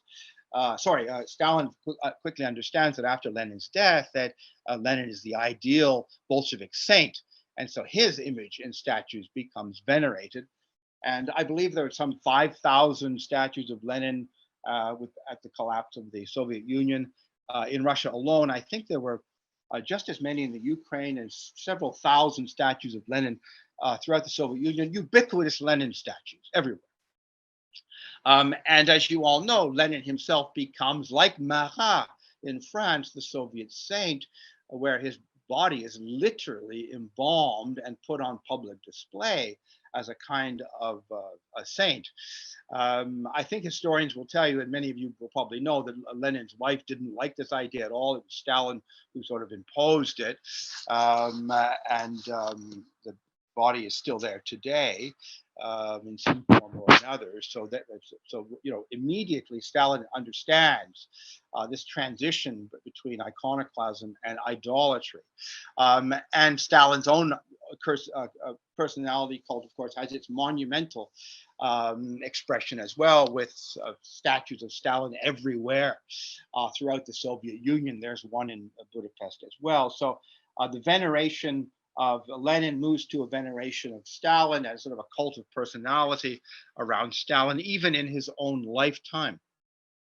It changes a little bit after he dies, of course, as we all know, right?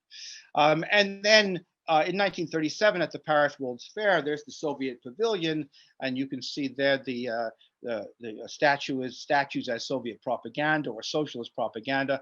That great statue, one is a worker, the other is a woman peasant, using statuary to show the world, to showcase to the world of the iconic importance of spreading and expressing Soviet propaganda through statuary. Now, finally, to the question of harmonization. In other words, how has France dealt with this legacy and all of this upheaval and turmoil over the last couple of centuries? And I think what I'll argue here is that there are some similarities, but some differences between France and Russia. So there again, you can see the Place de la Concorde, where we started, and that's the Louis XV statue, which then was replaced with the Liberty Woman statue, and that's where the executions of Marie Antoinette was executed there, Louis XVI was executed there, Robespierre was executed there. So it's obviously an extraordinarily controversial place with a lot of emotions connected to this square. By the way, I live about a 5-minute walk from Place de la Concorde. So I walk there every day. And as some of you will know, today what you see is this Egyptian obelisk.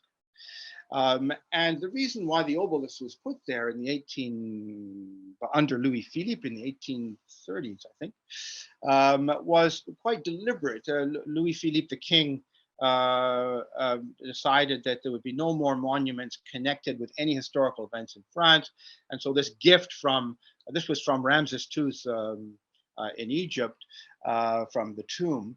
It was a gift from the Ottoman ruler of Egypt at that time to France, and it was erected there as a neutral, had no connection with French history and its neutrality. In other words, it was a monumental harmonization.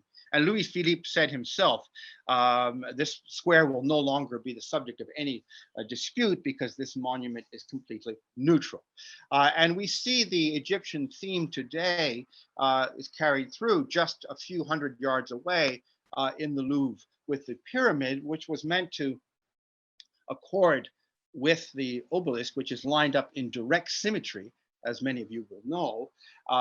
And so you have an Egyptian theme that, of course, has no bearing to or no relationship with any of the upheaval in French history, except, of course, that Napoleon did conquer Egypt, and so there was a connection with French history through Napoleon. And not far from the Louvre, you have Place Vendôme. That, by the way, is where the Louis XIV statue was ripped down and replaced with Napoleon put that up in honor to himself to celebrate his victories over the Austrians. And Napoleon, as you can see, is at the top of that column, which is based on Trajan's column in Rome as a Roman emperor. And so there you can see that today a statue of Napoleon is also acceptable in Paris, although this statue was pulled down and re-erected 4 times in the 19th century. That's how controversial it was, but it's finally up and is there and is staying there. There's a statue. If 5 minutes. Okay, all right. There's a statue. statue of King Henry IV in 1839. That statue was pulled down by the French revolutionaries. It was put up under the Bourbons. And there you can see it today. So again, France has integrated the royalist aspect of its monumental legacy, and Joan of Arc from the religious side. And then I think I'll meet the 5-minute because I'm at the end here. In Russia, I will argue it's a little more complicated because you have not harmonization. The French Republic has largely integrated its monumental legacy with statues of kings, statues of religious figures, statues of Napoleon. They all are a part of the monumental legacy, and nobody is really, they're not disputatious today. Whereas in the Soviet Union, you had de-Stalinization in the 1950s after Stalin's death and ripping down his statues. Then after the collapse of the Soviet Union in 1991, massive iconoclastic destruction of statues here. The head of the KGB, his statue comes down. Many thousands of statues are ripped down throughout the Soviet Union in the 1990s, as you all know. Lenin goes down in Vilnius. But interestingly, the Soviets decided not on integration as the French have, but really on sort of the relegation or the moving of contested statues to these so-called graveyards or parks. And so there's the famous park in Moscow, which is old Soviet statues, right? And people walk through and have coffees, and walk their dogs through this park. And so the disputed statues of the Soviet era haven't really been effectively integrated. They've been sort of put aside in a graveyard, and Memento Park in Budapest has the same function. Old Soviet statues. Ukraine is very much in the news. I just have a few more slides. Ukraine is very much in the news today. And as you know, in 2014, after the revolution there was massive destruction of every single Lenin statue was pulled down virtually in 2014. It's called Lenin Pad, right? Repainted with there's another statue of Lenin in Ukraine with the Ukrainian flag. This actually had an impact on Putin's attitude. He was very irritated by the iconoclastic upheaval against the Russian statues. And it was not the motivating factor behind his invasion of Ukraine, but it was something that was on his mind. And in that sort of strange speech he made, he mentions that, how the Ukrainians had taken all these statues down. Putin himself, to conclude, as you all know, I mean, he's very interested in reviving, it's kind of a part Tsarist, part Stalinist attitude towards Russia and its history, or greater Russia. But what he's doing is not really putting statues to the side or in graveyards. He's trying to revive and sort of resurrect greater Russia and its symbolic grandeur. And so Putin actually is a figure of sort of revivalism. And as you all know, he ordered the erection of the statue of Ivan the Terrible that was inaugurated in Oriel in 2016. And many other statues, by the way, including this statue of Putin himself. And as you all know, the Cathedral of Christ the Savior was, I think, inaugurated in 2000, 2001, around the time Putin was coming to power. And so you have this sort of restoration of the old Orthodox religion. And Putin himself, as you all know, he's very carefully instrumentalized religion and icon. There's kissing an icon. He's very close to the patriarch, who happens to be a former KGB member, like Putin himself. And so Putin, in a sense, he has embraced religion and its iconography for his own political purposes. But at the same time, he's also embraced this Stalinist legacy. So it's a very peculiar policy of sort of part Tsarist, part Orthodox, part Stalinist. It's sort of this mixture, all in the name of the greater Russia and his ambitions. And then finally, even in Paris, which is just down the street from me, in the shadow of the Eiffel Tower, Putin built this Russian Orthodox Church as part of Russia's sort of soft power architectural ambitions in foreign countries. By the way, this church today is completely cordoned off and surrounded by police because there is concern that it will be attacked. It will be attacked, or maybe the subject of some kind of explosion or bomb. And so, to conclude, I would say that the difference really is that in France, monumental harmonization has succeeded, because the French Republic integrated its statuary and monumental and iconic legacy from different conflicting traditions, monarchy, church, empire, Napoleon, and republic, and they're all sort of on display today in this kind of Paris as museum, and they're not really disputed. Occasionally, after the Black Lives Matter eruptions with George Floyd, there were some attacks on French statues of Voltaire because he had written disparaging things about Africans and so forth. So once in a while, you have these sort of attacks on statues in France in the current context of the cultural wars, but there's largely harmony in France. Whereas in Russia, as I've just argued, monumental harmonization was based on the neutralization of Soviet era statues and putting them to the side and turning them into objects of sort of study, not integrated into public squares. But today, Putin is reviving these czarist legacies and iconography with religion and Stalinist symbolism for his own political purposes with his greater Russia ambitions. Thank you very much. Great. We are now going to a fascinating presentation, and I love the fact that the first two presentations have used the historical comparisons to compare and contrast and find some new meanings, and also I think very interesting tension between iconoclasm and iconography and the use of iconography for iconoclasm. So I see a lot of, again, interesting discussion coming up, but now we're on to our final presenter, and I believe that Christopher has joined us. Yes, I'm here. Sorry for my delay. Okay, no problem. Christopher, welcome. You have the honor of presenting the final paper, and then we'll move on to Q&A. So whenever you're ready, please go ahead and share your screen.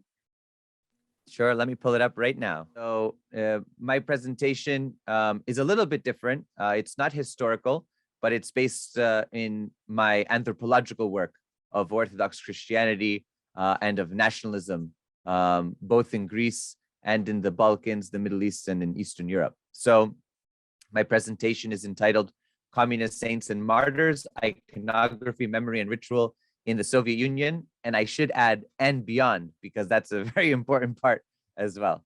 So let's get started here. So first, I'd like to open up with a quote that I think is very pertinent and relevant to all the presentations today. In the 18th Brumaire of Louis Bonaparte, Karl Marx writes, "Men make their own history, but they do not make it just as they please. They do not make it under circumstances chosen by themselves, but under circumstances directly found, given, and transmitted from the past.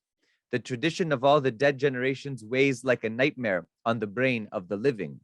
And just when they seem engaged in revolutionizing themselves and things, in creating something entirely new, precisely in such epochs of revolutionary crisis, they anxiously conjure up the spirits of the past to their service and borrow from them names, battle slogans, and costumes in order to present the new scenes of world history in this time-honored disguise and this borrowed language." And I would add icons to what Marx is talking about, because that's what we're going to be speaking about here. I think Marx's insight here is not only piercing and relevant, but I think it is fundamental to understanding, in particular, the Soviet and broader communist legacy and their use of many of the forms and elements of the traditions which preceded those revolutionary moments. So while the revolution of 1917 was a monumental event of world historical significance, during and after the revolution, iconography played a powerful role, which would later shape not only the Soviet experience, but many of the communist and socialist movements, both in the Communist International and in other left-wing movements around the world. The religious dimensions of revolution are most visible in the iconography and cults which developed in the communist and socialist regimes. Revolutions have always borrowed the language of the past, as Marx said, to provide legitimacy and a level of continuity. In the Soviet Union, Victoria E. Bonnell writes that mass propaganda took many different forms during the early years of Soviet power, but there was a privileging of the eye in the task of political education. This meant that a great deal of effort and ingenuity went into the production of visual propaganda of all types. Visual methods for persuasion and indoctrination appealed to Bolshevik leaders because of the low level of literacy in the country and the strong visual traditions of the Russian people. The Soviets, in seeking to create a new visual style, would ultimately borrow from the rich visual heritage of Russian Orthodox iconography. The centrality of visual images, writes Bonnell, and rituals in old regime pageantry, and especially the Russian Orthodox Church, made for a highly visual traditional culture. The Russian Orthodox icon occupies a special place in Russian religious practice. The importance of icons in the life of Russia is best described by Leonid Uspensky, who writes, "It can be said that if Byzantium was preeminent in giving the world theology expressed in words, theology expressed in the image was given preeminently by Russia. For the Orthodox Christian believer," writes Uspensky, "the holy image, just like the Holy Scriptures, transmits not human ideas and conceptions of truth, but truth itself, the divine revelation." Bonnell goes on and states, "The prevalence of religious icons in Russian life, virtually every peasant hut had its own icon, as did many urban dwellings, gave Russians familiarity with a certain type of imagery and an assumption of its sacredness." And I would argue as an anthropologist, a form, a typology. Thus, given the importance of iconography in Russian life, the Bolsheviks recognized the effectiveness of images in reaching illiterate people who could understand the communist message through images. Lenin's wife in 1923 wrote that for the present and the near future, a peasant can learn to improve his production only if he is taught by visual example. And in general, the peasant, just like the workers in their mass, think much more in terms of images than abstract formulas. And visual illustration, even when a high level of literacy is reached, will always play a major role for the peasant. In the end, the Russian people, be they intellectuals or illiterate peasants, all shared the common exposure to a highly visual culture dominated above all by the icons of the Russian Orthodox Church. With this background in mind, let us take a look at a few examples to help illustrate the commonality between Soviet imagery and Orthodox iconography. This first image displayed here is entitled "The Miracle of St. George and the Dragon." It's a Russian Orthodox icon from around 1750, which is part of the collection at the Museum of Russian Icons. The next image is a 1920 art piece depicting Leon Trotsky, the head of the Red Army at that time, slaying the counter-revolutionary dragon in the midst of the Russian Civil War. The parallels are striking. The Soviet image not only copies the form of the Orthodox icon, but also, one might argue, the content. The next image is similar, entitled 3 Years of Social Revolution. So we see here a common thread that a peasant looking at this poster or the previous one of Trotsky would in their mind understand the image of St. George.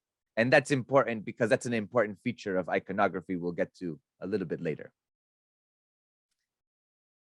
This image is a Russian icon from the 1700s entitled "The Fiery Ascent of the Prophet Elijah" from the collection at the Museum of Russian Icons. Now we look at this image and we see Elijah in multiple scenes here, but I want you to pay attention to Elijah at the top, who's on a red chariot with the red horses surrounded, this fire taking him up in this heavenly ascent. And then we have here a poster from 1920, which states, "Literacy is the road to communism." Another fascinating example of the connection between Soviet imagery and Orthodox iconography. In the preceding Russian Orthodox icon, we see the Old Testament prophet Elijah riding on a chariot with horses, right? In red, surrounded by the fire. And this style is extremely similar to this poster, which means that a peasant would see similarities that they would already understand from a context prior to the revolution. Also, it's important here in that the book is opened in a style very similar to how the gospel is portrayed in Orthodox icons, usually held by Jesus, and it open in that fashion, and usually with phrases similar to "I am the way, the truth, and the life," or other biblical phrases. The next image here reads, "Lenin lived, Lenin lives, Lenin will live forever." And this is by 1967 painting by Viktor Ivanov. This is a phenomenal depiction of the importance of living on in a memory in Orthodox Christianity. And we always talk about this important aspect of memory eternal. It's a very important part of Orthodox Christian religious life, commemorations, and we'll get to that a little bit later. The cult of personality around Lenin and the sacredness of his remains is very much connected to the material and visual culture of orthodoxy and its rituals. This would eventually get adopted into popular phrases in other parts of the communist world, like most recently, Fidel Castro presente, right? When I was in Cuba a few years ago, after the death of Fidel Castro, many of the slogans mirrored what we saw in the Soviet experience, especially around Lenin. We are all Lenin, we are all Fidel, these kinds of slogans with similar meanings that have at their roots a past that I would argue is connected to Orthodox Christianity for the case of the Soviet Union, but can also be very, very similar and akin in Latin America to the Catholic experience.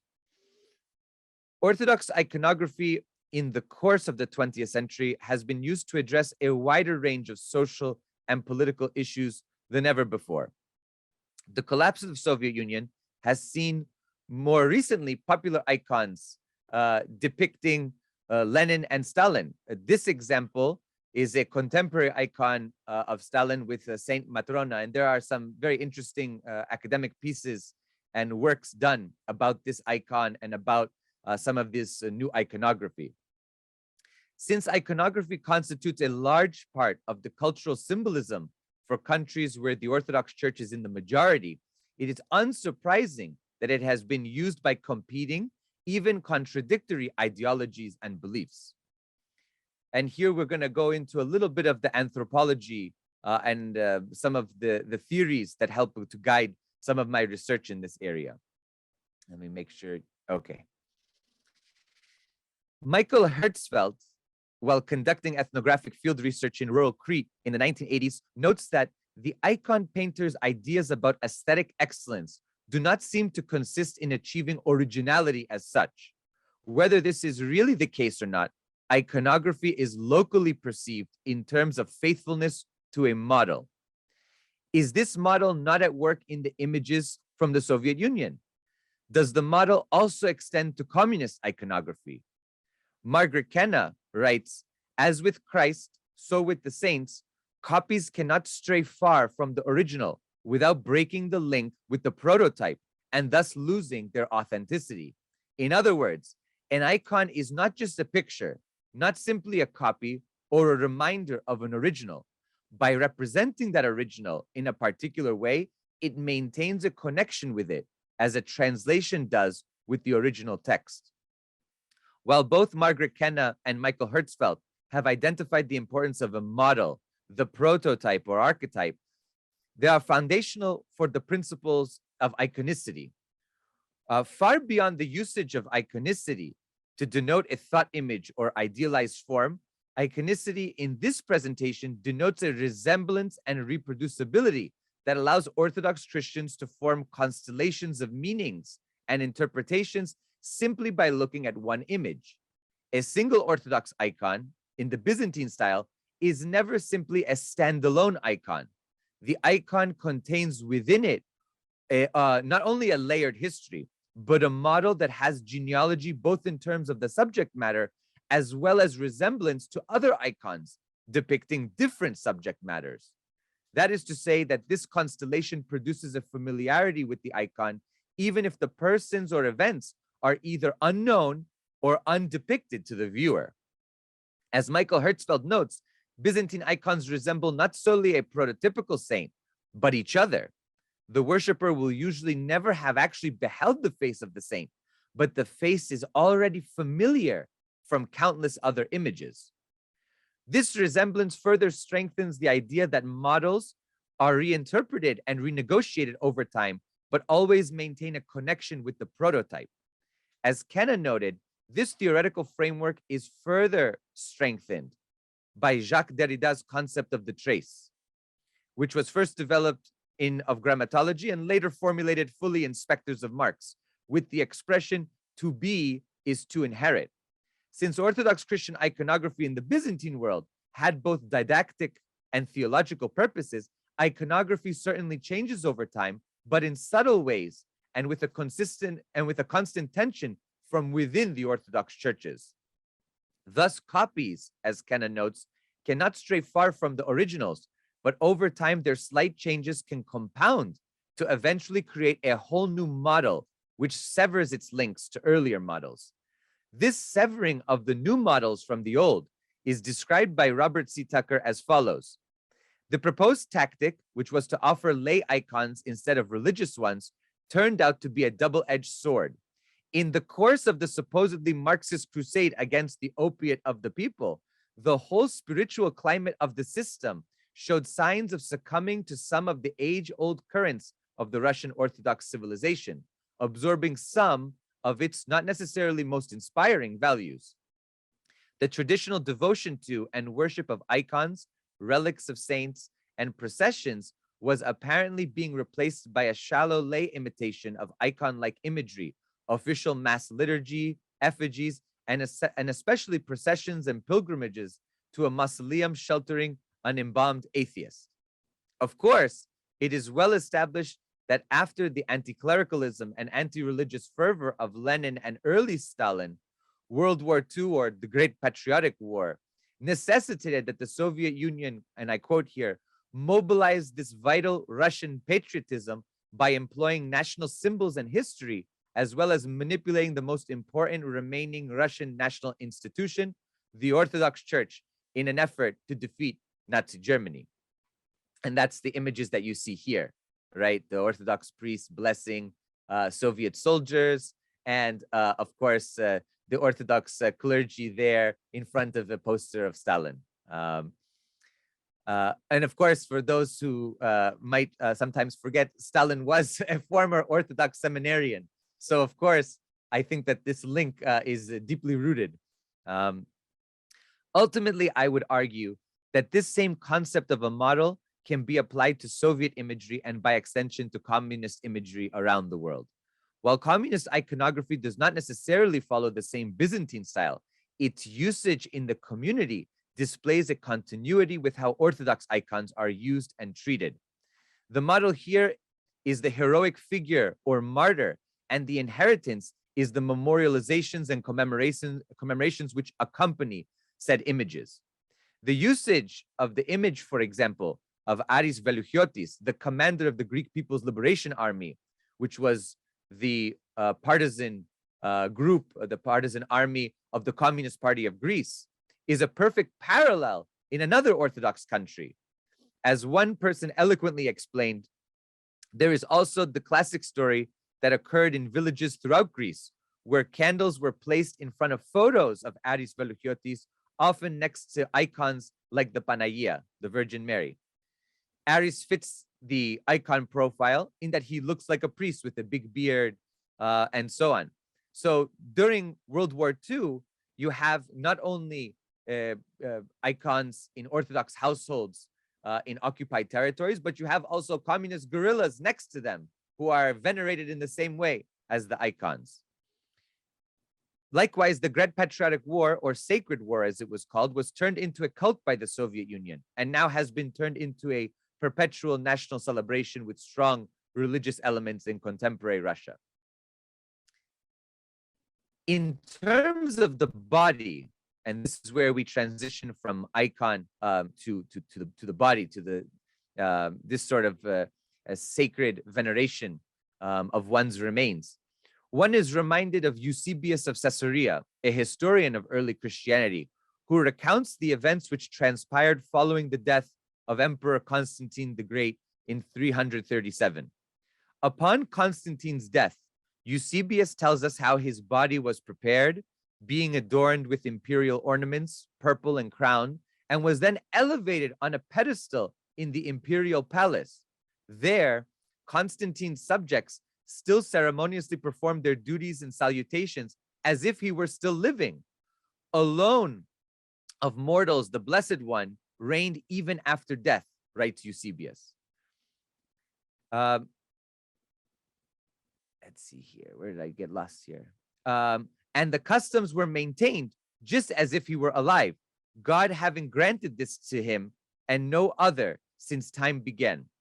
The body here had not only become a sacred relic, but more importantly, I would argue, the body of Constantine, the dead body of Constantine, is transformed into a vessel for sovereign power. It is Constantine's body, not Constantine while living, but Constantine's body alone, which holds the sovereign power of the Byzantine state, of the Eastern Roman Empire. Afterwards, Eusebius describes how the people took steps to honor him in death as if he were alive, with dedications of his portrait and so on. So this has a legacy that goes back millennia, I would argue. And this is important because of its root in Orthodox Christianity. Here in these images that you see here is the incorruptible body of Saint Spiridon on the island of Kerkyra, or Corfu. Saint Spiridon was born in Cyprus and participated in the First Ecumenical Council of Nicaea in 325. He died in 348, and his relics were exhumed a few centuries later during the Arab invasion of Cyprus, where he was found to be incorruptible. His relics were taken to Constantinople, and after its fall in 1453, transferred to Kerkyra, where it's venerated today, not only by Orthodox, but when the Venetians were in control of Kerkyra, they also venerated his body in the Catholic tradition. The next image is the image of Lenin in his mausoleum in Moscow. I argue that there's a direct lineage from the Orthodox cult of saints and the incorruptible bodies of some saints like Saint Spiridon and Lenin here. But this wouldn't only stop at Lenin. This form would spread throughout the communist world, even to countries that had minority Orthodox populations or no Orthodox Christians at all. We can think here of the mausoleums built for Kim Il-sung and Kim Jong-il in Pyongyang in the DPRK, Mao Zedong in Beijing in China, Ho Chi Minh in Vietnam, Georgy Dimitrov in Bulgaria, Enver Hoxha, who was Muslim, in Albania, and Clement Gottwald in Czechoslovakia. Jeffrey Brooks writes that 2 days after Stalin's death on March 7th, the Central Committee and the Council of Ministers proclaimed in bold type the erection of a pantheon as a memorial to the eternal glory of the great people of the Soviet Union. Stalin's name was not in the caption, and it followed Lenin's in the small type of the text. The pantheon was never built, but the two mummified leaders continued to symbolize the state until Khrushchev cast Stalin out in 1961. Not only did the body function as a vessel for state sovereignty, but as one scholar argues, architecture functioned in the socialist realist tradition rather the way the icon does in Russian Orthodox culture, in that it had a simultaneous existence in two orders of reality, sacred and profane. And here the parallels are striking to other communist leaders. One can think of Che Guevara. Che's image was reproduced and spread around the world. Demonstrations, banners, posters, and stickers, and so many other objects were adorned with his image. Che in himself, even after death, became an icon. Mark Becker writes how upon Che's death, the Bolivian authorities publicly displayed his body. In death, Becker writes, he looked like a sacrificed Christ, which helped create an image of Che as a martyr and prophet. Popular cults around the image of Che developed where locals referred to him as Saint Ernesto of La Higuera, and even placed photos of him alongside Catholic images in their houses. Che had become more powerful in death than he had ever been in life. The image of Guerriero Heroico, taken by Alberto Corda, has truly been transformed into an icon. And I think here it's important to understand the parallels here. Constantine, Lenin, other communist leaders, Che, Aris, Nikos Beloyanis, many others.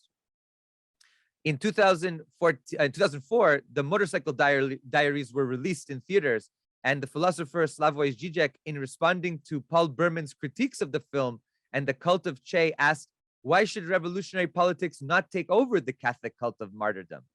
What Žižek, I think, here failed to mention was that revolutionary politics had already taken over not only the Catholic, but the Orthodox cult of martyrdom for a century. It had been part and parcel of the entire movement since really the development of a revolutionary socialist and anarchist movement in the late 1800s. And I think here that martyrdom, there are extremely important parallels here, not only in Christianity, but as we'll see in other revolutionary traditions, especially for early labor Zionism, with sort of the imagery of the Bar Hopka rebellion against the Roman Empire. And then, of course, in the Islamic Revolution of Iran, where the martyrdom of Hussein and Ali, or Hussein and his family at Karbala, but also images of Ali and other imams were important and guiding forces for the Islamic Revolution. And I think here that these are also, there are also parallels within the Soviet Union being a multi-religious state. And we might, this is an area of interesting research, I think, thinking about Muslims in the Soviet Union, Jews in the Soviet Union, and how they also understood martyrdom and these kinds of aspects. I think here it's important to understand martyrdom in Christian history. For early Christians, martyrdom was the ultimate expression of living the faith, which at this time meant combating the oppression and domination of the Roman Empire. They saw their churches as founded upon blood, writes Metropolitan Callistos Ware, not writing not only the blood of Christ, but the blood of those other Christs, the martyrs. Jesus, through his kenotic love, willfully self-emptied himself even unto his death for the salvation of all creation. Christ's willing death and the martyrs who imitate the cross reveal, as Christos Yanaras, the Greek philosopher, writes, that life is not biological survival, but a relationship with God, the denial of the demands for life in itself, the realization of existence as a loving communion. This is fully expressed by Metropolitan John Zizioulas, who writes, love or communion with other persons is stronger than death and is the source of our existence. Martyrdom remains a pivotal, a fundamental aspect of Christian faith. The Orthodox Church's neo-martyrs, the new martyrs, emerged in the centuries following the conquest of Constantinople in 1453 and the collapse of the Byzantine Empire. Under Ottoman rule, for example, in Greece and other areas of the Ottoman Empire, like in Bulgaria, parts of Romania, Serbia, we have Orthodox Church canonizing and recognizing those killed for the faith in combating the Ottomans. Today, the Orthodox churches in former communist countries recognize as martyrs those Orthodox Christians killed by what many see as atheist Bolsheviks. There are even icons in some churches depicting communists in hell, like in this Orthodox church in Montenegro, where an Orthodox fresco depicts Tito, Marx, and Engels burning in the hellfire. Excuse me, Christopher, just a heads up, we're coming up to the end of your 30 minutes, so. Okay, perfect. I'm at the last two paragraphs. Okay, great. Thank you so much. Also was mentioned by Matthew about the calendar, and I think it's important to understand the calendar and the cyclical cycle of feast days and high holidays in the Orthodox Church.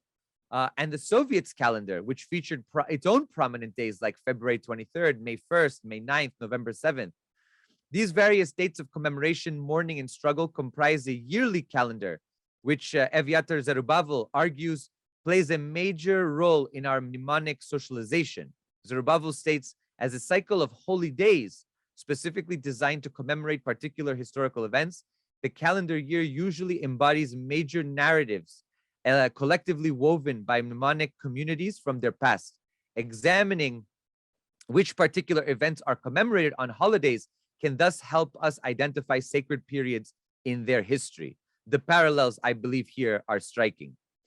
And I would like to conclude by speaking about the fact that not only the communists, but I believe the anarchist and socialist movements have taken the culture of martyrdom, the language of religious culture in their local areas, and have spread them in secular ways throughout their struggles and throughout their history. And one can go back and read about the Haymarket massacre in Chicago, which was the birth of May 1st, International Workers' Day, in the 1800s. And we see here how the anarchist martyrs of that event, those killed by the state police forces, were also commemorated as martyrs. And this, of course, has a legacy that continues on. So in conclusion, I believe that the legacy of the Orthodox Church in the Soviet Union is a complex one. I believe anthropologically that one can see striking parallels and all of the forms taken in by the Soviet state, secularized, but in a way, some anthropologists would call its own religion, that the Soviet state had instituted a new form of religion around Lenin, around the Great Patriotic War, other high holidays, other important leaders. And so here we have two depictions now in contemporary Russia. And we see, for example, in the top, we see two icons that are taken from this new Victory Church, the Church of the Armed Forces, which have depictions of Soviet leaders, contemporary Russian leaders. We see in the background Stalin's depiction, and in the lower image, we see an icon of Stalin and other Soviet leaders. So I think that the monolithic idea that somehow the Soviets were atheists and they abolished religion, I don't believe that's correct. I think that they were able to incorporate much of the older traditional religious forms and Sovietize them, if you say, and they were able to create new rituals and new forms that now have created a type of synthesis, maybe not harmonized as Matthew was speaking of, but certainly a bizarre synthesis today in contemporary Russia as Russia tries to find its own identity in a post-Soviet world. I thank you very much for your attentiveness, and thank you again for having me here. Thank you very much, Christopher. Again, another fascinating presentation, and I loved hearing about the parallels with other revolutionary movements. So it's now time for Q&A. We have a few teed up, but I'd like to use my moderator's prerogative to ask the first question, if that's okay. Your presentations have been very much focused on visual imagery and the use of iconography to convey the message of the new Bolshevik Soviet regime and to essentially win hearts and minds of the Russian population. But the audience is evolving. So we start off after the revolution with a largely illiterate population. And then, one of the great accomplishments of the Soviet Union was almost universal literacy. On top of that, we have, for example, this huge influx of workers into the bureaucracy under Stalin, this, burgeoning class of white-collar bureaucrats. How did the visual imagery, how did this art evolve to address the changing audience, an audience that's increasingly literate, or did it just continue to use the same symbols and iconography as before? A question for anyone. I might comment on that.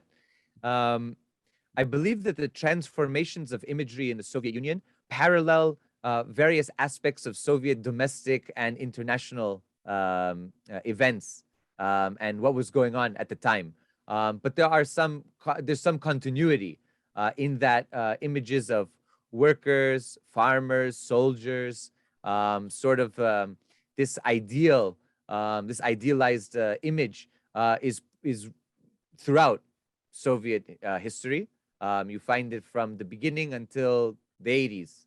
And I think that the other images that are important, of course, prior to World War II, you don't have you have the heroic Red Army fighting against during the Civil War, defending the motherland. But really, it's after World War II where this imagery becomes takes on a whole new dimension, given the barbarism of World War II, the 27+ million Soviets killed.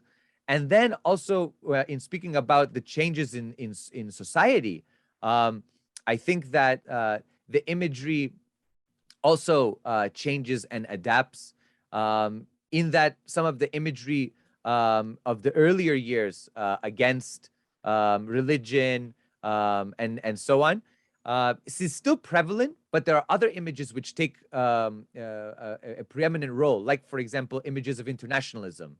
So there are a lot of posters, solidarity with African struggles, struggles in Asia, struggles in Latin America, anti-Western, struggle against NATO, struggle against nuclear war, struggle for peace. So I think that while there are continuities, there are also distinct periods that reflect the nature of the Soviet state and the nature of both the domestic and international events in history that were transpiring at the time. Thank you, Christopher. Well, I see we've got, yes, go on, Matthew. Mm-hmm. Yeah, I mean, just a quick addendum. It's sort of interesting, the evolution of Soviet iconography. In the early years of the revolution, it was sort of aligned with the constructivist movement, right? And then under Stalin, it became so-called socialist realism. And a lot of that iconography and art was propagandistic. And when we look at it today, it looks a bit awkward or a bit sort of, I don't know, a bit sort of archaic in a way, especially through Western eyes. It is interesting, though, that the American government, and notably the CIA, were very aware of sort of Soviet iconography, and notably the aspects and the aesthetics of so-called socialist realism. Everybody knows that Stalin dictated music, art, everything had to be conform to socialist realism dogma, right? And the CIA and the American government quite deliberately, this is an interesting, there's been a couple of books written about this, deliberately disseminated American abstract expressionism and pop art, pop music, Andy Warhol, all of the sort of things that were going on in the United States were internationalized and financed by the CIA and by the State Department as a kind of a counter movement in iconography against Soviet propaganda to prove that America was a free society and wasn't actually bound by these dogmas and propaganda strictures. And it's really interesting. My colleague mentioned Che Guevara, right? Very insightful, you know, that kind of iconography around his image and that famous photo of him being dead and the associations with Christ. But I'm old enough to remember in the 70s when I was a teenager, sort of hippies and people, they wore T-shirts with Che Guevara on their T-shirts. You remember that? In other words, the Che iconography actually wasn't socialist realism. It was in fact sort of American style sort of iconography. You know, so they were borrowing from Western sort of icons. But there was a real contrast between socialist realism after the war, socialist realism, and American pop cultural iconography in abstract expressionism and pop art. In fact, Jackson Pollock and some of the artists, American artists later on, when they discovered that the CIA were actually behind disseminating their work around the world, were totally surprised and had no idea that their fame, in fact, their international fame, had been financed by the CIA as a counter-Soviet strategy. Thank you. Well, I see we've got Three questions from Michael Asargin, one for each of you. So I'm going to begin with his question for Amy. He says, wonderful presentation, Amy. Is it possible to view the apocalyptic and Jacob's ladder icons as arranged circularly so that they emphasize process in the soul over static arrival in either heaven or hell? The Soviet borrowings from satires seem to flatten this reading into an either-or vision, reinforcing that you are either with the revolutionary state or against it. But does this satirical reading simplify the process of theosis, which requires a perpetual falling and rising, falling from the ladder and climbing again? Or would you argue that the icon itself simplifies the process of theosis into an either-or vision? Either you are holy or are evil. Thank you. Thank you, everyone. Thank you, Kathy, and fellow panelists. And thank you, Michael, for this really interesting question. I think the question is asking about how we see icons from our modern point of view. And Kathy, your question kind of touches on the same thing. And that White Army poster, I do think, might boil down the message in the ways that it manipulates the imagery. It does take something out of what we would expect to see in an icon. So there are some consistencies between the traditions of Orthodox icons in Russia and political posters. And two of them, Kathy, just to address your question a little bit, is the relationship between the image and the text is important. And so even as literacy grows, visual literacy is still maintained as an important component. And there are some images that probably don't evolve, but they're just used under different circumstances, like anything that suggests the Mother of God. It's just such a powerful, fundamental image that you see it. But how you're seeing it is more Michael's question. So one of the basic principles of time in icons is that process and outcome can be presented all at once. And so in the posters, if you have the idea visually presented as constant vigilance of the self or against an enemy, it does suggest a process and may refer to certain icons like the ladder of divine ascent, which would emphasize process over outcome. So people might read that uphill climb as a process, but in another example, that bottom right-hand corner might be read widely as outcome. But you have the ladder and the right-hand corner in the same icon. So again, the modern view might ask your brain to choose between those two, process or outcome. But the iconographically trained brain might accept both as true at the same time. You can also look at literary sources of the time, again, to connect text and images.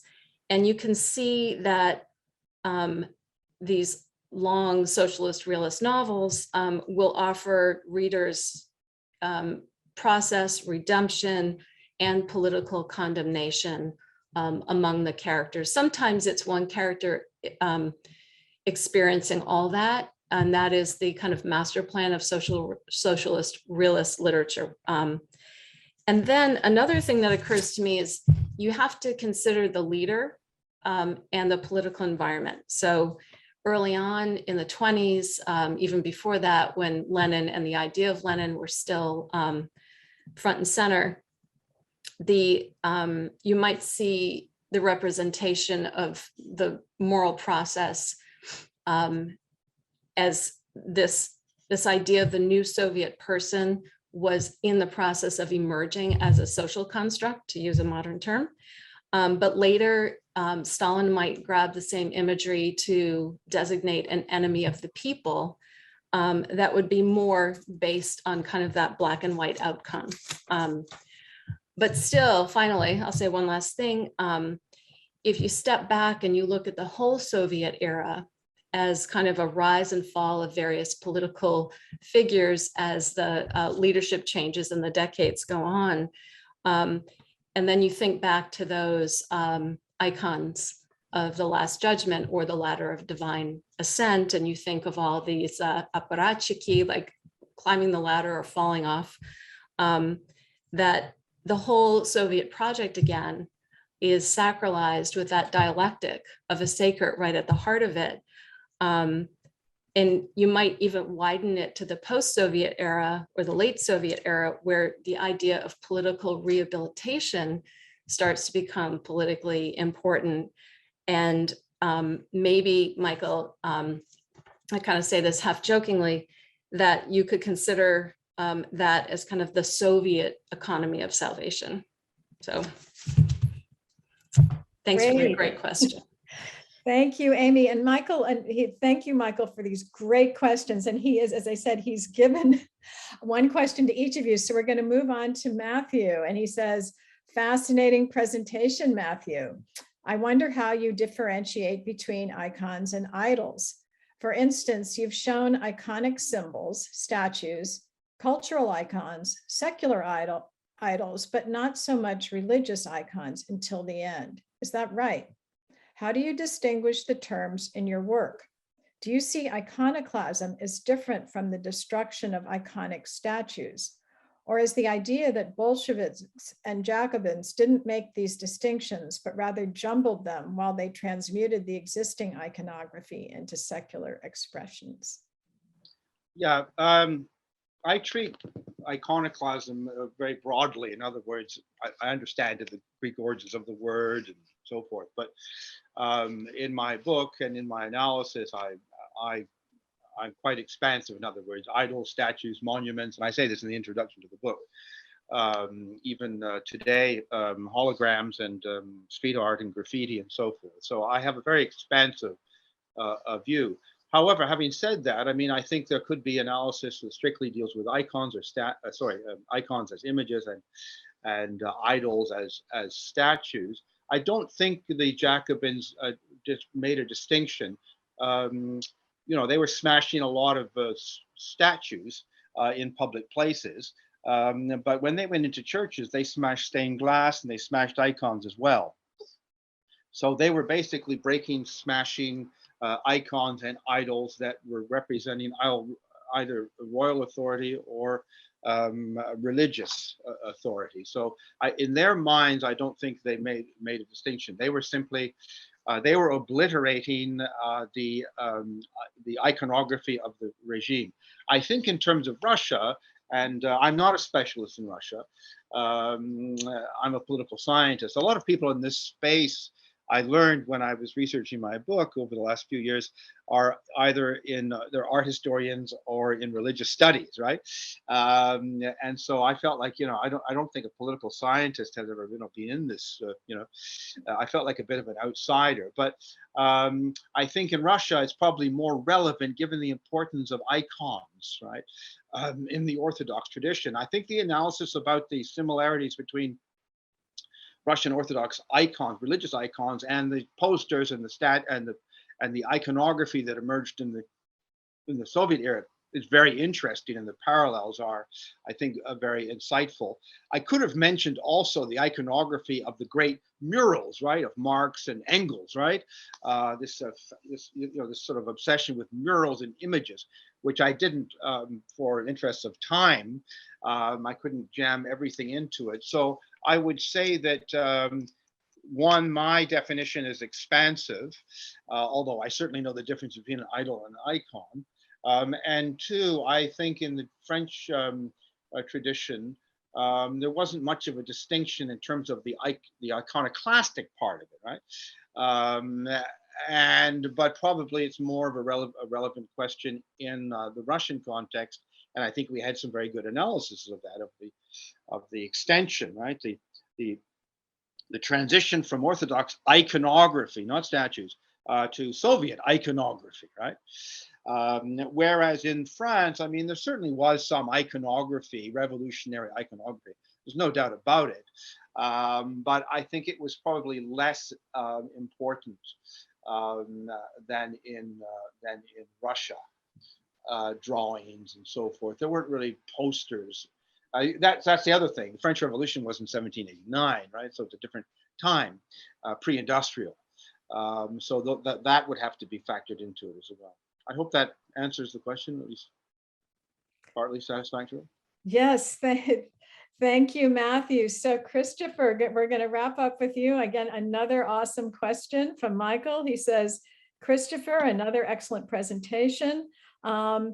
A quick comment, your framing of the talk in Uspenskian terms, Russia offers images where Byzantium gave discourse, reminds of the theme of Seed's brothers Karamazov, in which both interconnecting and isolating memory images compete for their bearer's soul over the course of a life.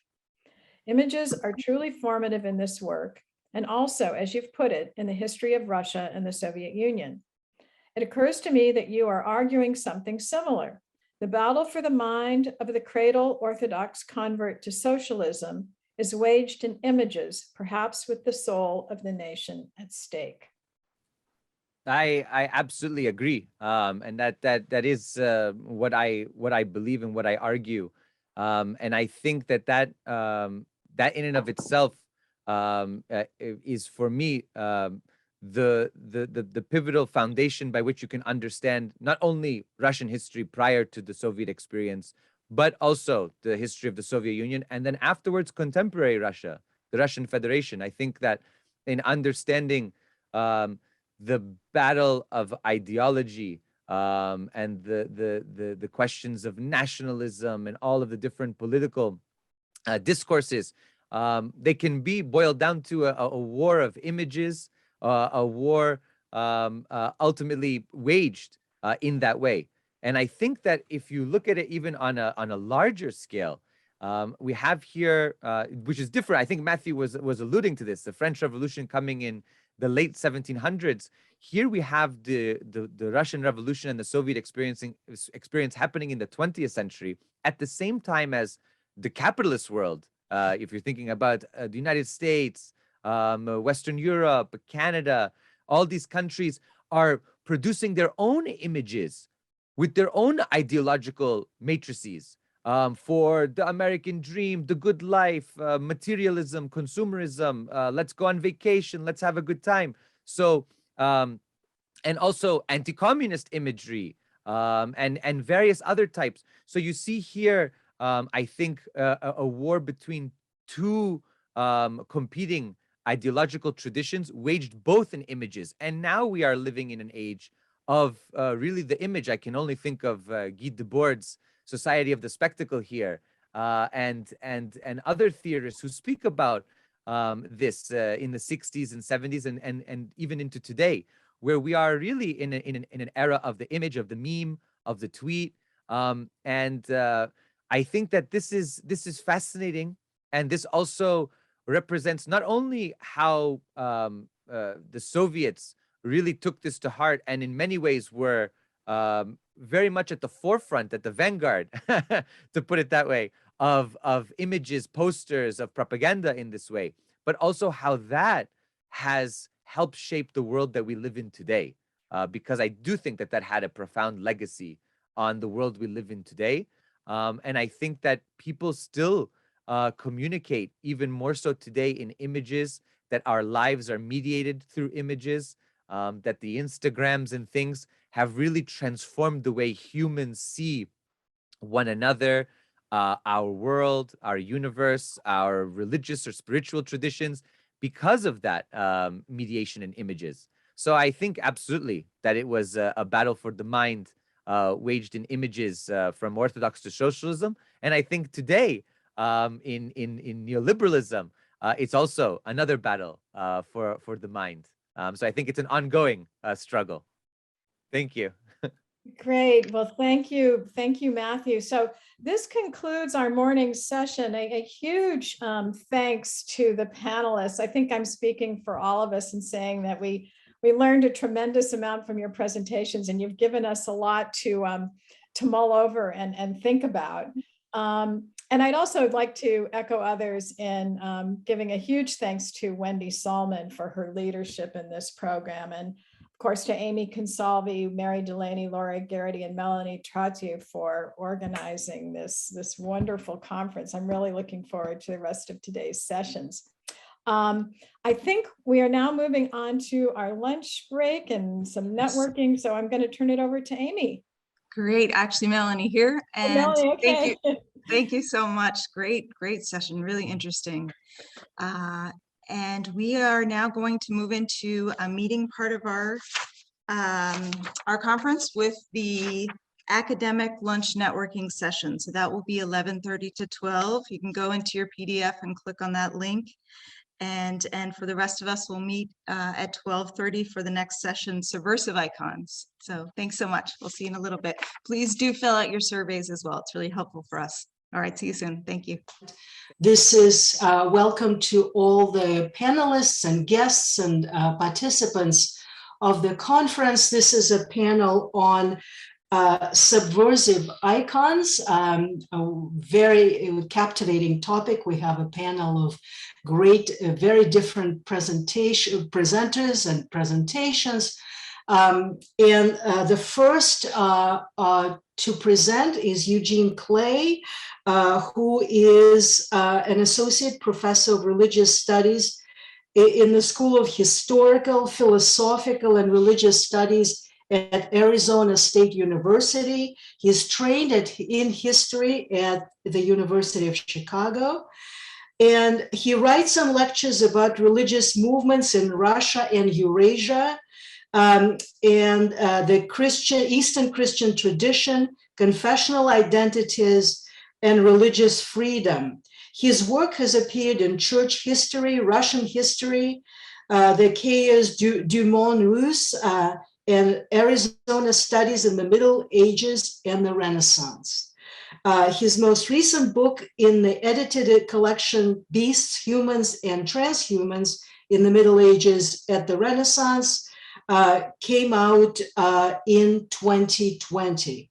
The topic of his talk today is the paradoxical iconography of Russian iconoclasts, sacred images in spiritual Christian thought and practice. Welcome, Eugene.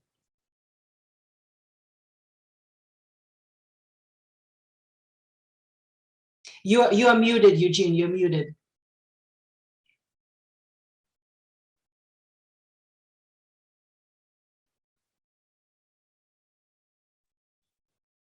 You are still on mute. Am I on mute now? No, you're good. You're good. Yes. Go ahead.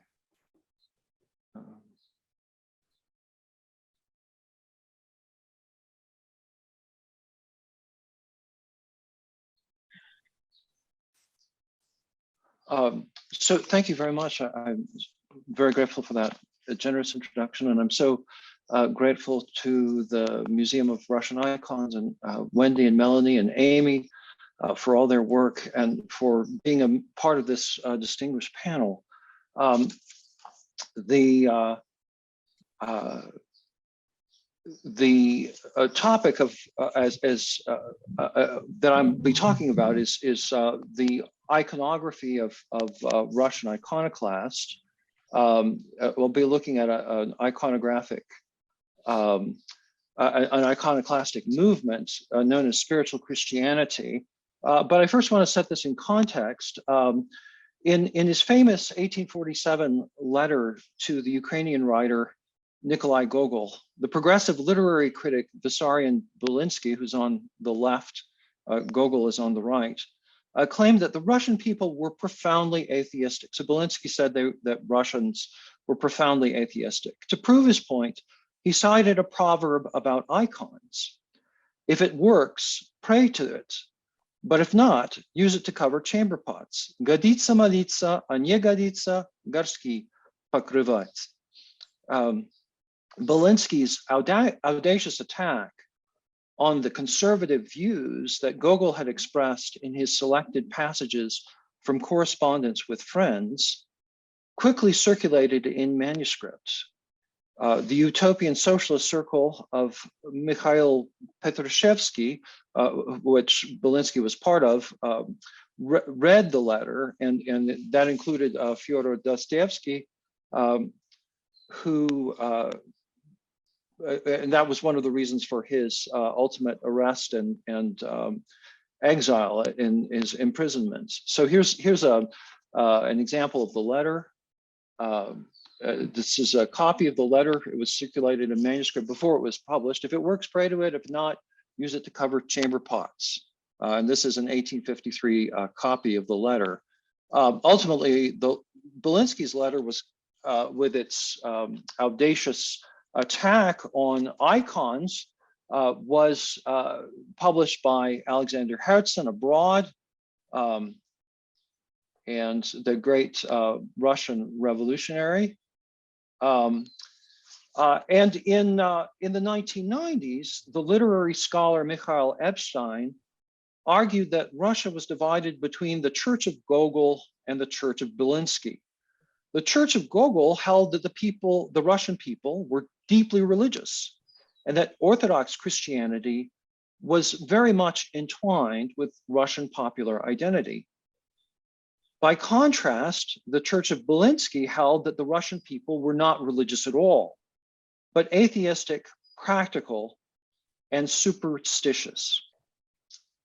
They were superstitious, Belinsky pointed out, but not religious.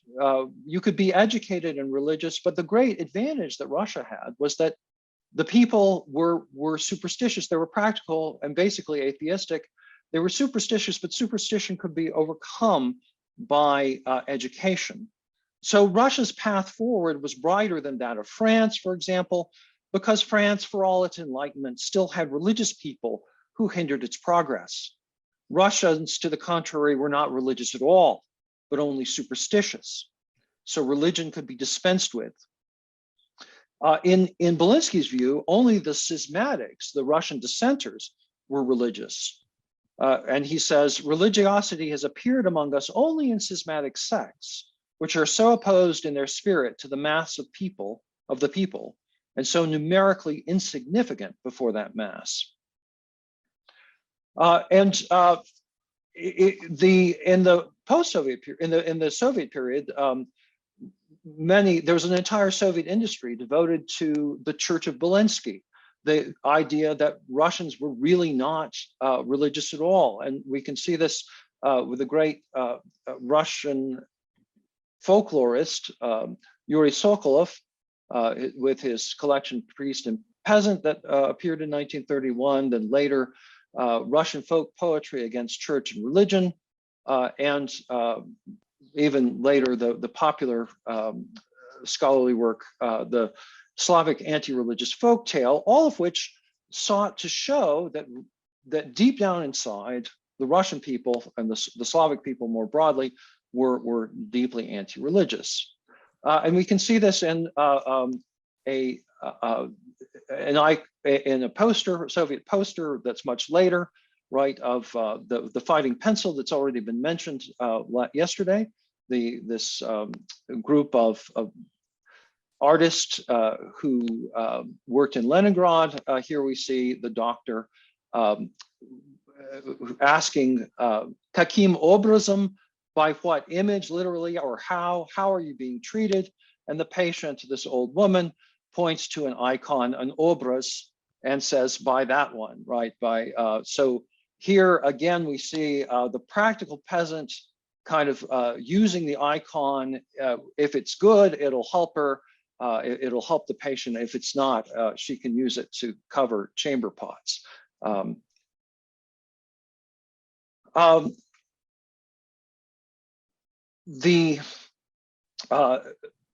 The presentations we've seen so far show how iconoclasm was in fact homegrown in Russia. Paradoxically, iconoclasm can be seen as emerging from icon veneration itself. For not every image can be an icon. As Kevin Kane pointed out yesterday, even Patriarch Nikon, the leader of the Orthodox Church in the 17th century, who certainly was an iconodule, who certainly venerated icons, actually destroyed inferior icons as part of his reform. So the fact not every image is worthy of being venerated, and in his reforms, that meant that some icons that didn't meet his standard should be destroyed. In this paper, I analyzed the writings, especially of two different iconoclasts from the Russian people. The spiritual movement, the religious movement known as spiritual Christianity. Spiritual Christianity first appears in the historical record in the 1760s in the Black Earth region of Voronezh and Tambov provinces of Russia. The spiritual Christians rejected the icons of the Orthodox Church and instead venerated one another. They bowed to one another and kissed one another because human beings are the true image, or obraz, right? The same word used for icons of God. The icon, the true icon of God is not a wooden board, but a human being. They defended their iconoclasm by referring to the Psalms and to the Second Commandment. In obedience to their understanding of Scripture, they also refused to eat pork. For their rebellion against the state church, the spiritual Christians, many of them were tried, sentenced, punished, repressed, and exiled, but they survived. In the 19th century, the spiritual Christians were exiled to the frontiers, first to southern Ukraine and then to the Caucasus, where important communities continue to practice their faith.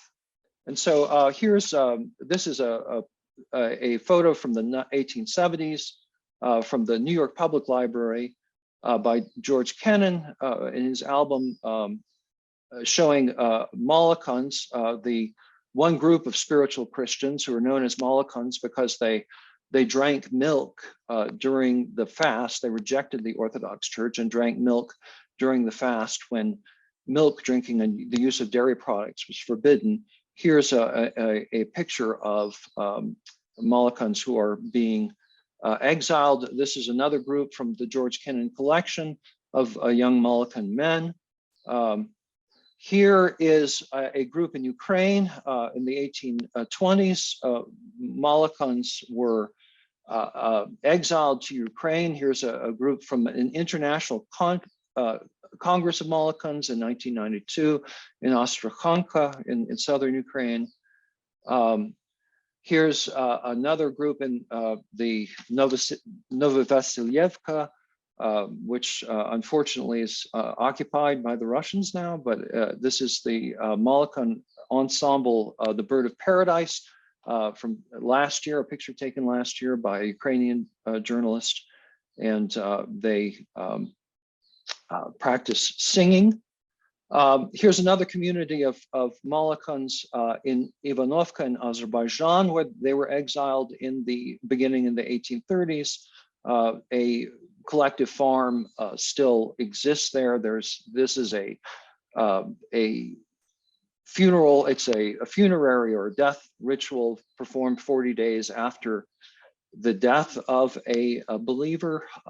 In 2019, a rite of farewell where the community prays for the forgiveness of the deceased sins. And here's an old Molokan cemetery also in Ivanovka, or close to Ivanovka, in the village of Kilmily in Azerbaijan, a picture taken in 2019. Molokans also, the spiritual Christians also came to the United States. This is a picture that was taken in the early 20th century. It's in the New York Public Library digital collection. This is a Molokan teacher in Arizona in the second decade of around 1917 with his family. Here's part of their community. They were farmers. They were farmers in Glendale in Arizona. The mass of Moluccans who came to the United States came to California. And here's a picture that was taken in 1938 for the first Moluccan church in San Francisco.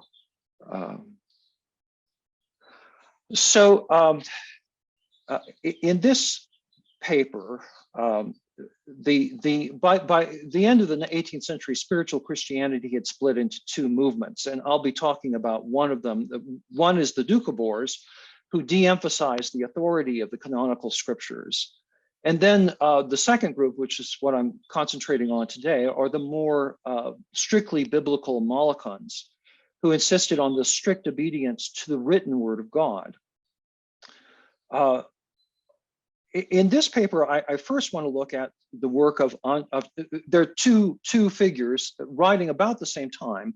The first one is Ivan Andreevich Poshadsky, who is the author of this small brochure entitled The Confession of Faith of the Spiritual Christians, commonly known as Moluccans, that was published in 1865 in Geneva by Alexander Herzen, again, the same revolutionary figure who printed Vasari and Belinsky's attack on Gogol.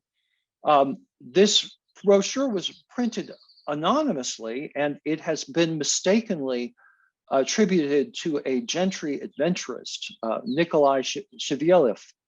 But in fact, it's written by a Moluccan preceptor, a leader of the Moluccan faith in Saratov, who was well known in the Moluccan community, and whose work was quite influential. Poshadsky's attack on icons is relatively moderate, as we'll see when we compare him to the next Moluccan author that I'll be talking about. Poshadsky he was a successful merchant. He had a wide network of contacts along the Volga, in the Caucasus, and in the Holy Lands. He was suspicious of the official translations of the Bible that were appearing by the Russian Orthodox Church, and he financed an effort to develop a specifically Moluccan translation of the Holy Scriptures, which unfortunately didn't pan out. Poshadsky contrasts in this brochure.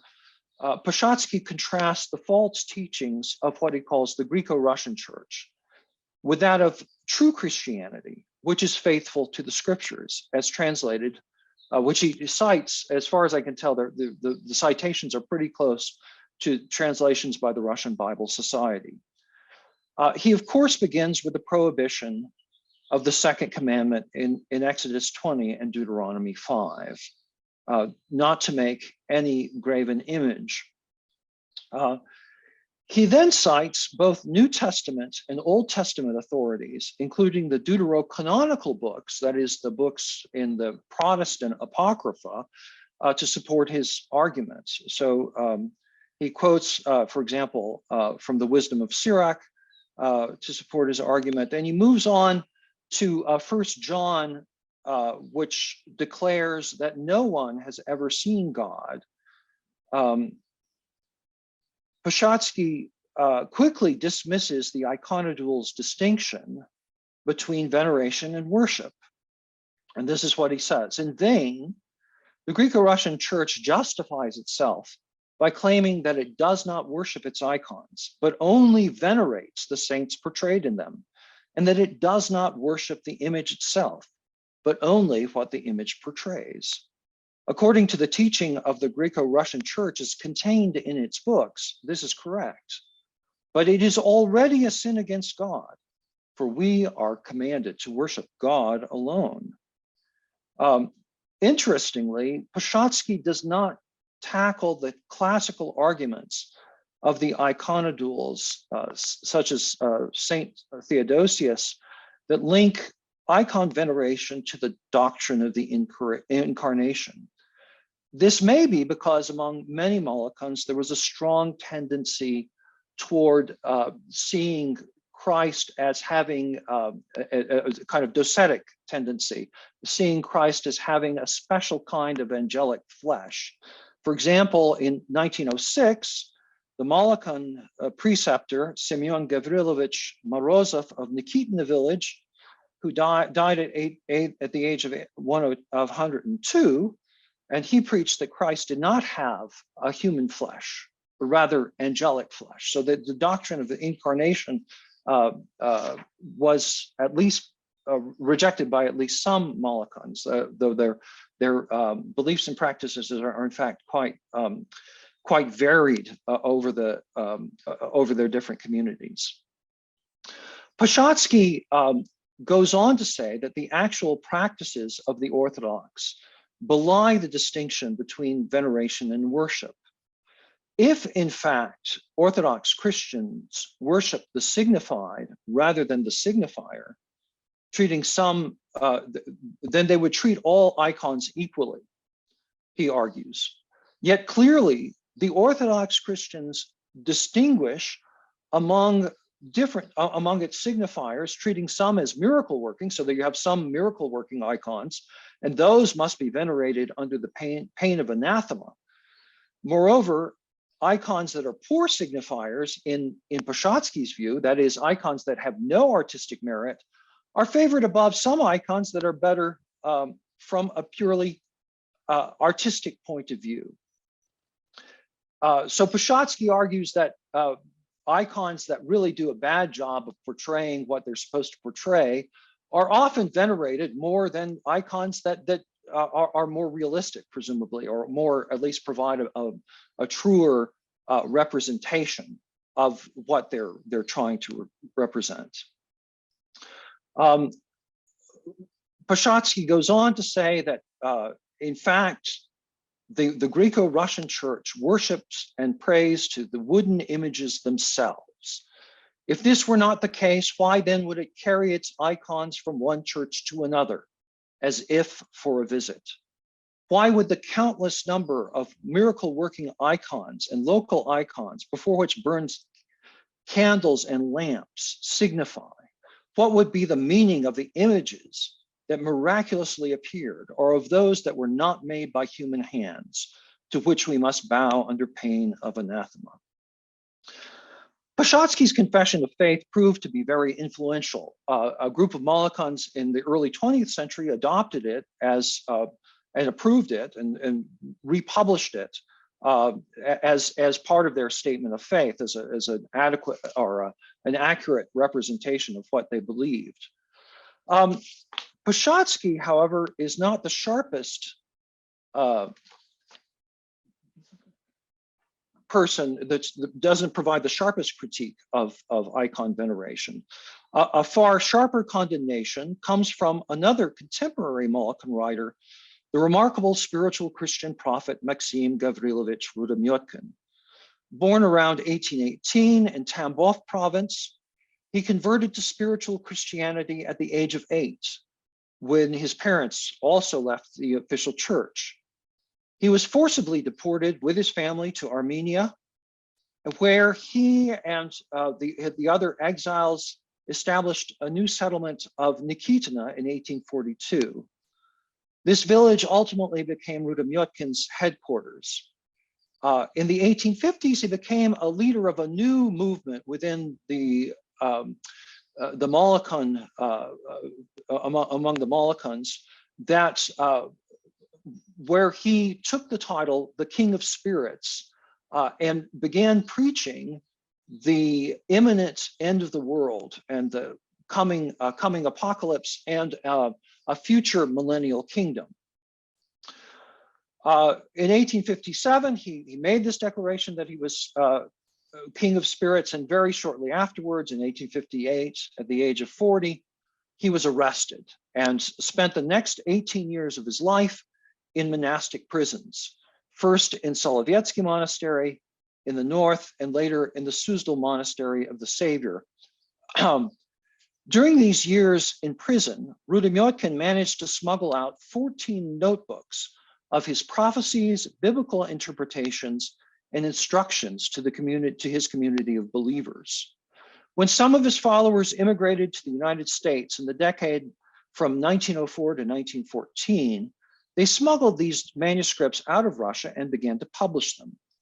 In 1910, 1915, and 1928, Rudimyotkin's writings appeared in print and in increasingly elaborate editions. The 1928 edition, popularly known as The Spirit and Life, is considered authoritative.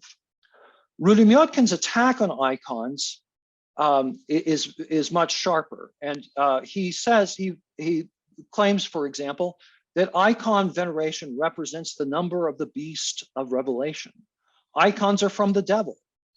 Worship of the true God precludes icon veneration, icons are idols. Wooden painted icons are from the beast. Gog and Magog are the origin of icons. Icons are part of the malice of the beast, he writes, and of his false prophet. Icons are a tool of persecution by the Antichrist and a temptation for the true church. Icon venerators will perish by fire and war. Although an iconoclast, Rudimyotkin also illustrated some of his prophecies with his own drawings. Needless to say, he faced extraordinary constraints as a political prisoner in Imperial Russia's complex of monastic prisons.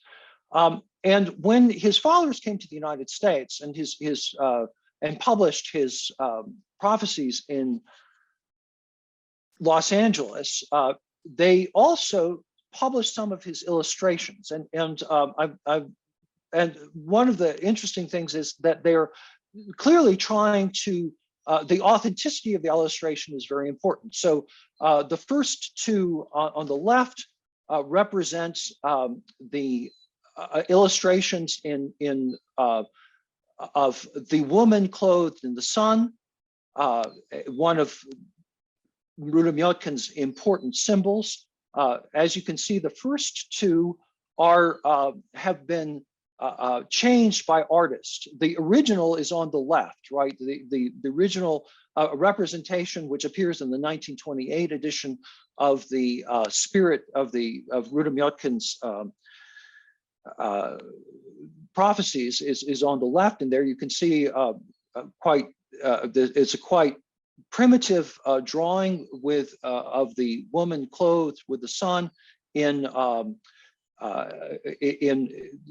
primitive style. The first in 1915, the Molokan community sought to prettify, I guess you could say, his Rudimyotkin's drawings, but by 1928 they were trying to portray the illustrations of their prophet in as accurate and authentic a manner as they could. They sacrificed, of course, the text that the drawing you can see is filled with text. It's much harder to read in the original version. As you can see from these illustrations, so I'm going to talk about, see, here we can see, this is the first illustration, the Morning Star, that was published in 1915. It shows an image from Revelation chapter 12 of the woman clothed in the sun, and it's rendered in a way as to emphasize the text that make up part of the illustration. Here's another edition also published in 1915. And then finally, the one in 1928, where the Rudimyotkin's original conception is more clearly conveyed. This is another one of Rudimyotkin's illustrations from The Spirit and Life, which represents the Queen of Babylon, another figure from the book of Revelation, Revelation chapter 17. As you can see from these revelations, from these illustrations, Rudamyotkin's artistic conceptions are clearly molded by Orthodox precedents. As hostile as Rudamyotkin was to the Orthodox Church, he clearly was influenced by the general artistic conventions that we can see in a variety of illuminated manuscripts. So here I've just taken the drawing by Rudamyotkin and set it next to a picture in an illuminated manuscript from an apocalypse of the early 17th century of the woman clothed in the sun. She stands, here's a close-up, she stands on the moon, right? She's pregnant with the Messiah, and the dragon is waiting to eat the child once the child is born. And likewise, we can see perhaps another example of Rudamyotkin's, something that we can compare Rudamyotkin to is Vasily Koryan's woodcut illustrations of the Bible. Here is Vasily Koryan, working in the late 17th century, also portrayed the woman clothed with the sun, who is represented here, and we can see the kind of some certainly similarities. The woman clothed with the sun is seems to have lots of rays of light around her, and that we can see that here as well. And of course, there's a lot of text. In the illuminated manuscripts of St. John's Apocalypse found in the Solovetsky Monastery and in the manuscript division of the National Library of Russia, the woman is portrayed in ways that are quite similar to Rudamyotkin's vision. Rudamyotkin places her within a circle of text and highlights her role as the mother of the Messiah. Significantly, the woman is dressed in peasant clothing, like a Molokan woman with a kasinka or kerchief on her head and a skirt and an apron. The second important symbol was the Queen of Babylon from the Revelation 17. Here, Rudamyotkin also follows Orthodox precedents. The queen is richly adorned and riding side saddle on the beast, but instead, and here here's a illuminated manuscript from the Solovetsky Monastery from the late 16th century. But for Rudamyotkin, the 7 heads were the 7 ecumenical councils. The beast was the Russian Orthodox Church. The woman clothed in the sun, the previous figure here, the woman clothed with the sun is the true church, an interpretation that matches well, in fact, with standard Orthodox interpretations. And but Rudamyotkin, of course, identified the true church as his own followers. The false church was the Russian Orthodox Church. As you can see, the Queen of Babylon has a cross that Molokans regarded as an idol and rejected. And of course, all of the crowned heads of the 7 ecumenical councils of the Russian Orthodox Church are also are adorned with crosses, as is the beast himself here. And here's another example of the richly adorned woman, the richly adorned Queen of Babylon riding side saddle on the beast, compared to a manuscript that's now in the library, the National Library of Russia.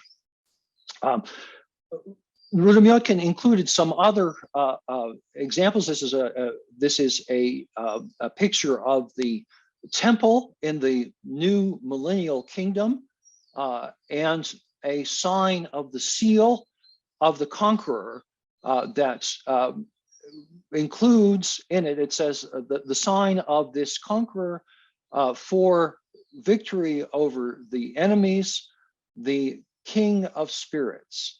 And the morning star The symbol of the Messiah is centered in this seal. We can see it here again. The seal, or the morning star, represents also an important connection with Russian Orthodox culture. Its 7 points correspond to the 7 gifts of the Holy Spirit that are enumerated in Isaiah chapter 11: wisdom, understanding, counsel, fortitude, knowledge, piety, and the fear of the Lord.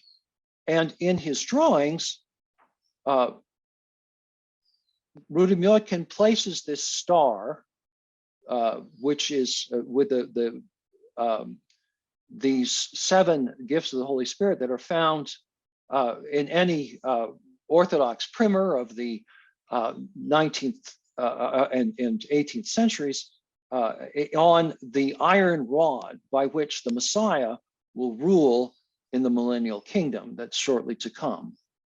And here is another, this is the banner of Zion that indicates the victory, the final victory of the Messiah. This is just a picture of the tree of life. Interestingly enough, Rudimyotkin gives it the title Tuba, which is the Arabic term of the tree of life in the Quran, but here as a representation. This may not be authentic. There's an indication in the spirit and life that it wasn't drawn from the original manuscript, but it probably reflects something that Rudimyotkin did. Otherwise, I can't imagine why they would put it in his drawings. These tradition of drawings in the Revelation continued. This is Yefim Gerasimovich Klubnikin, who emigrated to the United States in the early 20th century, was also a prophet who, as a young boy, was revealed, had several revelations, which included images that he drew. His grave is in California, in the Molokan Cemetery there, and this is his death certificate, which lists him as a preacher, but he was more than a preacher, he was a prophet. And here's a representation of one of his drawings, which emphasizes the special prophetic mission of Maxim Rudimyotkin, his immediate predecessor, and includes the seal that's given to Rudimyotkin as the King of Spirits here, with the 7 spirits of God identified with angels, with various angels. So with that, I'll just conclude with 4 quick points. One is the battle between the Church of Gogol and the Church of Belinsky continues. How religious are the Russian people, and how significant is their religious faith? Secondly, iconoclasm in Russia is homegrown. It's not something that is imported. Russia was the homeland of an important movement of religious iconoclasm in spiritual Christianity. Third, as we've seen in other contexts, iconographic conventions can be subverted for other purposes. Rudimyotkin, for example, drew on Orthodox artistic conventions to promote his iconoclastic movement, just as Soviet anti-religious artists did so to support the Church of Belinsky, what Epstein calls the Church of Belinsky. And then finally, art is so powerful that even aniconic movements sometimes turn to it to express themselves. And I'm so grateful for the Museum of the Russian Icons that it preserves so much of this wonderful art. So thank you very much. Thank you, John. Thank you, Eugene. Sorry, this was fascinating. I'm full of questions, but I will save them for later. And I encourage everyone in the audience to pose questions. We'll have a session at the very end after all three presenters have presented. However, if you have thoughts along the way, comments, or something to that you don't want to miss the question, post them in the chat. That will give the speakers an opportunity to think through the answer, maybe think of examples, and prompt the conversation at the very end. So fascinating, Eugene. Thank you very much. So we will go to our second presenter, who is also a graduate of University of Chicago. Go University of Chicago, and is a professor of theology at Pittsburgh Theological Seminary. So John Burgess has a range of publications, which include The East German Church and the End of Communism, published in '97 by Oxford Press, Encounters with Orthodoxy, published in 2013, and Holy Rus, The Rebirth of Orthodoxy in the New Russia. It's a really intriguing title. The book came out in 2017, published by Yale University Press.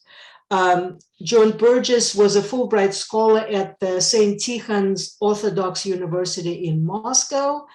And in 1918 through 19, he was a Fulbright scholar at the State University in Belgorod, Russia. His current research focuses on Russian Orthodox holy elders in the late Soviet period. Another fascinating topic. John, the floor is yours. Thank you very much, Svetlana. Thanks to the organizers of the conference. I'm delighted to be part of this. And as Svetlana said, my paper today will focus on the holy elders of the late Soviet period in the Russian Orthodox Church and the significance of their photographs as aids to piety. The Soviet persecution of the church meant that believers were no longer able to venerate renowned miracle-working icons. They had been confiscated. The churches and monasteries that once held them had been closed. Believers turned instead to men and women who had gained reputations as holy elders in the tradition of Saint Seraphim of Sarov and the renowned elders of Optino-Pustin. Known for their powers of healing and looking into the future, these charismatic personalities became living icons to believers, offering them a window into eternity.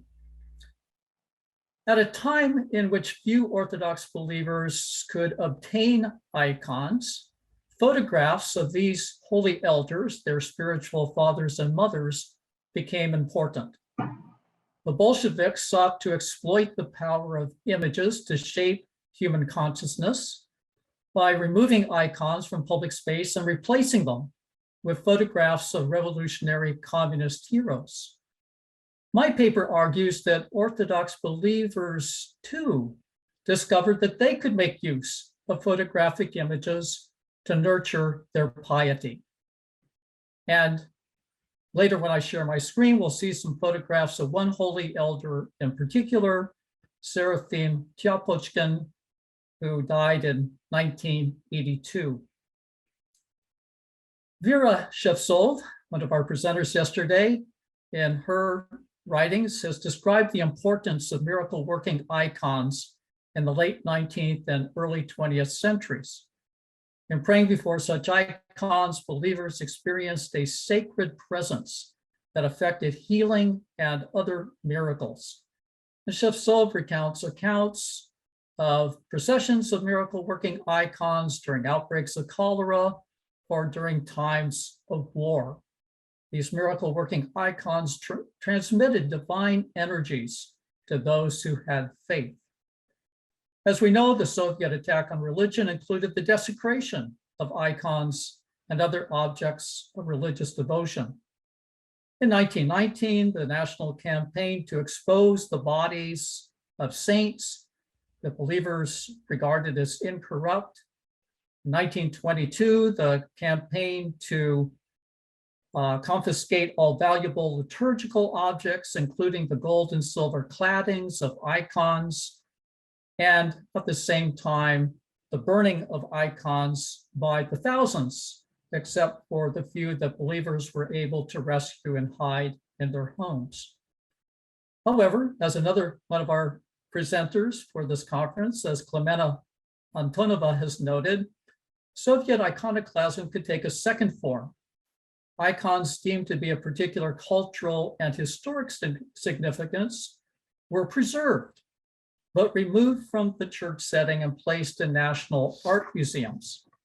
The icon was turned into an aesthetic object, and its religious meaning, to transmit the presence of what it represented, was repressed.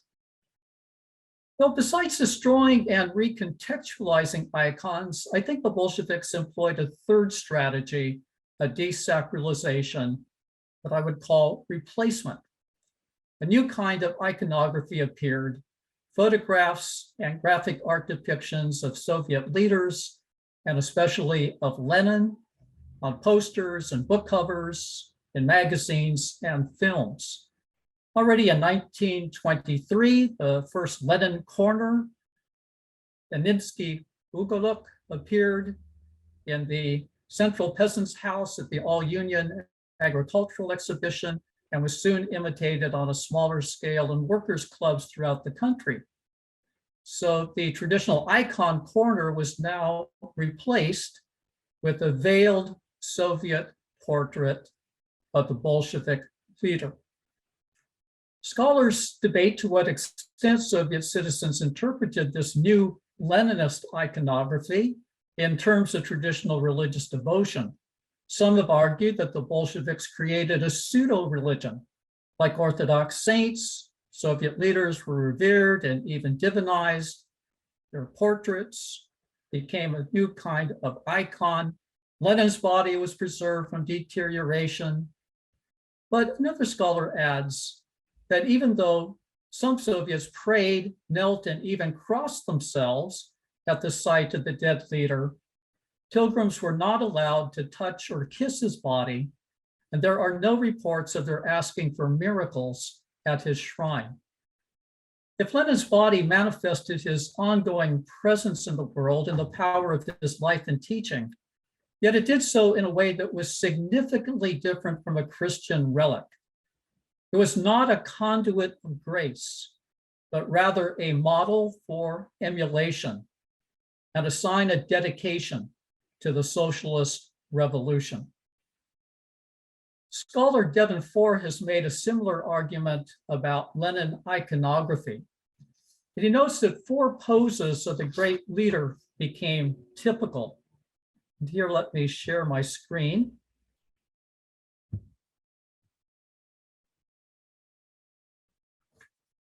The 4 typical poses that came to typify the iconography of Lenin: the outstretched arm, the extended body, the defiant stance, and the pointing finger. Each invoked Lenin's continuing presence and call to action, but it's this 4th one that most clearly contrasted with an orthodox understanding of iconography. Whereas the religious icon connects believers to a divine reality whose energies enter into the world, Lenin points to a future that humans still have to realize. As Ford remarks, the physical gesture precedes its content, a content that humans, not God, will fill in accord with the laws of historical materialism. Here I would like to focus on this idea of replacement as a form of desacralization. The photo, or the graphic image based on a photo, replaces the icon. The exertions of society to move humanity into a glorious future take the place of individual efforts to achieve theosis. Historical progress eliminates spiritual achievement, and humanity displaces divinity. Now, the true believer does not rise above the world to glimpse heaven, but rather commits himself to realizing an earthly paradise. 4 notes the particular importance of photography in making intelligible the new world that socialism was still bringing into existence. Magazine covers featured photographs of women driving tractors, even though reality lagged far behind. Teams of laborers in factories or mines smiled triumphantly at the camera, even though their work was backbreaking. Even though much in Soviet practice reduced people to raw material to be exploited for political and economic ends, the photograph nevertheless endowed them with some sense of agency. Individuals could recognize in photographs of ideal types of Soviet workers what they were supposed to be making themselves into. As Irina Chimreva notes, at the end of the 1930s, the practice of giving the photographic portrait as an award to the most productive workers or collective farmers appeared. It too was placed in the red corner, the former icon corner, in the home of the one rewarded. So we have the Lenin portrait replacing the icon. We have the productive worker or farmer and their photographs replacing the icon in the icon corner. Replacement as a form of desacralization. The valorization of heroic types became even more pronounced during and after World War II.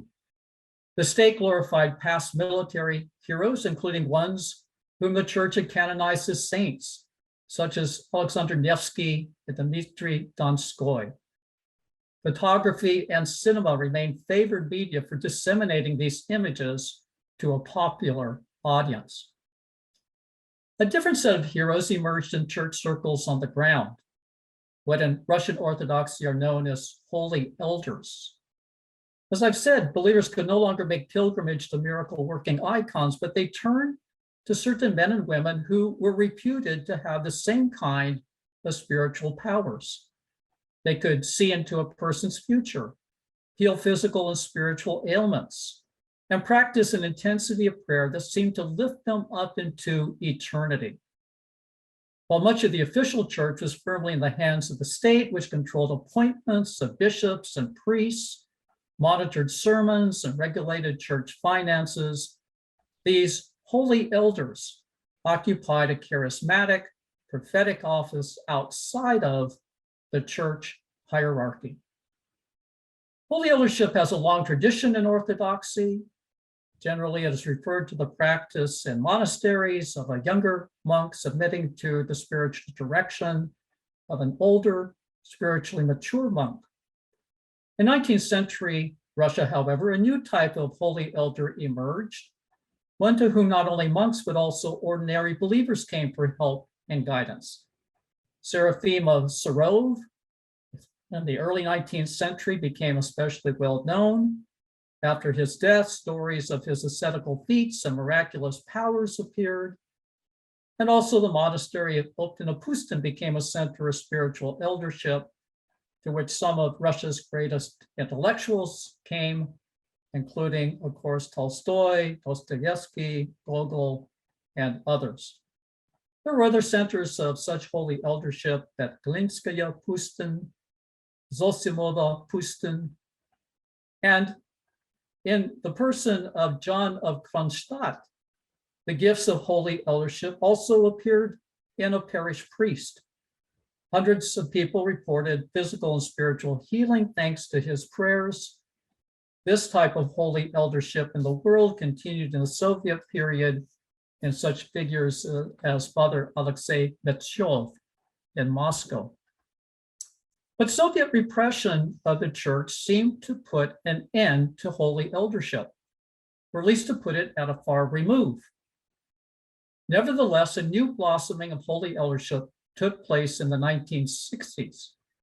Among these elders were men and women, priests, monastics, and lay people.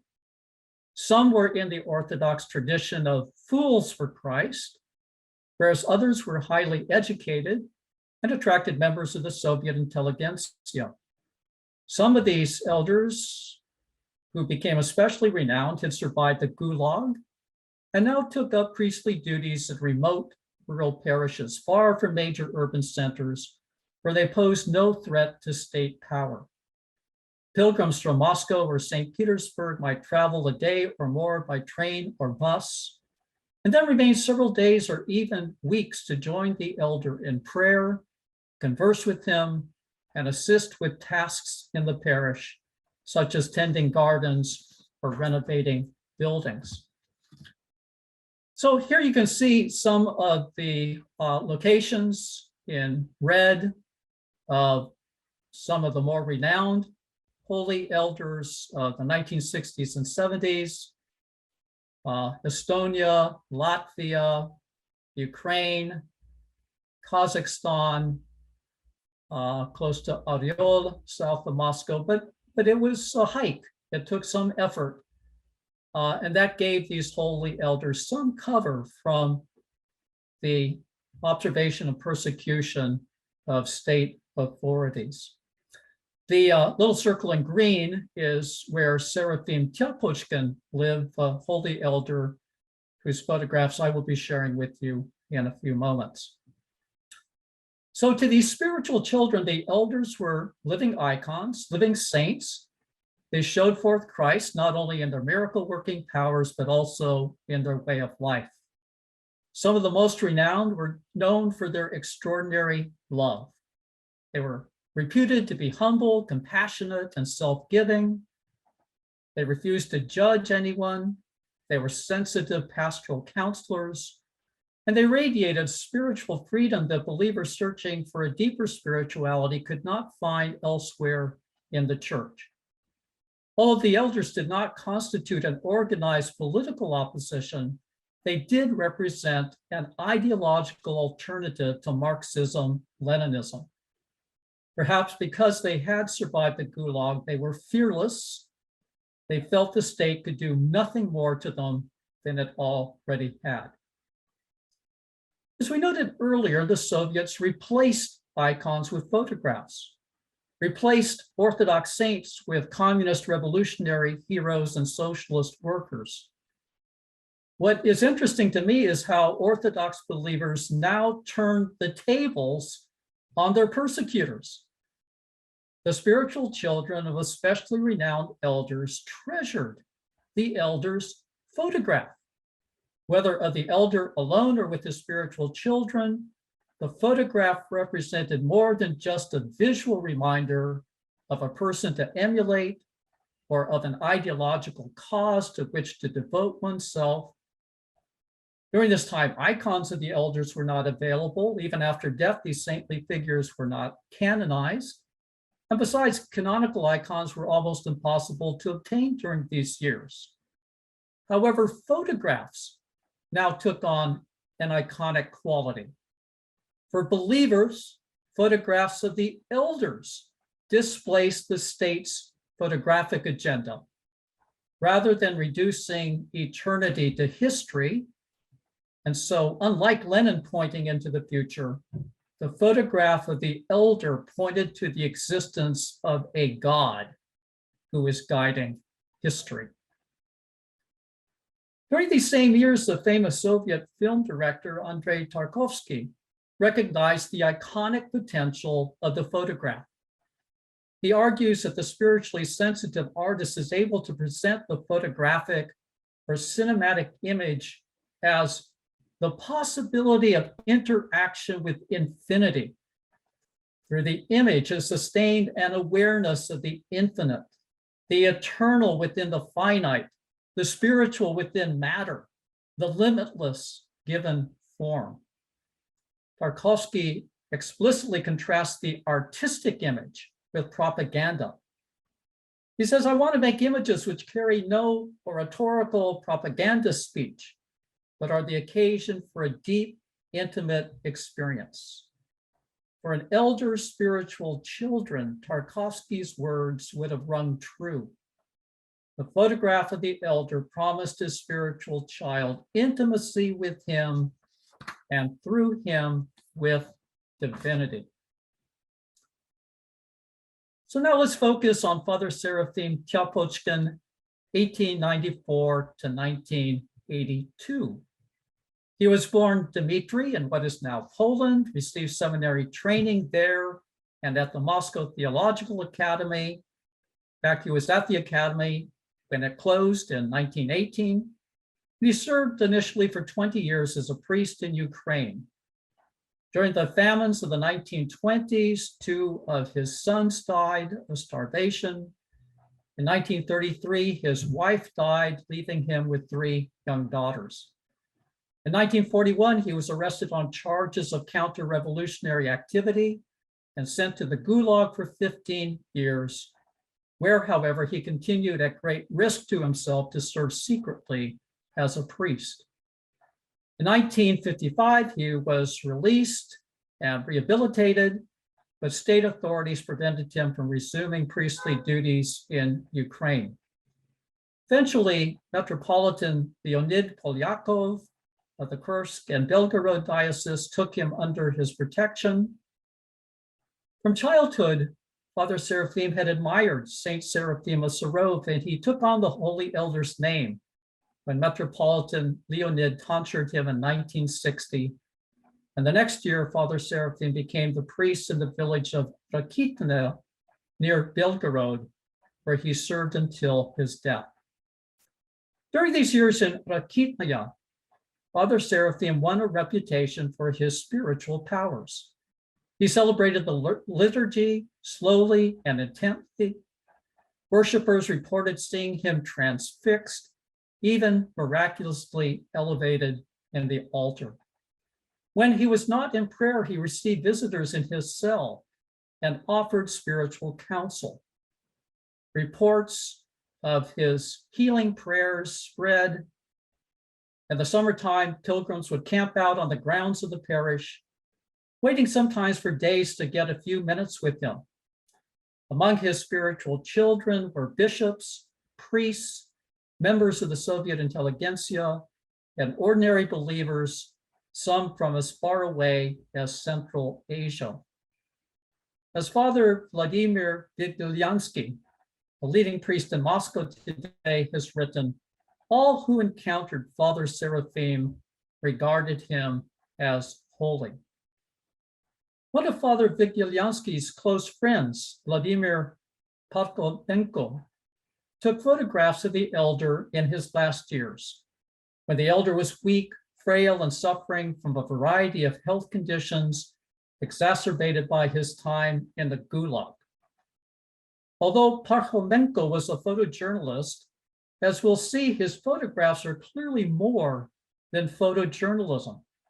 They aim to capture Father Seraphim's saintliness, his holiness. Father Seraphim radiates love, yet belongs to a different world. In some photographs, he gathers a spiritual family around himself. He knows each person by name. He knows their sins and the forgiveness that they seek. They are one with him and with one another. So here are some of the striking photographs by Vladimir Parkhomenko of Seraphim Tyapochkin.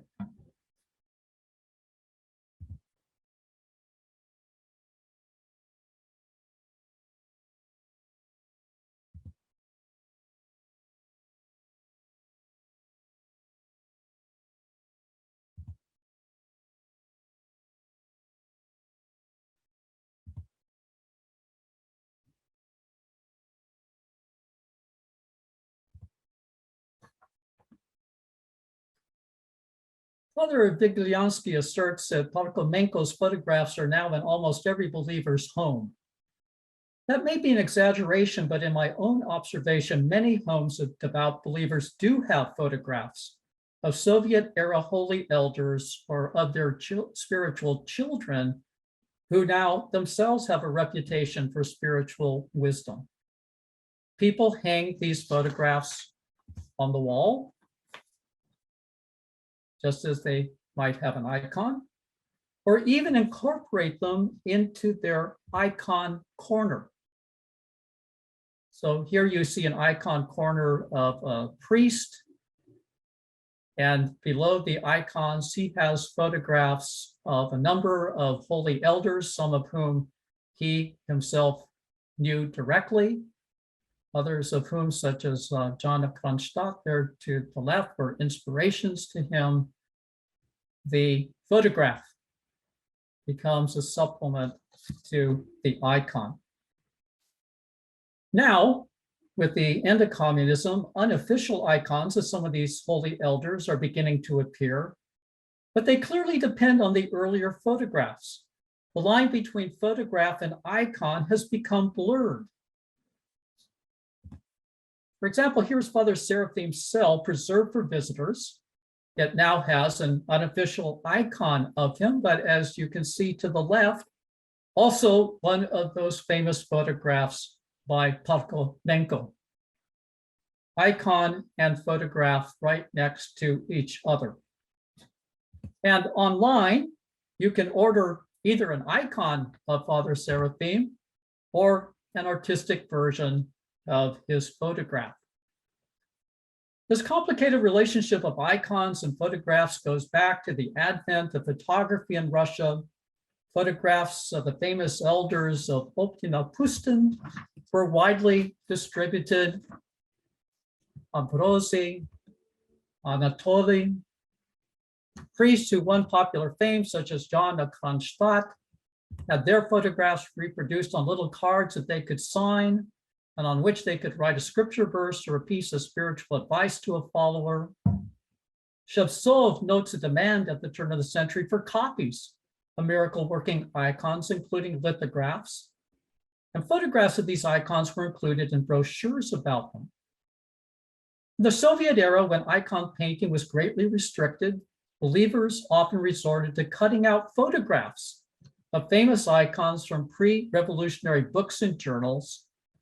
Sometimes they added color to the black and white photographs, decorated the figures with aluminum foil and tissue paper, and brought them to the priest to bless.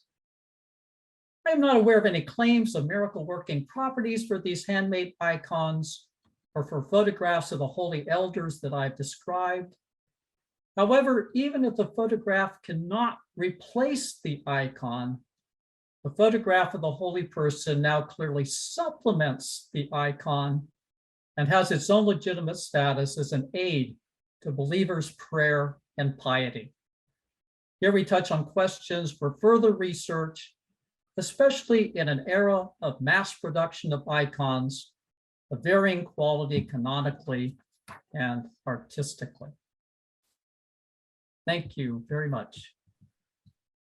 Thank you, John. Very provocative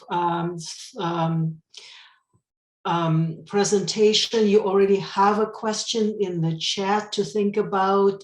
I'm sure there'll be more in the discussion to follow, but we will move on to our final presenter, Yelena Limbersky, and she is the co-author of 2 books, Felix Limbersky Paintings and Drawings, a monograph on a Soviet artist and her grandfather, which came out in Moscow in 2009. Like a drop of ink in a downpour, memoirs of Soviet Russia. That's fresh from the press, right? Did it already come out, Yelena, or is it in the oven yet? You're muted.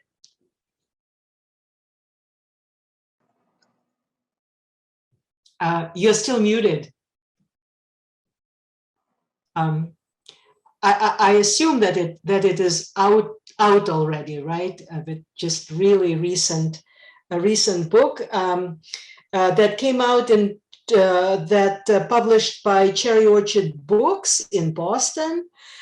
She was born in Leningrad, Soviet Russia, and moved to the United States, where she earned a double bachelor's in art and science from University of Michigan and a master's in architecture from MIT.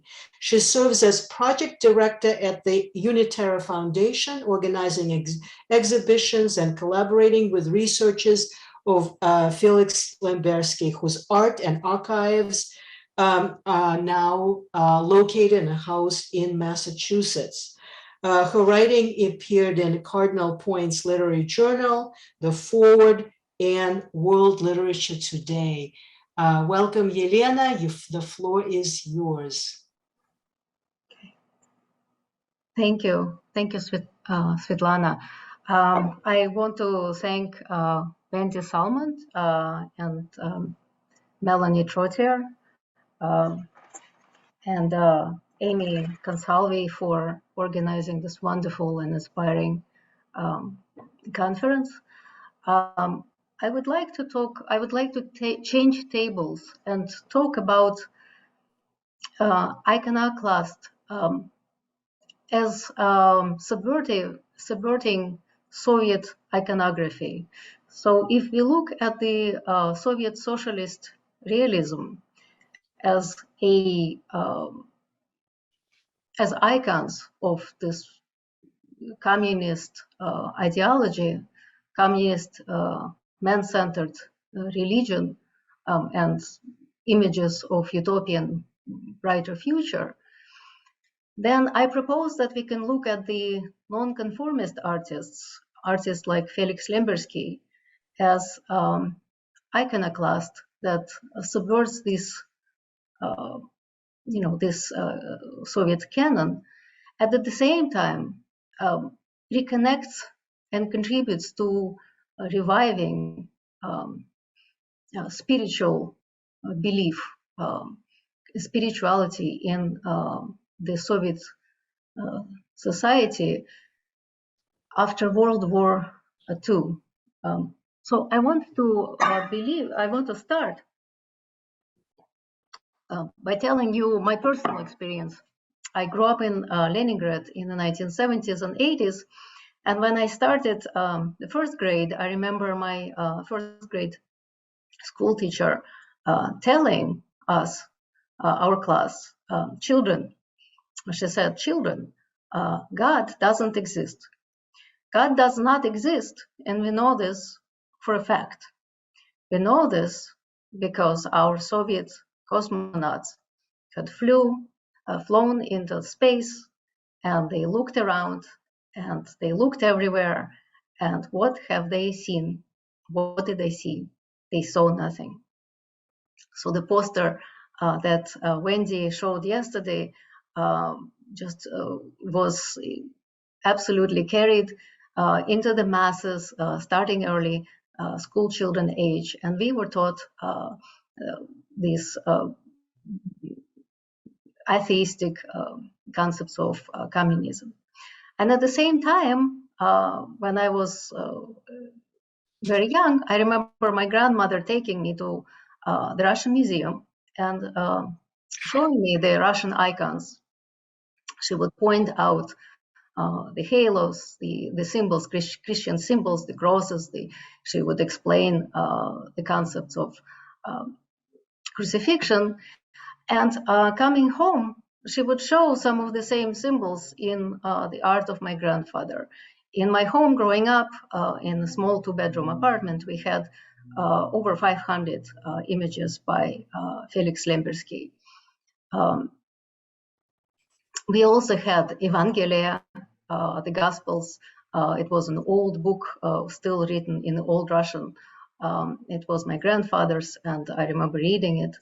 When I was 12, my music teacher had given me his Bible, and he gave it to me with the words, read it, so that you can better understand the music of Johann Sebastian Bach.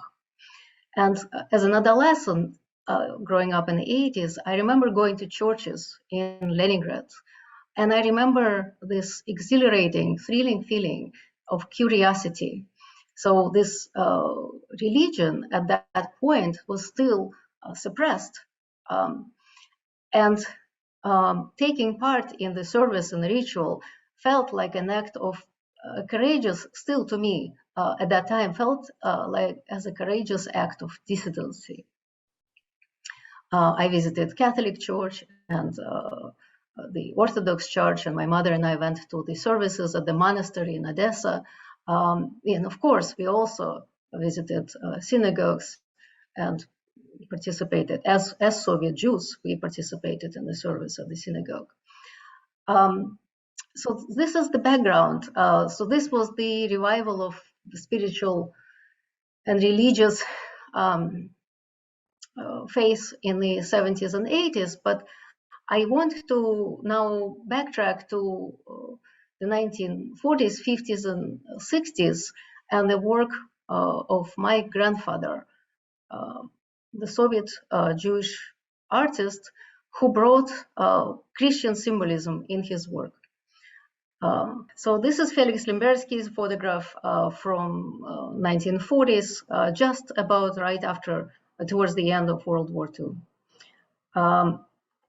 And I want to propose that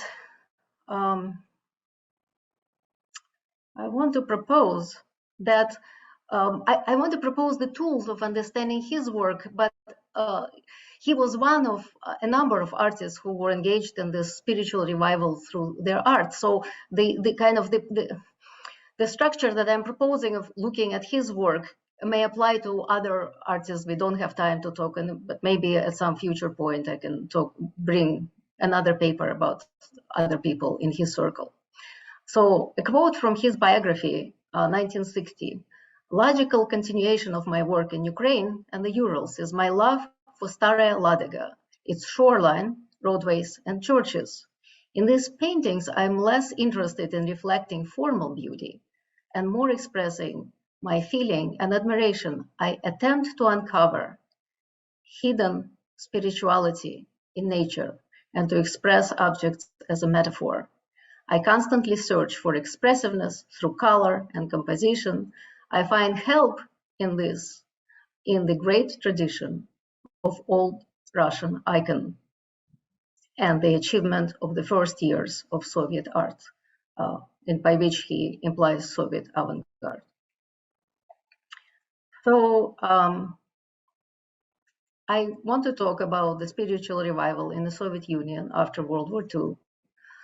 And this idea that world religions must unite. They must unite to counteract the man-worshipping religions of communist fascism and nationalism. And the idea was put forth by Arnold Toynbee in the 1950s essay. Toynbee is a controversial figure, but a historian, British historian. But I was very moved by this essay because he says that the world religions, the Judaism, Christianity, Muslim faith, and Hinduism, Buddhism, have to put aside their differences and come together in their shared fundamental belief that there is something other, that there is a presence of others, that we people live in the shadow, in the presence of other spiritual force. And that understanding will prevent the future rise of man-centered religions that brought so much destruction in the 20th century. And I believe that Felix Limbersky created painting as repudiation of dialectical materialism in the sense that his work, as I hope to show you, evoked a kind of process of looking at the painting, at the visual object, that awakened thought, awakened what Vera talked about yesterday, the inner eye, the kind of contemplation of presence of another spiritual dimension. And general questions we can think about is what is the new modernist religious icon. Modernist is used in a very broad terms here. Why the Jews particularly reclaim Christian iconography after World War II and after Holocaust, after 2 world wars, Stalin terror and Holocaust, and why our sacred symbols are in hiding. So this is a painting by Felix Lemberski called Construction, at construction site. It was the last painting that he created in 1965, and it was prompted by the demolition of church in Leningrad on Maratha Street, right outside of his house. The church was demolished, and on its place was built a bath, a washing bath. And my mother and my grandfather walked to the site and collected the bright shreds of the church tile. So this is a very complex image, and I don't want to even begin to describe it, but there is some symbolism, there is some complex structures, triangular structures, there is people walking, marching into something that looks like ovens, or a crane that may be seen as the cruciforms.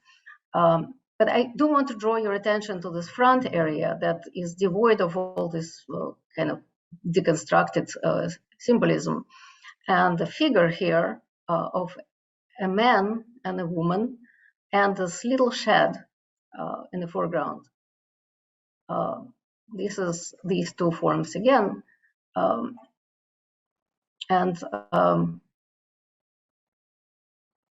This is up close. And several of Lemberski's paintings could be seen on the side. And if you turn this painting on the side, this image of a shed, you can recognize, you can see, is an image of a decapitated head, right? It's a head. And in this orientation, it can evoke, symbolism of John the Baptist, or perhaps some other images. So these are subversive images that he puts into his last work. Very briefly, he was born in Lublin, Poland, to a Jewish family. Family became refugees at the beginning of World War I, moved to Ukraine. Lemberski took part in the Jewish and Ukrainian avant-garde in the 20s. He studied at the Jewish Culture League that was also, members included El Lisitsky, Nikritin, Mark Epstein, and many other wonderful artists, less known because many of them perished at various stages of terror and Holocaust.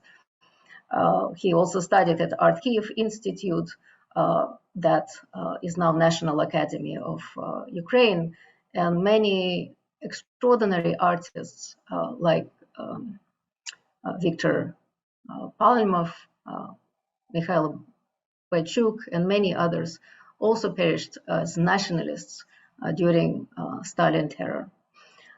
In 1935, Lemberski moves to Leningrad to study at the Academy of Art, and he partakes in he learns realism and becomes, for a time period, a realist artist. Nazi attacked the Soviet Union. He is recalled to Leningrad. He was visiting Ukraine. His parents, he was recalled to Leningrad, was wounded, and survived the war. His parents perished in Berdichev. And at the end of the war, he creates a series of paintings, Babi Yar, which is the notorious site of massacres near Kiev. He is working as a realist painter in the 1940s, and many of his paintings are collected by museums. They are in the Russian Museum and Museum of History of Leningrad and across the country. But his Babi Yar paintings can never be exhibited because Soviets do not allow discussion of Holocaust. In the 1950s and 60s, Lemberski moves away from realism and creates he's accused of formalism. His paintings have nothing to do with formalism. They're not about form. And none of these later paintings can be exhibited in Russia. He died in 1970, and my family moved the paintings to the United States in the 80s. So this is the work. I just want to bring Viktor Palmov, one of his influences, a Ukrainian artist who died in 1929, under very strange, unexplained circumstances. And his work, Palmov's work, has parallels with Russian icons. So Palmov, created this modernist images, but that were rooted in the traditional Ukrainian, I should say, Ukrainian Orthodox icons. And this is Limbersky's Babi Yar. So I want to propose several ways of looking at the paintings and how they reclaimed religious, how they build bridges to the religious Christian painting, or how they build bridge to the spiritual and religious understanding of the world. So in Soviet artists' work, you see images of churches. Many artists borrow elements of Orthodox icons, formal elements. They bring in symbols of Christian iconography, the cross, Jacob's ladder, halos, and images of people that can be seen or presented as martyrs and saints. They bring in biblical themes, crucifixion, Pietà, Exodus, John the Baptist. And also Limbersky particularly creates the kind of paintings that prompts the viewer to contemplate on the work. And over time, see this presence of something else that is beyond this physical reality. So if Bolsheviks try to obliterate the past, I believe the artists after World War II, Limbersky being one of them, are trying to build a bridge to the past and quote and bring parallels and build on the foundation that was obliterated by the Bolsheviks. So churches are ubiquitous in his work. Some are shown, this is Leningrad, Spas na Kravi, Pskov.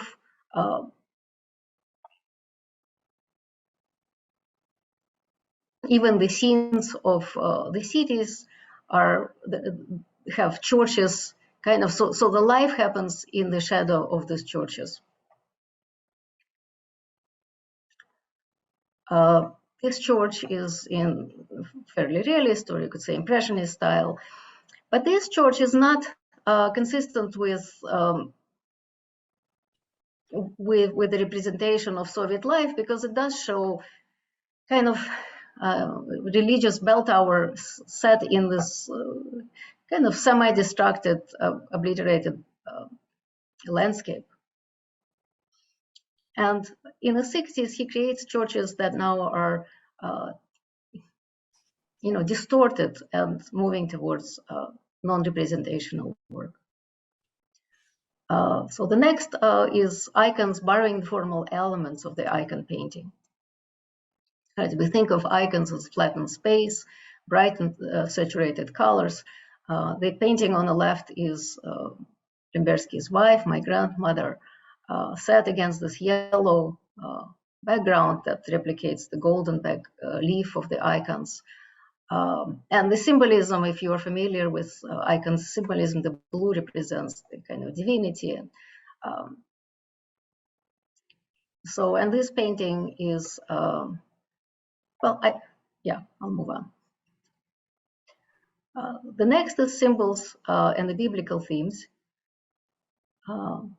This is one of the last paintings called Midday Crucifixion. And I have to ask you, where is the crucifixion here? So the painting is empty. There are no people here. There is a church in the background. There is a shore, this green shore, which has this interesting shape. And there is a fence in the foreground. These are the two images. This photograph is Ladega, where he painted exactly the scene. And this is the photograph of his childhood town, Berdichev, that looks somewhat similar. And it leads me to believe that as he was getting older, he was seeking out places that reminded him of Ukraine, where he had grown up. He creates numerous drawings for this painting, in which the scene takes different permeations. The fence is fairly plain. There are some boats in the foreground. And here is very interesting because he creates this window, right? The window into this view with the foreground, with the fence taking, the fence post differentiating and the paint creating a cruciform. In this drawing, the church in the background takes on anthropomorphic shape and a differentiated fence further. And the land here almost again takes anthropomorphic kind of view. There is this sense of someone looking back at you. And of course, there are, is it a sketch? Is it random, or there are cruciforms here? So this is the painting detail of the church. And you can see, if you look carefully, that this green shape is take on the form of a bird. And this is a close-up of the fence. And if you have not seen it, or you probably will recognize the figure, right? The man figure with the outstretched arms. And what's interesting that the outstretched arms don't end. It's not contained, this crucifixion is not contained within a painting. It reaches into our space, into the physical space. So the crucifixion is happening to this landscape that he creates, but it also extends to the world around it. So the painting, there is something around the margins, outside the margins, that we as a viewer have to imagine or participate in. And you could see this, you can understand this painting as a trinity, right? If this anthropomorphic form of a church could be seen as a father, this shape of the bird is the Holy Spirit, this Holy Ghost, and the Father and the Son. So the question is, why does the Jew take on crucifixion? And Lemberski's crucifixion stands in a whole line of Jewish artists adopting Christian images to express the destruction of the 20th century. This is Marc Chagall's white crucifixion following the Kristallnacht in 1930s, preceding Holocaust. And Lemberski's crucifixion is post-war, in which the landscape is empty, the people are gone, but there is also the sense of revival, the spiritual revival in his landscape. In Staraya Ladega is one of the oldest Russian towns, and it was full of beautiful medieval churches with these beautiful frescoes that were abandoned by the Soviets, partially destroyed by the Nazis during the war. And these are the spaces he would see. So these partial frescoes would, when you're in these spaces looking at you, this constant presence of these faces kind of surrounding you in the space. And in his paintings, this is untitled painting from the early 1960s.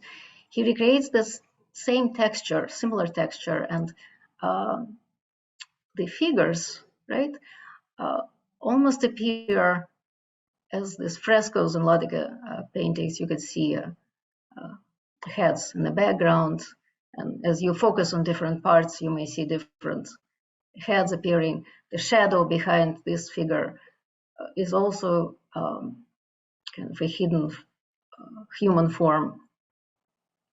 So I think the idea of these paintings that as you, so in the words of Lemberski, you need to create the kind of painting that you look for a long time, go home, think about it, and realize that you have not seen everything. So he creates the paintings that you observe over time, and the imagery reveals itself as an indication of something that exists below the hidden surface. He brings in Christian iconography. We talked several today and yesterday about the ladder as an ascension, right? I think to me it is a Jacob's ladder. Here is an icon, and Chagall's ladder is escape from destruction. And here is the quote from the Genesis. When Jacob awoke from his sleep, he thought, surely the Lord is in this place, and I was not aware of it. He was afraid and said, how awesome is this place? This is none other than the house of God. This is the gate to heaven. So, yeah, I think that the connection to the Jacob's dream is the indication that the Lord is in this place, and I was not aware of it. So the next I want to talk about this martyrdom and sainthood imagery of martyrs and saints in Lemberski's paintings. This work is part of his thesis from the 1930s and 40s. He shows the workers. In his thesis defense that took place in the besieged Leningrad in December 1941, he talks about painting the workers. And the thesis was historical subject, but what he says is that he learned a lot by going to the Urals plant and saw the workers and saw the circumstances in which they lived. And these are the paintings that he created from the real life Soviet workers. So this is the thesis painting. In the foreground, he shows the industrial accident. A worker is killed, and his relative, a woman, is grieving over his body. So clearly this goes in a very different direction from the kind of glorification of the Soviet workers that we saw today in the images. These sketches are from the 50s and 60s, and you could see people with closed mouths, unable to speak. In the background, there are crosses, windows, and this could remind you of garb that the concentration camp prisoners had to wear in Nazi Germany, or a Vatnik that Gulag prisoners had to wear in Soviet Gulag. He takes on, he makes illusions of, I think, iconography in the way he presents these working women. And there are many drawings and sketches of the industrial worker that gradually evolve from realist drawing into these abstracted forms in which the head begins to look like a halo. These two paintings are part of his refugee series. Again, he shows these refugees, of which he was one. He shows them in this biblical attire. And in this sketch, these people, again, almost look like spiritual, right, clergy.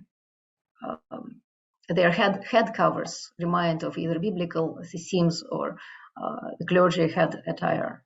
So this is a rabbi in a white head cover. And this, I am grateful to my co-presenters for this image of Serafim Tyapochkin to illustrate, to help me illustrate the image. And the next section is the mind's eye, the painting as a window into the spiritual. the painting, visual work as a catalyst for awakening of thought, prayer, and realizing of the presence of the other. So this drawing is from the 1930s, and this is his father. And it is a realist drawing. But what I find extremely interesting is the shadow, because the shadow does not replicate the father, but it's actually a looking shadow, right? It looks right back at this man. These are the sketches 25, 30 years later. And again, there are two people, a woman and a man. And the shadow, you might recognize in it kind of an anthropomorphic form with a head covering. And this sketch on the right is the Siege of Leningrad. The windows take new form, right? They're looking windows. So in their reflection, there is someone looking back at you. And the house evolves into this hidden presence.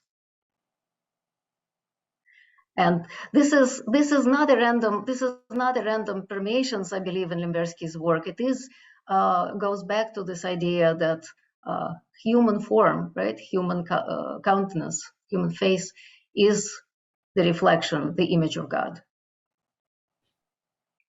And this is the last painting I want to show him, Reclining Woman. I have to say the Siege of Leningrad, I think, is very tentative, because I think that his paintings really are collective images of all the experiences lived through the 20th century and earlier. And the siege is only one.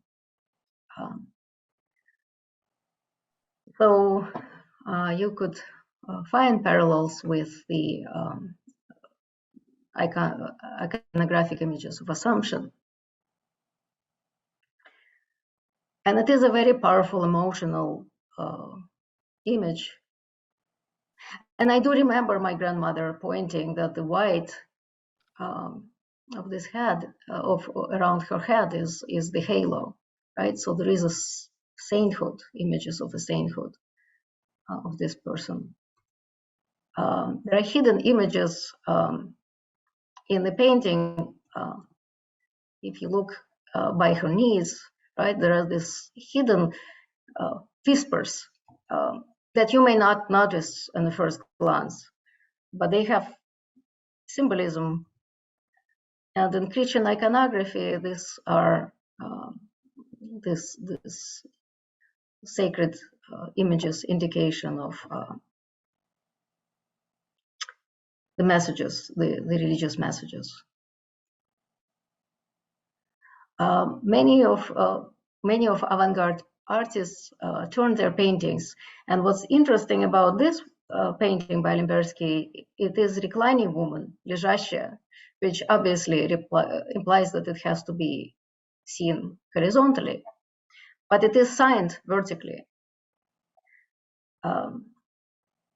It is signed this way, and so if you, where did I go? If you turn this painting, it reveals a cruciform, right? This wooden podium on which she is reclining reconstructs itself into the cruciform. And some of you may even see in this space to the left of her a very faint image of another being.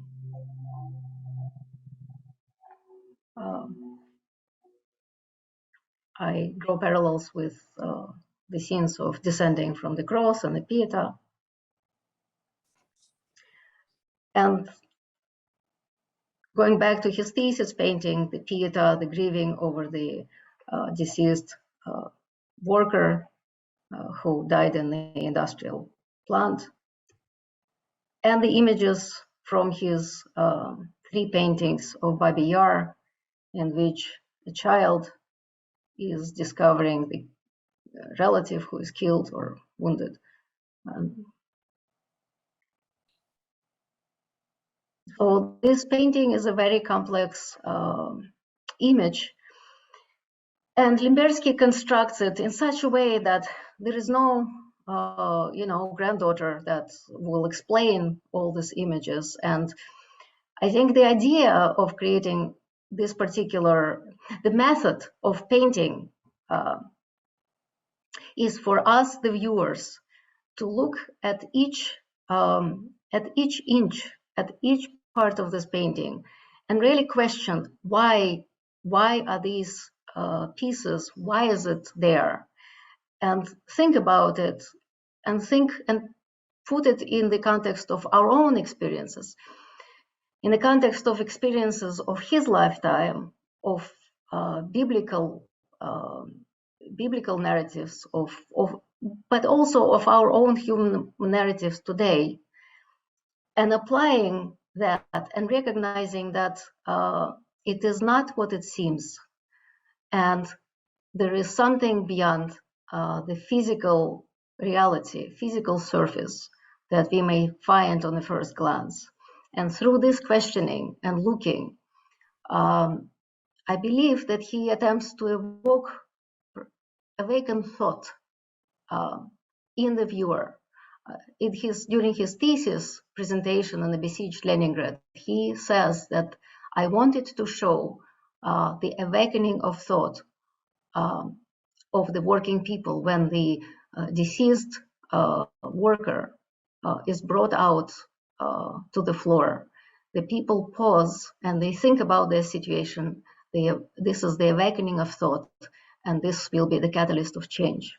And I believe that 25 years later, he creates the kind of painting that itself is the catalyst of this thought that leads us, hopefully, to the spiritual awakening. I am struggling to find a name for his paintings, because everything that has been proposed in the past doesn't really apply: nonconformist, new avant-garde, left lost, non-realism, modernism, expressionism.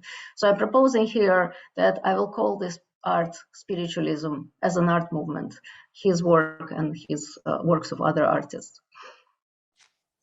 Elena, we should start wrapping up. There's a few minutes left for the It's done. For further reading, please visit limbersky.org. I have some information on my website. Please visit the YouTube. These are the 3 books that we put out. Thank you very much. Thank you, Yelena. There were a few people in the audience who were interested in your comment, maybe quick comment on the Babi Yar painting. You showed it very briefly, but if you could bring this up and maybe say a few words. There are 3 paintings in the series of his Babi Yars. He is best known right now for these paintings. He was never able to show these paintings in the Soviet Union. This last year, we were going to send these 3 paintings to Kiev for an exhibition. It would be the first exhibition on the territory of the Soviet Union, and now these plans are on hold. This is the last one, 1952. This one is the central piece. There is a Babi Yar ravine, Nazis leading the people to the massacres. There are a group of Nazis here, and a gas van that was not used on Babi Yar but was used elsewhere during the massacres. And he gives the center of his painting to the people, reclaiming their dignity. And this is the first painting in the series. It's very fragile, on large format, on papers. And that's it. Thank you. Thank you very much. And thank you for turning the table and giving this conversation another dimension and sharing your personal and family history. We have a sort of a range of things to think about. And we have several questions in the chat. The last one may have been addressed mostly to John, but I think that both John and Eugene and even Yelena could take a crack at the question or whether in modern Soviet Russian period, is it possible to distinguish real religious icons from political propaganda, photographs, Xerox, or even I would say virtual copies in today's Russia? If some icons are considered authentic and some are not, what are the distinguishing features, the differences, intent of the maker, the viewer, the use, the context? I think this would be a great a great question for any of you to take on. But John, would you like to respond first? Yes, it really is a very insightful, interesting question. I think that icon painting today in the Russian Federation really is a place of dispute, precisely about this difference between the religious and the political propagandist.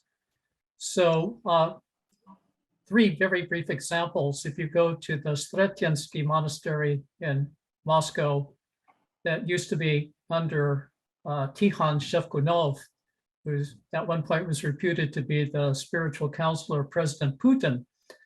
You can buy there an artistic rendering of a photograph of Shevkunov together with one of these holy elders, Yon Krestyankin. So clearly Shevkunov is trying to appeal to the authority of the old holy elder to enhance his own authority. A second example would be the famous iconographer in Russia, Father Zenon Theodore. Zenon has made clear that he thinks the kind of iconography being produced today by the official church harkens back to medievalist notions of the symphony of church and state, the hierarchy of both the state and the church. And Zenon has tried to reject this in his own iconography. And a third example is one of the holy elders or reputed holy elders who began his work in the late Soviet period, but now is in his 90s.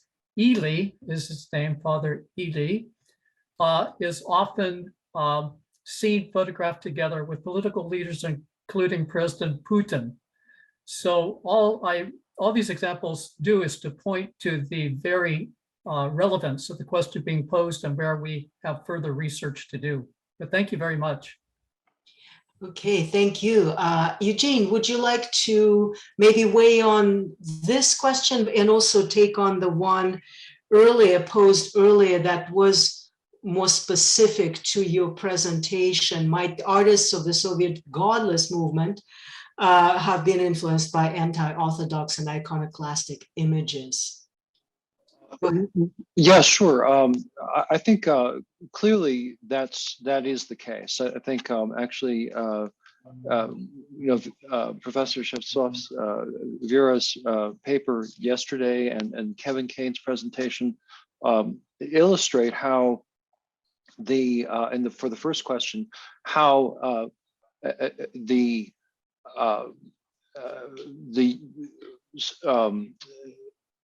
Soviet Godless movement were drawing on the icons, and this is especially the case with Kevin Kane's, the icons and iconography and manuscript illuminations of the old believers. So there, certainly old believers were, of course, were not an iconic movement, so they did produce icons of their own, and they were filled with eschatological speculations that could easily be used by the Soviet Godless movement to to talk about a social transformation and to place their enemy, the class enemy, in the position of the traditional eschatological judgments. And as for the question about distinguishing real religious icons from political propaganda, of course, that's a question that comes, in a sense, it's Elaine Scarry has a distinction between the made up and the made real, right? And the made real, what is a social process, right? So you can make something up, and so I can draw a picture and say that that's an icon, and I can treat it as an icon. But unless there's a community of people who treat it as an icon, it's not, right? It has to go through some kind of process in order to be made real. And when institutions are under attack or institutions are in the process of change, then this becomes a real question. So we find this in, for example, the 17th century with Patriarch Nikon, who goes out, and Georg Michels has also written about this, but Patriarch Nikon wants to get rid of Frankish icons, Westernized icons, and he, as a result, he paradoxically becomes an iconoclast. And in the same way, in the Soviet period, you've got this question about what then becomes a real icon, or what constitutes a real confession, right? Or a real communion, when these rituals, these important rituals, are constrained by the brutal anti-religious campaign. I think that, and now of course you've got very interesting questions about icons that are being popularly circulated in some circles, like the icon we saw in the last session with Christopher, who showed the icon of Stalin and Matrona, which is not an official, it's not a real icon in the sense that it's not approved by the church, but nevertheless it has gained traction among certain Orthodox believers. So I think that's a really, really interesting question, and one I think well worth exploring.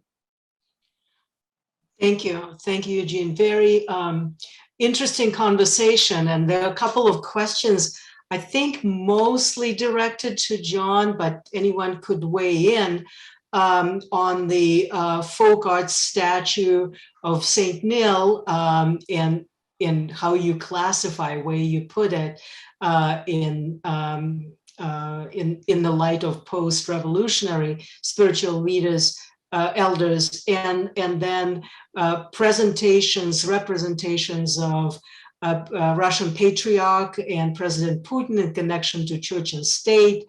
Does that diminish the spirituality if we almost sort of edge into the cult of personality area? Quick response, John? Yeah, this whole cult of the holy elders is also a place of real dispute today. There were different holy elders, and they're being used for different ways to either undercut or support the current church-state relations. So it's a much bigger topic than we can take on right now. But what's interesting to me is that in the 60s and 70s, a number of these holy elders really did represent islands of spiritual freedom. People, especially the intelligentsia, who were searching for an alternative to the hierarchical church that was so much under the thumb of state authorities, were attracted to some of these holy elders because there they found what to them seemed to be a more authentic spirituality than they found in the official church. So what that means for today, of course, then becomes interesting if holy elders are co-opted, in fact, to support the patriarch and Putin. That could be seen as quite different from the role that they played in the late Soviet period, where they were offering an alternative to church-state relations. So I think I have to leave it there, but it's a very, very interesting topic. I'm not familiar with the statue of St. Neil, so I cannot comment upon that, but I will look up some more about it. Fascinating, really interesting. I'll just make one small comment for Yelena. I don't see questions, but just to wrap up, just to comment on what your presentation made me think about. And it's the connection that is kind of obvious, but also very controversial and subversive between modernism and futurism, and references to religion. I mean, it seems to me almost militantly anti-religious or religiously anti-religious in the use of that of the symbolism. Very, very something. Yeah, I can see how you're grappling to find the right word or term to describe that movement. I'm thinking Malevich and his symbolism, concentrated symbolism, just limited to a color, just a shape, and religiosity embedded in that. Lots of food for thought there. But we will have to leave it at that. Thank you, all the presenters.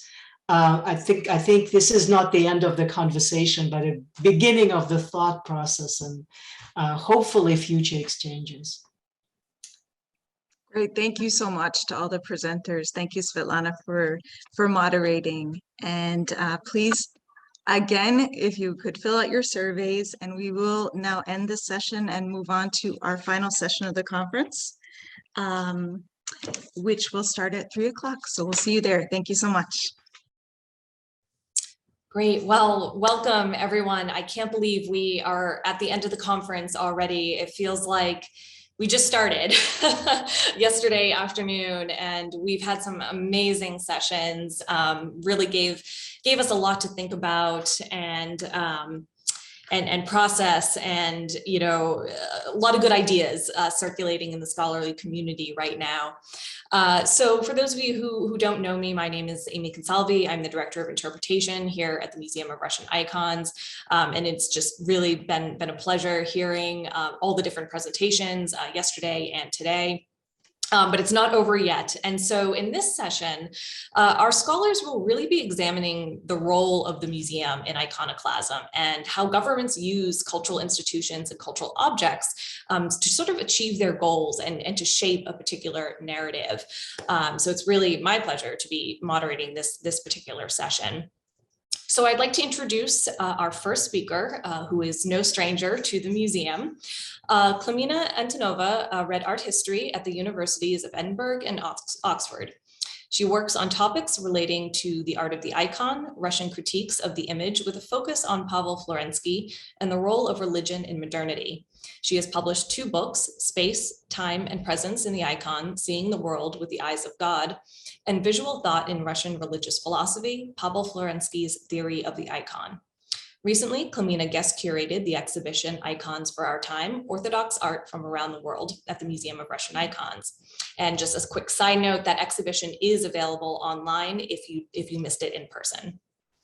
At present, she is the research director of the Eurasia and Global Dialogue Program at the Institute for Human Sciences in Vienna, Austria. So Klimina, I will turn it over to you.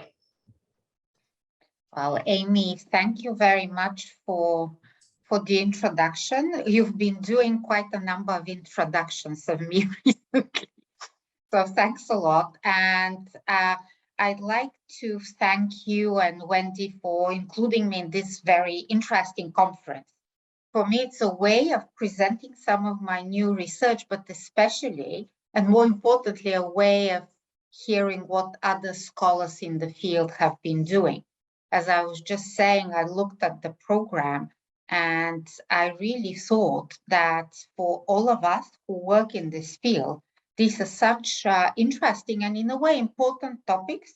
And I also thought how, the topics reinforce each other. So it makes sense to bring all these people together.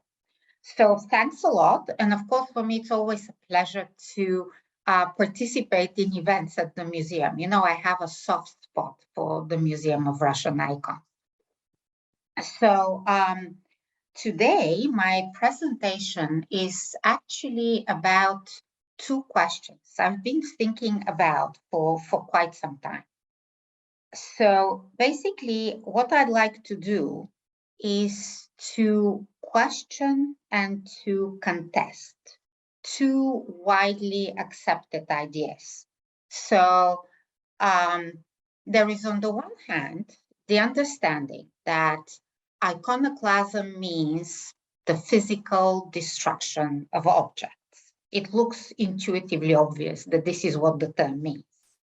And on the other hand, there is just an equally obvious idea that the main purpose of a museum is about preservation. It preserves works of art and objects.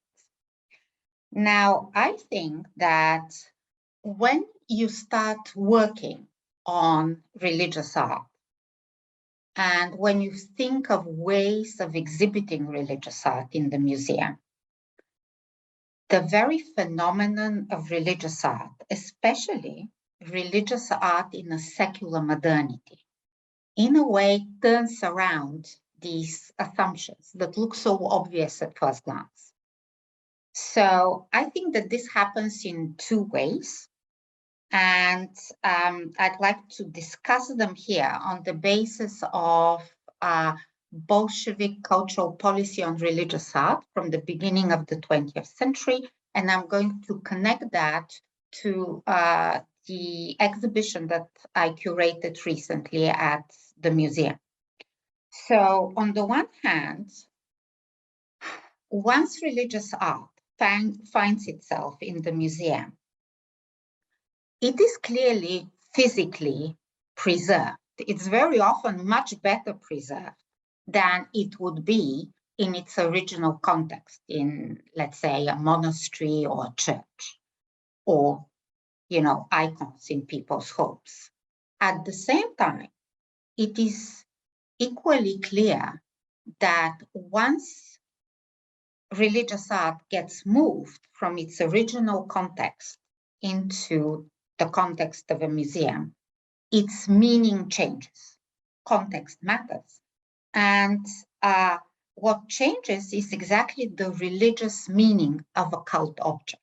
In other words, in short, a religious cult object is transformed into an object of aesthetic contemplation.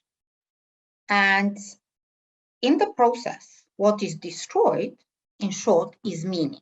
So you see, we have a paradox where there is a physical preservation of religious works of art, but at the same time, what is destroyed is exactly their meaning as religious objects. And I think this is a problem. This is a problem for those who go to a museum in order to experience religious art. It's also a problem for those who organize an exhibition of religious art. And I think it has to do with a larger issue, which is about the museum and the role of the museum. I think that it wouldn't be an exaggeration to say that the museum understood as a public museum, a public institution, is by its very meaning and definition a profoundly iconoclastic institution. So in the sense in which I used iconoclasm here, I mean, sure, it preserves physically objects, but it changes their meanings. And actually, I think that the very purpose of the public museum, which emerged after the French Revolution for the first time, was from its very beginning, it was to, in a way, destroy, completely transform in a radical way the religious meaning of art. So these are the two bigger theoretical issues that I find quite interesting. In a way, because a museum provides a secular space, it is meant to provide a secular space that supplants, does away with the original religious space in which we usually experience these objects. What happens is that you no longer have cult objects, icons. You have aesthetical objects and pictures. And I think this is reflected also in the language that we use. So in other words, the move from icon to picture underscores the move from religious space, such as a church or a monastery, to a museum or an art gallery. So context matters. And this is why I think part of atheist propaganda, both in France after the revolution and in Russia after the Bolshevik Revolution, had to do with recontextualization. So basically recontextualizing religious art and moving it out of religious spaces into the newly founded museums. So this has been studied much better in the French case, a bit less so in the Russian case. Now, what interests me specifically in the case of Bolshevik cultural policy on religious art is exactly this phenomenon of recontextualizing religious art. So on the one hand, it is of course true that much religious art was physically destroyed after the revolution. But I think that this is not what is really interesting. What is actually much more interesting from my perspective are very conscious efforts on part of the new government to actually preserve art, including religious art that was considered of artistic and cultural value. You know, in a way, Soviet advances in conservation, and much of it had to do with the conservation of religious art, were very well known all over Western Europe. So there was also this attempt of preserving, conserving religious art, which was considered of importance. But at the same time, this always went along with recontextualizing it, moving it to museums and art galleries. Now, why was that important? Well, it was important because it was part of atheist propaganda. So, in other words, the belief was that once icons and other religious objects are taken out of their religious context and put in by definition, the secular context of the museum, that meant that their whole meaning would change and they would become objects of aesthetic contemplation, exactly the way that Kant describes aesthetic perception in his theory of art. So for me, what is interesting, and this has been part of my own research, is the debate that emerged at the time, the first years after the October Revolution. And I just focus on two texts in order to illustrate the way that this debate unfolded at the time. So on the one hand, there was Lenin's very famous plan for monumental propaganda. Now, this is usually studied in a completely different context, but there is one aspect of Lenin's text which immediately has to do with what we are talking about here. So in his plan for monumental propaganda, Lenin draws a list of works of art from the past that deserve to be preserved. For example, one of the names there is Rublev, Andrei Rublev, the 15th century icon painter. So in other words, preservation was part of this plan. And again, the way that this whole project was seen was that all these works of artistic and cultural value would find themselves in the museum where there would be no longer religious works of art because they will become aesthetical objects. And at the same time, I think it is, in a way, for me, the dates are quite telling because Lenin's plan for monumental propaganda was published in April 1918, so very soon after the revolution.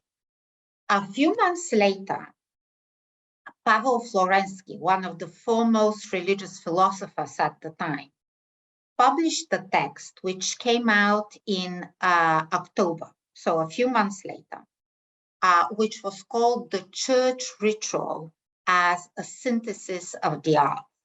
And I'd like to look at some of the ideas in this text, which in a way, I think it makes sense to see as a response to Bolshevik policy on religious art and as a way of challenging this atheist understanding of the nature of the image. So basically what Florensky says in his essay is that religious art belongs to the church ritual as a whole. It is part of the experience that the Christian ritual offers. You look at icons while listening to the chanting of the singers. You listen to the priests, you see the priests move. You look at the icons under the light that is produced by candles and so on. So you need the whole context of a church and the ritual of a church in order to experience visually religious art. And for Florensky, the place of religious art is in a church, but most importantly, in a functioning church. So as you see, this is a completely different understanding of the nature of the image. And basically, I'd like to just mention very, very briefly here something that I think is probably obvious to many from the title. The expression synthesis of the arts was circulating among the avant-garde, and it was very much connected to romantic aesthetics and ideas by Richard Wagner in several of his essays, where basically German thinkers talk about the total work of art, where all the arts contribute to creating this sort of total work of art. And I think that it is very telling that Florensky uses this expression, knowing full well that it would the avant-garde modernist romantic connotations would come out. In the meantime, you have people like Kandinsky in Russia that were very fascinated by this idea of a synthesis of the arts. So Florensky takes this modernist expression and uses it in order to describe medieval religious art in the church. And what he means to say, I think, is that the modernist concept of a synthesis of the arts is something that has been around for a long time, and it is part of the way that the church ritual actually functions. So, I think that this is a way in which I think you can look at the two texts and try to imagine them in dialogue. And in a way, it's a dialogue and a debate about the nature of the image. And I'd like to show you a modern fresco, which I think illustrates very well on several levels, aspects of Bolshevik cultural policy on religious art, that I've been talking about here. Now, what you can see here, I don't know if you can see it properly, but it's part of a fresco which was done in 2007 by a modern Greek iconographer for a church in Kilkis. This is in northern Greece. And what it shows, I'm not sure if you actually can see the face of the figure, but it basically shows Lenin cutting the beard of a saint. And you can see here in the lower corner that the saint is holding two icons. And the reason I like this fresco is that it basically plays on some of the main ideas underlying cultural, Bolshevik cultural policy, and basically Bolshevik atheism. That on the one hand, you have modernization and secularization that were forced from the top, in the case by the new Bolshevik government. And you can see everyone who's familiar with Russian history will recognize the motive of cutting the beard of a saint, because this goes back to the ban on beards by Peter the Great. And it was again part of this project of modernizing, westernizing Russia that in a way the Bolsheviks go back to. So I think that in a way it is a fresco that visually illustrates basic features of Bolshevik atheism. And now I'd like to show you something else, which in a way plays on the whole idea of the nature of the image and the way that an image or an icon was understood at the time. Because I think that the whole debate about the understanding of the image was to what an extent an icon reveals the presence of the person or the being that is represented. Now, this is important because if Christ is really in his image, you can pray to him. You can go through the whole ritualistic behavior that believers have in a church. Now, the understanding is that this is not what you do in a museum. The behavior of a viewer in a museum is actually expected to be very different. And in this sense, when you organize an exhibition of religious art, one of the questions that you always ask yourself is, what is the context? You have the museum, which is a secular institution. But at the same time, if you want religious art to remain religious, if you want to keep this connotation of a cult object, the whole presentation has to, in a way, address this issue. And I just wanted to show you one of the ways in which we did that in this exhibition that Amy mentioned, that was organized at the Museum of Russian Icons recently. Now, here you can see that there are two icons. The first one on your left is by a modern Russian iconographer who's called Alexander Stalnov. He's very well known. And next to it on your right, you see an icon of Christ by Urezi Stodorovich. And again, one of the in a way questions that we wanted to pose with this exhibition was, when you look at these icons, do you think of them as an icon that you can pray to, an icon that in a way reveals the presence of Christ? Or do you see these icons as just modern secular works of art that belong to a secular museum? So does the museum provide simply a secular space, or it's more complicated than that? And I wanted to show one more example of three works that you can see here. So on your left is Archangel Michael by the British artist Aidan Hart.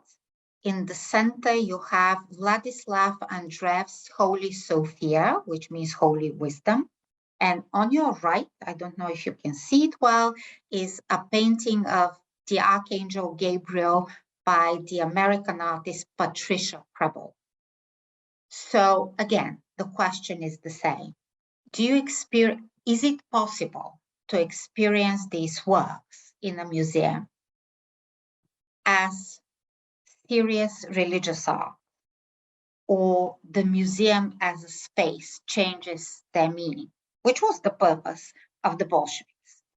And what I'd like to finish with here, because I think that I'm sort of running out of time. So I'd like to finish in a way, it's again a question based on a concept that I find quite useful, which was advanced by the contemporary Russian scholar, Alexei Lidov.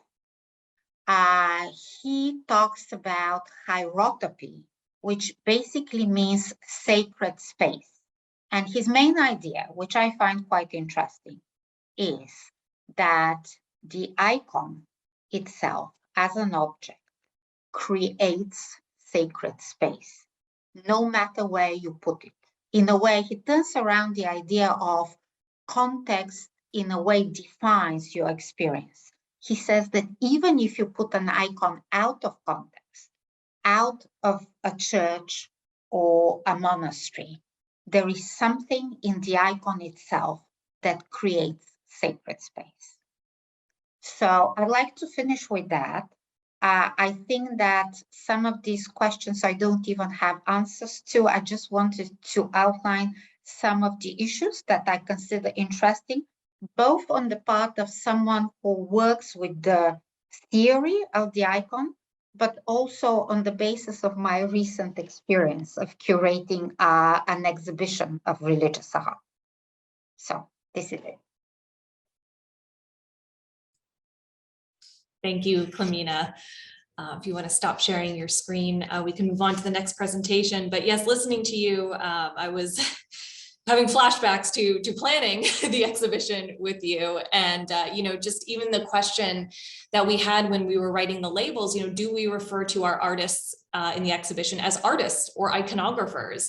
You know, and I think ultimately we did decide on artist, but then, you know, talking to visitors about the exhibition, I was just automatically defaulting to iconographer because that's what we're so used to saying in the museum, and just how in the museum itself, how we are trying to recreate this context of the church, even just in our main galleries with low lighting and the chanting playing in the background. So it really is quite interesting to consider all the questions that you brought up.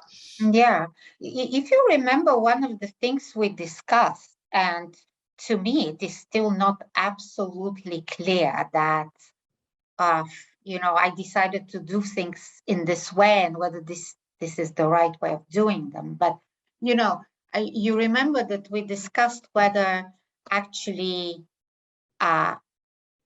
whether the artist being a believer or non-believer is something that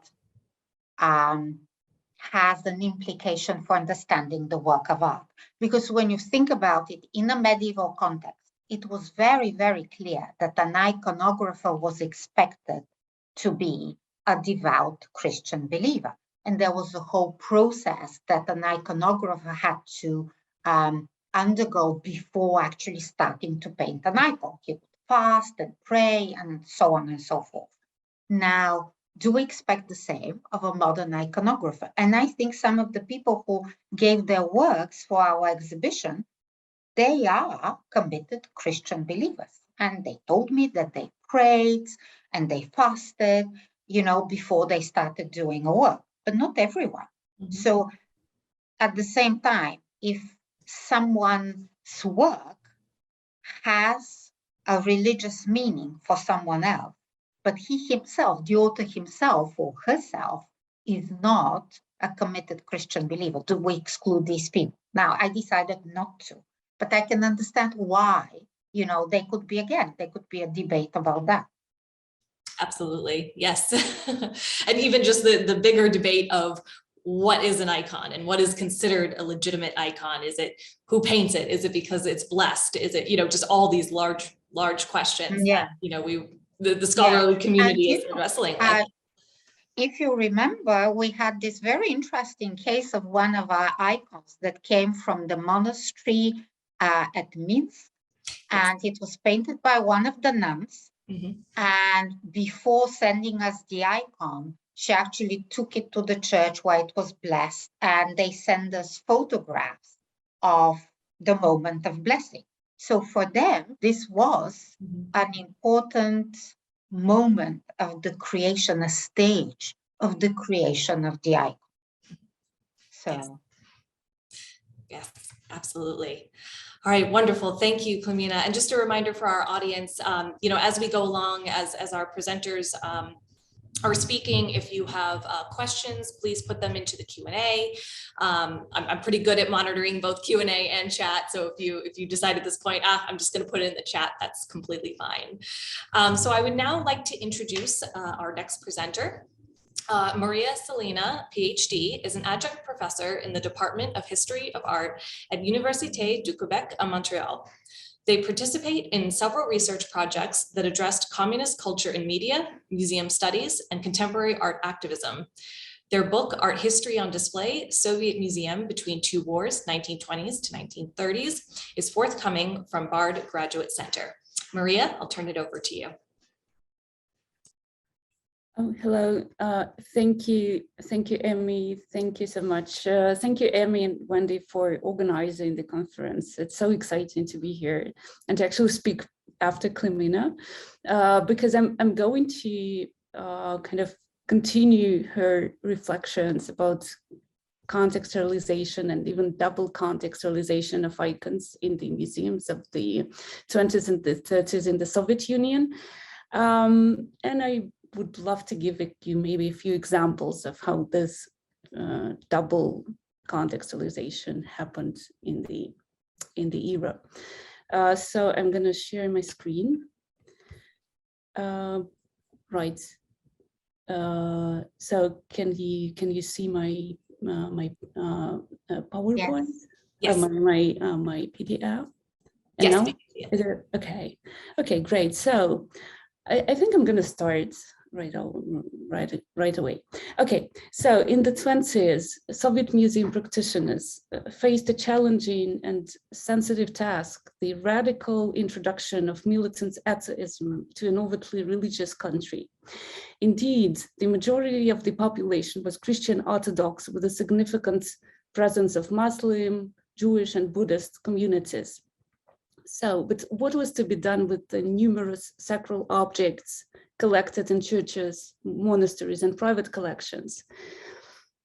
Soviet cultural workers had a double aim in the 20s to preserve countless golden decorative objects of religious use, precious icons, medieval wooden statues, richly adorned clothes of the clergy, and to turn them into anti-religious propaganda tools.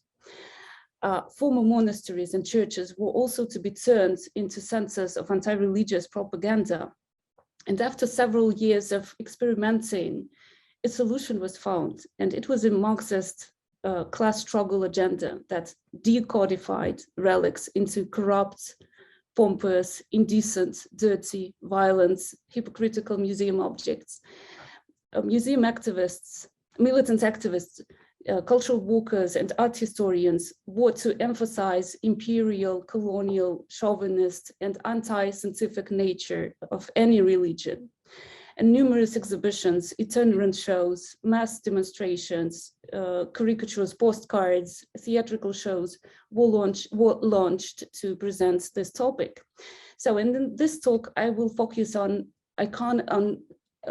creative iconoclasm, on iconoclast techniques introduced by Soviet museum workers in museum displays in the 20s and the 30s, in the period of the so-called Cultural Revolution from 1928 to 1932. This was a period of accelerated modernization in industry and agriculture, but also very important reforms in education and cultural politics had been introduced during this era.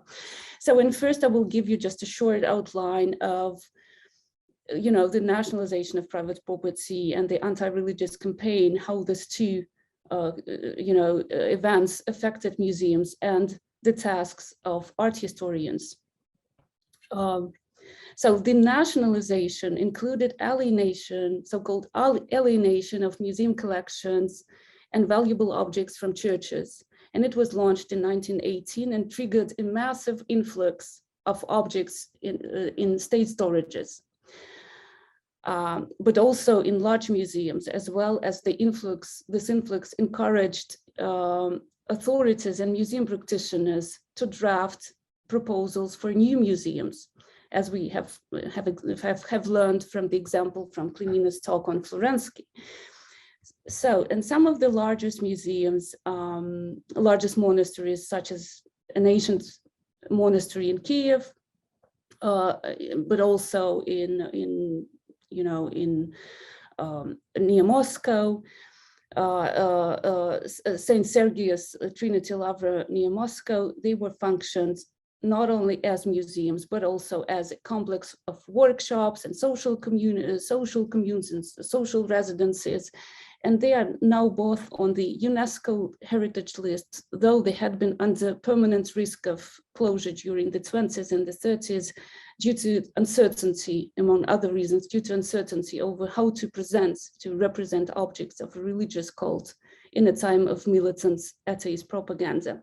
So, and here you have also the Strasnoy Monastery in Moscow, which became the central anti-religious museum. So the atheistic campaign, the militant anti-religious campaign, became one of the most high-profile and the most radical in the country. The sale of church property, demolitions of churches, the closure of churches, militant anti-religious propaganda and stigmatization were such that any preservation of public spirituality was out of the question. So, and anti-religious exhibitions and itinerant exhibitions were held everywhere in preserved monasteries, art museums, and factory workers' clubs. And by 1928, more than 600 anti-religious museums had been opened in the United States, in the Soviet Union. In addition to the genuine objects remaining from former churches and monasteries, their interiors were filled with plaster casts and moulages too, supplied, for example, by one of the reproduction workshops open in Leningrad in the early 20s. So religious objects were not only disseminated over the country, but they also copied actually in large numbers to be disseminated equally to museums and workers' clubs. So, and during the time of the Cultural Revolution, for example, more than 600 sets of such mass copied religious sacral objects were sent across the Soviet Union. So, and these photos help you and help me to comment on several key issues that one needs to know and to learn and to understand the rationale behind Marxist displays and the rearrangements in former churches during the 20s and the 30s. So you see here several examples of early so-called anti-religious displays. And basically what you see is that precious objects were simply put out of the storages and out of the monasteries and displayed at the tables or on the floor. So basically practitioners just show these objects, their mastery, their cultural value, their religious value, historical value. The abundance of these objects were like perceived as a normal traditional museum display. So objects were shown, even though they were decontextualized, of course, but they were shown as if they are normal objects of religious use. So they haven't lost their initial meaning and significance, right? So, and this exactly became,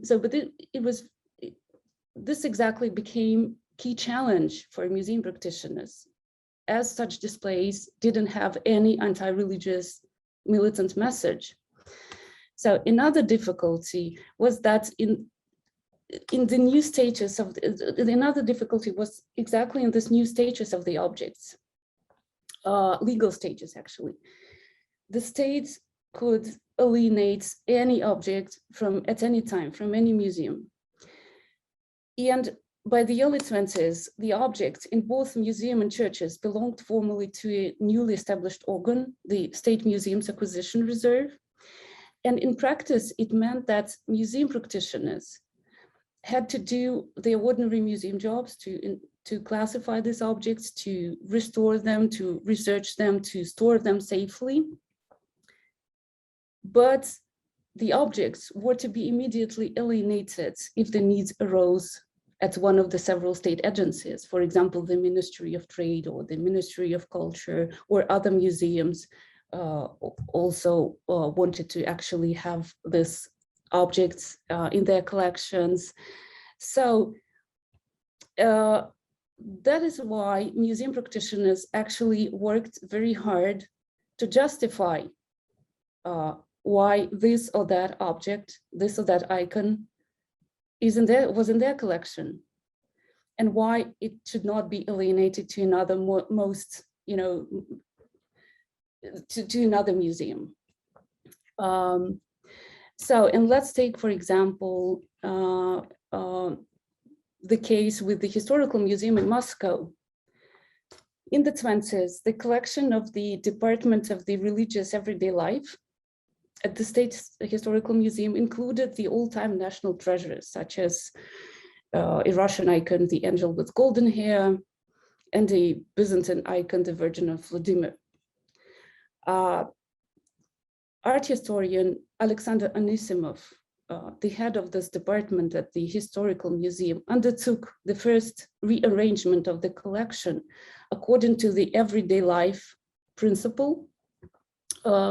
So basically, it means that the display served as a testing ground for public representation of icons as objects of research and as objects of historical knowledge, of historical evidence. And most importantly, that Anisimov, before the revolution, before the 1917 revolution, he was one of the early supporters of considering religious objects as high arts, as art. But now in the 20s, he needed to justify the presence of these icons and the presence of these religious objects in the historical museums. And thus he needed to present these objects as historical evidence, as documents of lives of ordinary people in history. So, and he did this because Ministry of Culture, Ministry of Trade, but also the Tretyakov Gallery wanted these icons in their collections, in their possessions. And Anisimov failed to prove that icons belong to the historic museums, and now these icons are on display at the Tretyakov Gallery, at the State Russian Museum in Leningrad, etc., etc. So the struggle was real, and it was not only this political, these political considerations to sell the icons or to sell the objects, but also some purely professional interests. And the struggle between museums was also very real and left a lot of tensions that are still actually very, very visible in the museum community in Russia. So, moreover, this is a very sensitive topic, but actually museum practitioners were in fact interested in alienation of church objects from the church and their displacement, their transition to the museums. Because for them, it meant sometimes the opportunity to study numerous objects and collections previously unavailable and inaccessible for them. The availability of the collections and archives meant, for example, new developments and opportunities to study Byzantine art, a direction in art history that's promised Russian art historians to be integrated into global or Western European art history and knowledge exchange. The negotiations and direct struggle for religious collections happened not only between museums of national history, as in case of the Historic Museum and the Tretyakov Gallery, but also the inquiries and requests came from other museums due to fluidity of cultural definitions and periodization. For example, as art historian Viktor Lazarev passionately argued in the late 20s, the Museum of Fine Arts in Moscow, now Pushkin Museum in Moscow, would be a museum worthy of the national capital if one could attach, пристегнуть, the Byzantine objects kept in the historical museums for no clear reason. So you see that there were a lot of factors that stimulated competition and created tensions. And a lot of museum professionals and practitioners, they were interested in elaborating this new expertise in how to actually consider these objects as cultural objects, as arts, etc., for so many different reasons. So finally, finally, Marxist exhibitions and creative iconoclasm. What had changed since the late 20s? So with the increasingly intensified pressure on religious culture during the Cultural Revolution, museum practitioners needed to be highly inventive in order to protect collections and buildings from demolition, repurpose, and alienation of objects. And those who considered themselves as heritage activists, not affiliated with the party, and even opposed to it ideologically, had also adapted to the reality of the Cultural Revolution and its militant atheist agenda. So, and anti-religious museums became places of resistance, but this resistance was embodied, in fact, in the form of maximum flexibility and willingness to cooperate with the authorities in order to preserve church complexes using any rhetorical devices possible. And Marxism, in fact, proposed several ideas on how to stripe off sacral meaning from the objects and reframe them in a museum display. The Marxist version of religious culture meant interest in economic history of the church, critique of mysticism, and the promotion of technological and scientific progress, for example. So museum practitioners used these opportunities and used this enhanced context to reinsert sacral objects into museum displays. So, and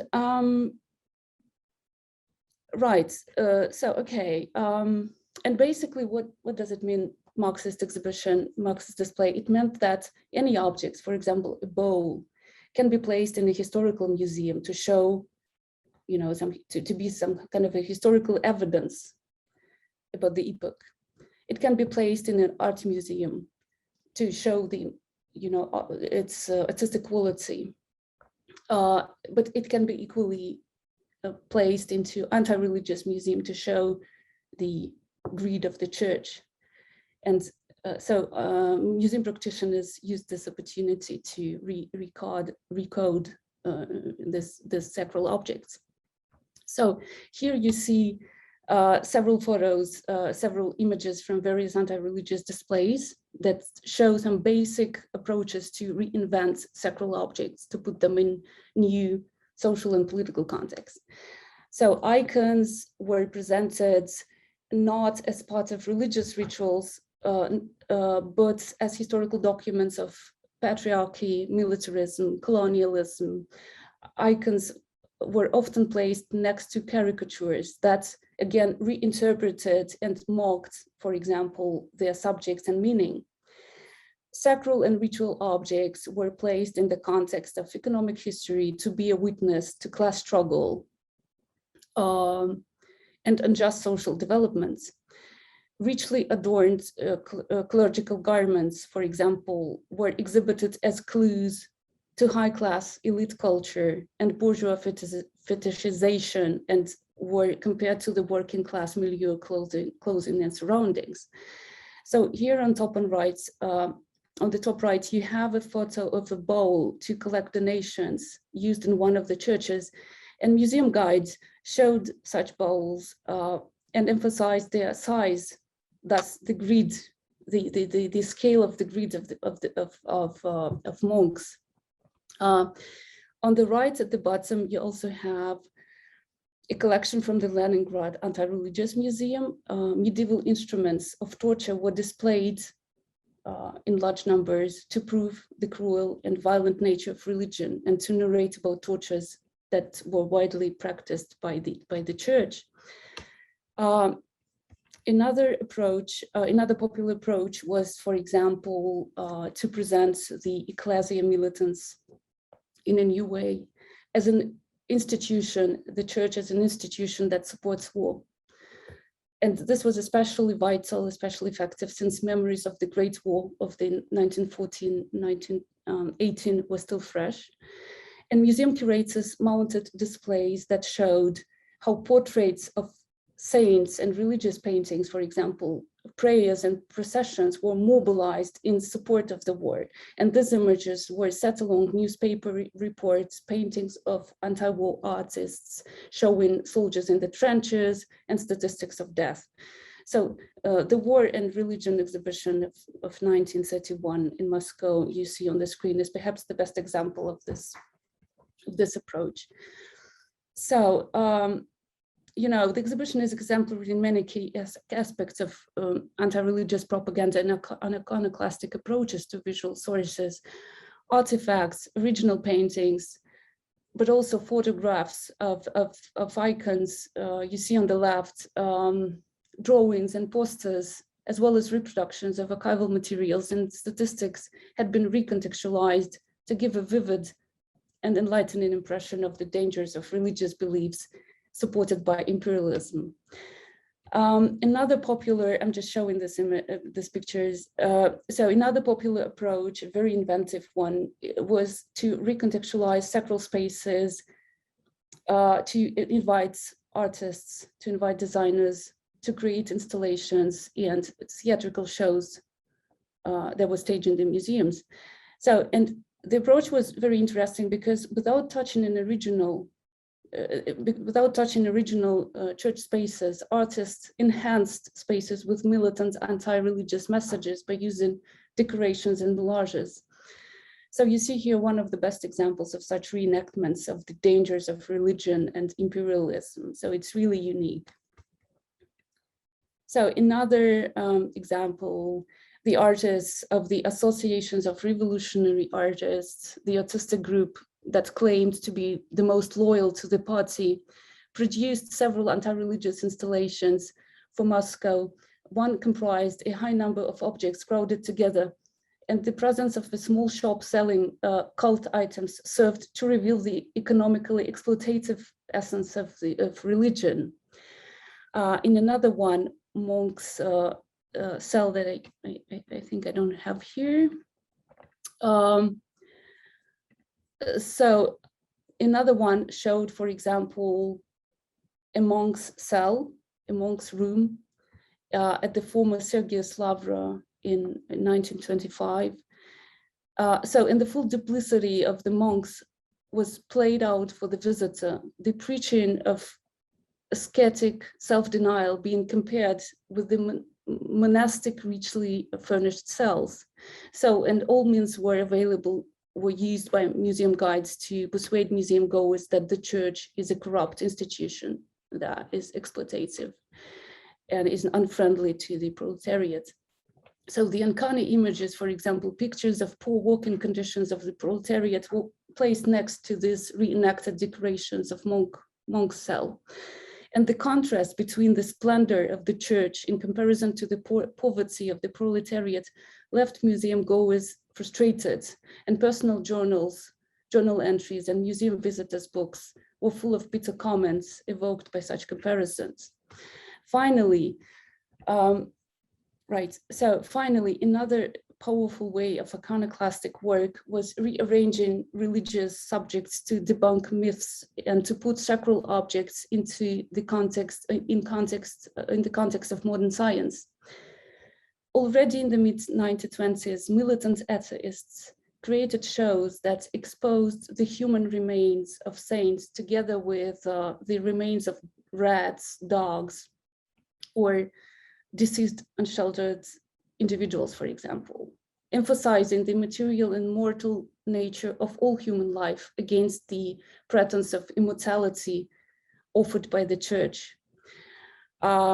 For example, at this Trosnoy monastery in Moscow that was turned into the museum in the late 20s, in order to expose, I quote, speculation, deceit, and charlatanism with human remains or so-called relics, the museum workers organized a special department for decay and decomposition, which showed the same putrefaction processes as seen in the rotting away of the corpse of a prisoner, a rat, and a bat.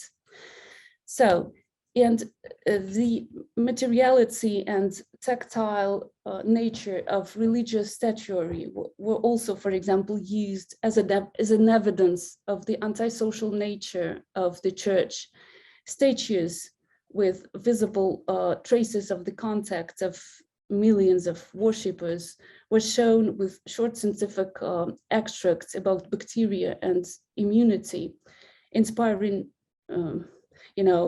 disbelief in the religion and potential harm which this rituals might have caused. So Soviet museum workers organized special events to emphasize the deceitful universe of the church, using microscopes to show the existence of organisms that holy scriptures ignore, and given lectures on the illogical, irrational, and degenerative developments of certain animal species in order to debunk the harmonious account of the universe, which is found in the Bible. So, right, and an extended focus on culture allowed museum practitioners to use sacred objects from a variety of cultures to instruct visitors on technological progress, on materialistic and purely utilitarian origins of religious beliefs. So, and these shows were very popular. For example, the Central Anti-Religious Museum in Moscow, Strasnoy Monastery, was visited by more than 200,000 people in only 1 year in 1929, 1930, making this museum the second most visited in Moscow after the Tretyakov Gallery. As another eyewitness stated in 1932, the popularity of such museums could be also explained by the fact that other museums charged entrance fees, and they were opened limited time only, mostly due to lack of electricity or electric lighting altogether. And for example, St. Isaac Cathedral in Leningrad, then an anti-religious museum, was opened until the very late, and entry was free of charge. So people just, spend their time there. So moreover, according to other eyewitnesses, the effect of anti-religious militant propaganda in reality was not always as strong as it had been on the drawing board, right, or in the guidebooks for the visitors. And in the words of French writer André Gide, who visited St. Isaac's Cathedral in Leningrad, in the museum itself, everything is accomplished without any of the rudeness that one could have expected. It is about opposing religion and science, and everything is within the bounds of decency without excessive aggression. So what was striking in the situation of the 20s and the 30s is that practitioners invented and experimented with different approaches to reinvent religious and sacral objects. And they were ready to use an anti-religious label to preserve architecture and collections. And at the same time, their approaches were not conservative at all. They were very open to other epistemologies like scientific epistemology, such as social sciences and public health, as I showed you a couple of examples. So, at one of the meetings of museum curators in 1932 in Leningrad, Vladimir Klein, an employee of the armory in Moscow, said that in Suzdal, here you have the image, the famous monastery is now taken as a complex and presented in an anti-religious context. And this has proved quite successful. And these were amazing, but actually understandable words from a man who did not support Marxist or socialism in the Soviet interpretation. but was concerned about the preservation of historical complexes. And in the conditions of the day, the contextualization of sacral objects was seen by museum experts as inevitable, but a lesser evil. And formal adherence to the anti-religious agenda provided the opportunity to preserve former churches as anti-religious museums and centers. So, thank you. Thank you, Maria. That was fascinating. Again, this idea of context comes up again in the museum over and over again. And I wonder too, what parallels could be drawn between this sort of Marxist sort of collecting and display practices and philosophies in the museum and American collecting practices historically, and how we interpret different collections and the histories of different people. So again, folks, if you would like to put your questions into the Q&A, that would be great. I see a couple attendees have their hands raised. So if you want to put your comments either in the chat or the Q&A, that would be super helpful. But thank you again, Maria. This was excellent and very eye-opening. And I didn't quite realize just how many of these museums existed and how many or that people even visited them. And I really wonder what it's like, being in the shoes of a believer, who once visited these icons in a church or a monastery, and then all of a sudden they're in one of these anti-religious museums. It's really quite fascinating. And so actually that kind of brings us to one of our questions in the Q&A, actually from our previous presenter, John Burgess. In what respect does the attitude or disposition of the viewer affect the capacity of an icon to create a sacred space? Will a believer react differently than a non-believer to an icon displayed in a museum? And I think we could hear from either Clemina or Maria on this question. Or probably both. Well, Maria, do you want me to start first? Just I think it's a question for you, actually. I think it's appeared when you delivered the book. Okay, fine. I don't pretend that I can really answer the question. You just brought an idea to my mind. Actually, I had a project a few years ago that I didn't quite complete, but this was the idea of the project, to basically show that when you have a believer and a non-believer in a museum space or in a religious space, they would actually look at a work of art in a different way. And I think that the reason for that is that they would be looking for different things in the image. The image would do different things for them. Just very simply, if you approach an icon in order to pray to the icon of Christ or the Virgin Mary, I think it is natural that you focus your vision on certain aspects of the icon that are part of this function. So you focus on the eyes, you focus on the gesture of blessing and so on. I don't imagine that many believers who pray before an icon actually sit and think, well, how is perspective presented? Is there a sense of depth? They don't look at details that much. I mean, people, of course, can scan, but I think that your attention is focused on what you're looking for. When you go and you look at the same image from the point of view of, probably if you're an art historian, this is the most extreme case, but if you're someone who is, a museum lover and you go to experience art, you look at so many other things. So I imagine that even your vision would actually scan the painting in a different way. So the sort of things you focus on and the sort of things you look at would be different. And I think that, because when you say that, it sounds very theoretical and general. And this is why the idea I had was actually to use an equipment which is called eye tracking. So basically, it's a computer registers the way that people's eyes move, what is called saccadic movements and all that, in order to see where a viewer focuses his vision, how he or she looks at an icon, whether your gaze goes from right to left or the other way around, and so on and so forth. As I said, I didn't quite do this project, but the question that John asked is very much at the heart of what I found actually quite interesting, because I think that this is what would show whether and to what an extent a believer and a non-believer looks at an icon in a different way.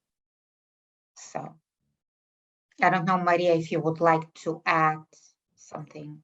Yeah. So, yeah, but in short, I think that the attitude of the believer is in a way what creates the sacred space of an icon.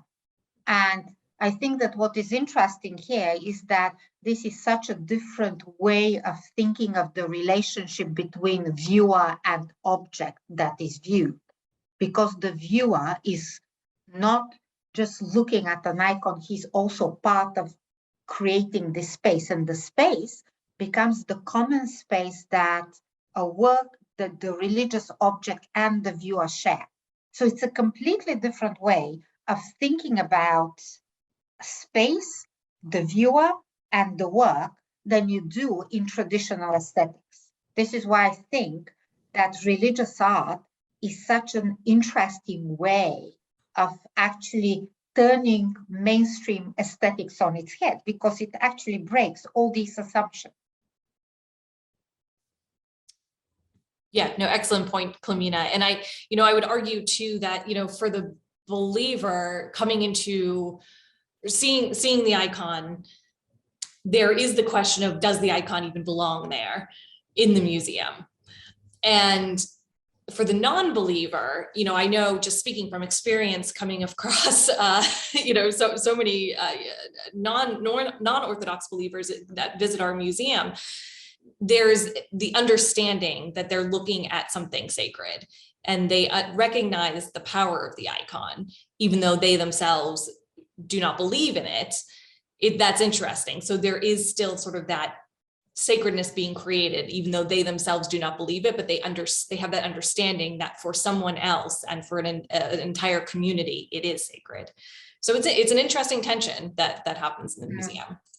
I think that this is very intriguing, because it basically shows that the very opposition that we have all accepted that exists between the secular space of the museum and the religious space of, let's say, a church, is not necessarily such a clear-cut opposition.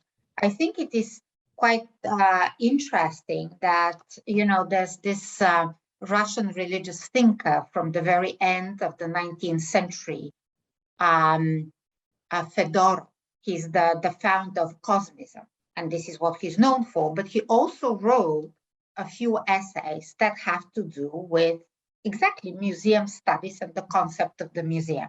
And I don't want to go into details here, but I think it's interesting that he uses the concept of museum church, literally museum/church, in a completely different sense. But I think what is interesting here is that apparently for him, the two are not necessarily opposed. And it is possible to think of a space that combines the functions of both and the meanings of both. Mm-hmm. And I think this is something, as people who work in museums, who are interested in curating and so on, and also people who go to museums and go to churches and so on, that we still need to think about, because I don't think that this is a very well explained and thought through idea, Absolutely, yes. Well, Clemina, Maria, thank you so much for your excellent presentations. I would now like to welcome back our conference chair, Wendy Salmond, to give us some final remarks. We've reached the end of the conference. I can't believe it. Months of planning has gone into this, and it's over in the blink of an eye. And Wendy, we couldn't have done it without you and all of your expertise and guidance throughout this process. So I turn it back over to you. Amy. Well, I have to say the same to you. I can't imagine a conference that could happen without your expertise in the museum. I mean, I just feel like a hollow figurehead, quite frank. I mean, that's really what I've been, and all the heavy lifting and all the really significant planning has happened here. And I think it's a wonderful example of collective goodwill and expertise to make something like this happen. I have a very cheesy image that came to mind. It's really lowbrow, I'm sorry, but I don't know if you've ever seen the movie Babette's Feast. Have you? A really wonderful, I think it's a Swedish movie or maybe a Danish movie about a woman who gathers the people in her town to come together. And it's, you know, it's a kind of a chilly community. And she creates this extraordinary, like 10-course French gourmet meal for these simple rural people. And at first they're sitting around incredibly tight and not getting on with each other. And by the end of it, they're absolutely gorged and they're so happy with each other and they're on such good terms and the world feels so good. I feel that this has been like an academic Babette's Feast, or more like a Babette's potluck, because of course we're all in it together. Everyone has contributed to this. And I think in its own way, in its own unpretentious way, this is quite a significant event, what we've been able to do the last day and a half, because I think the conversations that we've had and the ideas that have come up from the very beginning to the very end to this last panel are really substantial and significant. And I don't think that they have really been addressed very much in the literature. It's as if it's been out there hiding in plain sight, and it's so enormous, these issues, but we haven't really sat down to think about them as an entity that really, a whole landscape, a whole space. So I hope that this is the beginning of ongoing conversations, and I very much hope that the participants will agree to me hitting them up for a paper for a special issue of the Journal of Icon Studies, because I think there's very substantial material here. So no one likes lists at the end of things, but I've got a list of things I've been writing down in the course of the conference, and a bit of a laundry list, but these are the things that stand out to me. And beginning on our first day yesterday, when we talked much more about iconoclasm or iconoclastic imagery as an entity in its own right. I think these came out of Vera's talk. One thing she said, which is sort of deceptively simple, I think, that looking at an iconoclastic image, it's always much deeper than we think it is. It's so easy to reduce something like this to a cliche and the opposite of something, the negative of something, the destruction of something. But as she said also, you cannot understand an iconoclastic image without understanding an icon or the role of an icon. So I think in some way, for me, one of the big sort of revelatory ideas of the conference is how much we need to know in order to understand the processes, not just of icons, but of iconoclasm. They're so completely joined that we cannot understand one without the other. They're constantly in dialogue and in tension with each other. And as people were talking over the last day and a half, certain terms came up over and over again. And these terms too have been constantly in tension with each other, but always in conversation. So secularization and sacralization. How many times have we used these words in the last day and a half? And also desacralization. How is that different from secularization? So the use of the specialized terminology, clearly something that we're all needing to use, but do we really know what these terms mean? Right down to the question about what is an icon and what is a real icon. Really central to the work that we're all doing. Superstition and religion. What is the difference? Where's the boundary between one and the other? Are you inside this question? Are you outside looking from a non-believer's perspective? Idolatry and veneration, same thing. I know Matthew used these terms in sort of in an interchangeable way. For an Orthodox person, that's just, absolutely goes against the grain. So the richness and the nuance of the words we used. And finally, words which I've never used before, but are really interesting: harmonization and replacement. These are quite interesting words in terms of they're modern, post-iconoclastic words to think about what happened then. Were these processes harmonized, or was it the replacement of one thing with another?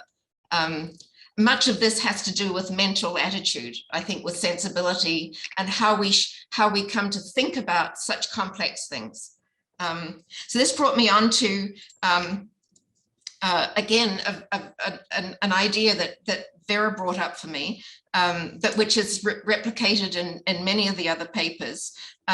It's the idea of cultural trauma that is involved in any revolutionary process.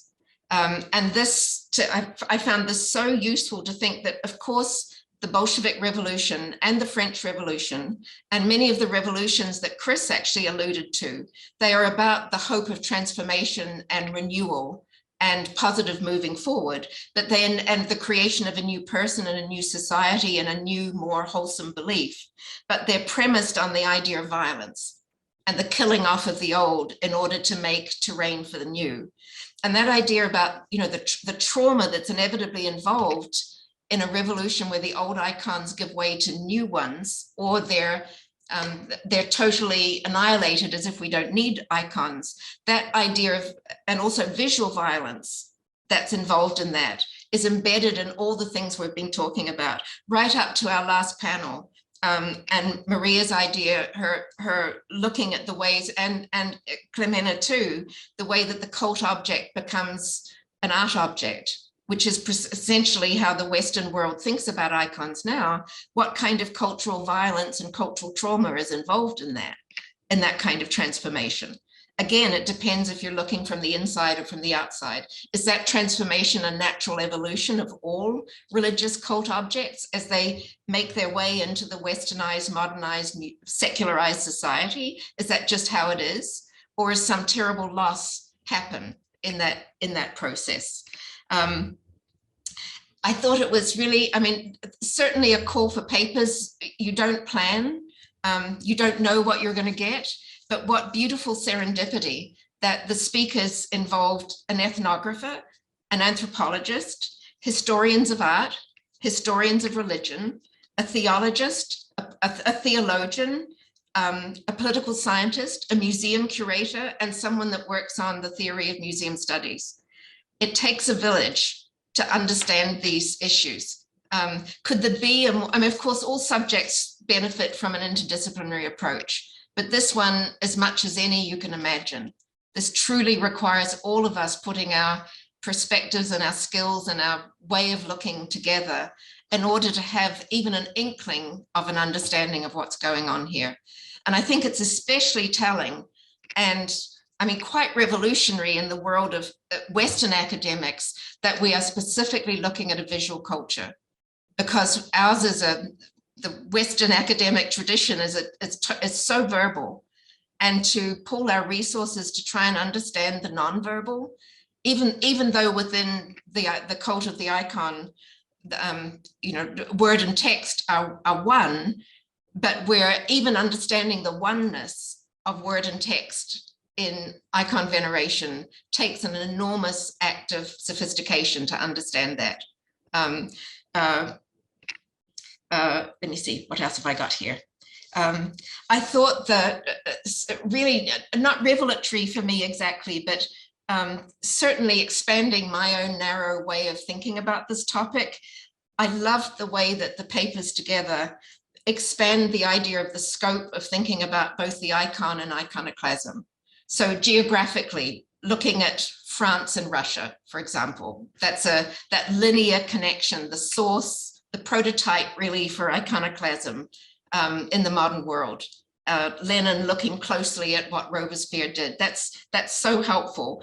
But then inside Russia, the papers today, so wonderfully interesting. And also Kevin's paper yesterday, Patriarch Nikon as an iconoclast. That takes a lot of getting your head around within official orthodoxy. But then the Molokani, these heretical or so-called heretical groups from the perspective of the Orthodox Church, how multifaceted our understanding has to be about inside and outside. the idea that an icon can be a living person, that it can be a photograph, or it might be a photograph. How much imagination we need to get outside the narrow dimensions of our understanding of the icon to allow that kind of expanded vision. And I think this also ends up, goes right into Clemena thinking about Alexander Ledev and hierotopy, and the idea that surely the sacred is, the icon creates sacred space and allows us to be much more nuanced in the way that we even think about the sacred, and when we're in the sacred and when we're not. So the inside and at the church, the museum, takes on a whole new connotation when you think about it that way. I'm thinking to Amy's paper, which I found, and Michael's response to Amy's paper, as sort of a wonderful model, a reminder of the fluidity that thinking about visual things gives us if we pay attention. So I loved the way that Amy was taking us around both the icon of the ladder, or the icon of the Last Judgment, and how an iconoclastic, atheist, a godless propagandist was feeding into that material to turn it on its head and give it new iconoclastic meaning. But at the same time, it showed this amazing capacity to understand the power of visual narrative, visual storytelling. So not just up, down, left, right, top, all the hierarchy of the visual that underpins iconic thinking, but then the possibility of a sort of a circularity that shows different ways that the icon communicates. So in the end, it's actually not so cut and dried. It's not so black and white, that there are other pathways that we could discover in there. But in order to do that, I'm sort of coming back to Vera's point at the beginning, you can't really understand the one without the other. So without understanding iconicity, how icons work, how the believer looks at things, what it is to look as well as what the image is and how you're seeing, then all of this, I think, is required for us to fully come to terms with this utterly fascinating, awe-inspiring topic. I feel so grateful to everyone and really quite collectively proud for what we've been able to begin in this conference. And I thank you all so, so deeply for being part of it. And I look forward to more conversations, and expect an email from me that I would love to publish your papers, which are all just utterly fascinating. So thank you so much, everyone.